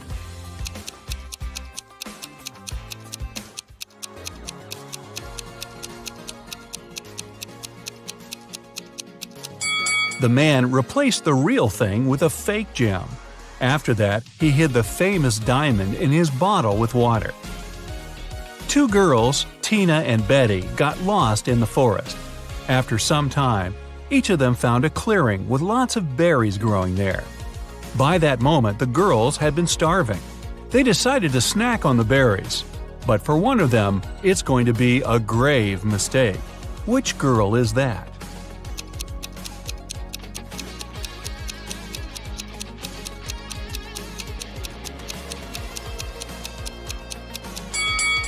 Betty is eating the berries from endangered plants. She's not supposed to do it, but they won't make her sick. Tina is munching on the berries that have knocked off a bird. It means they might be poisonous for the girl too. Uh-oh. Maria was walking down the street when someone slammed into her. It was a man who immediately started to apologize. The girl looked at him attentively and said, "It's okay, Mark." How come she knew the man's name if he wasn't a celebrity and she had never seen him before?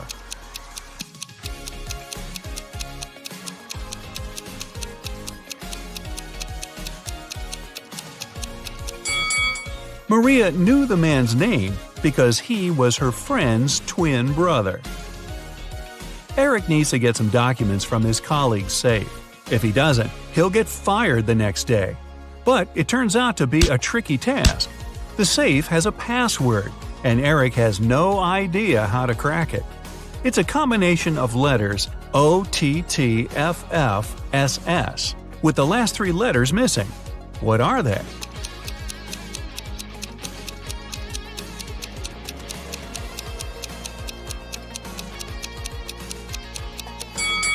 The missing letters are E and T.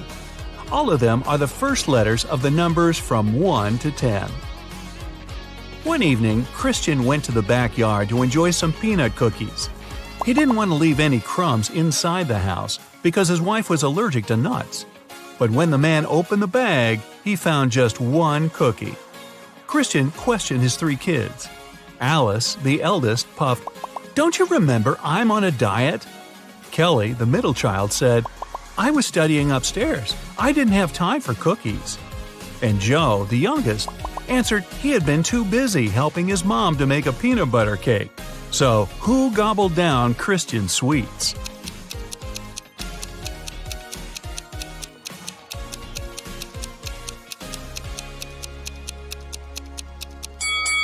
It was Joe. Christian's wife is allergic to nuts. It would be too risky to make a cake with peanut butter. A rich man's house was burgled. Strangely, the thieves didn't take anything except for 1 painting. When the police arrived, the confused house owner told them he had bought the canvas at auction. It didn't cost much. He had no idea why the criminals had chosen to steal it. Pretty soon, the police detectives figure out what was so special about the painting. Can you?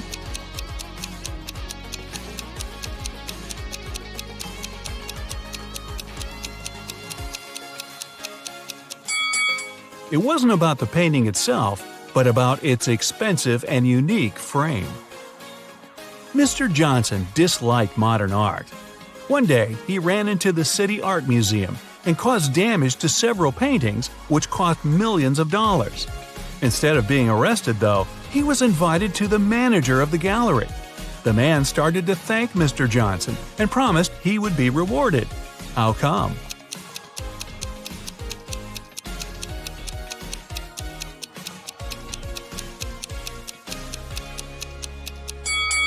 Mr. Johnson was a firefighter. The water he used to put out the flames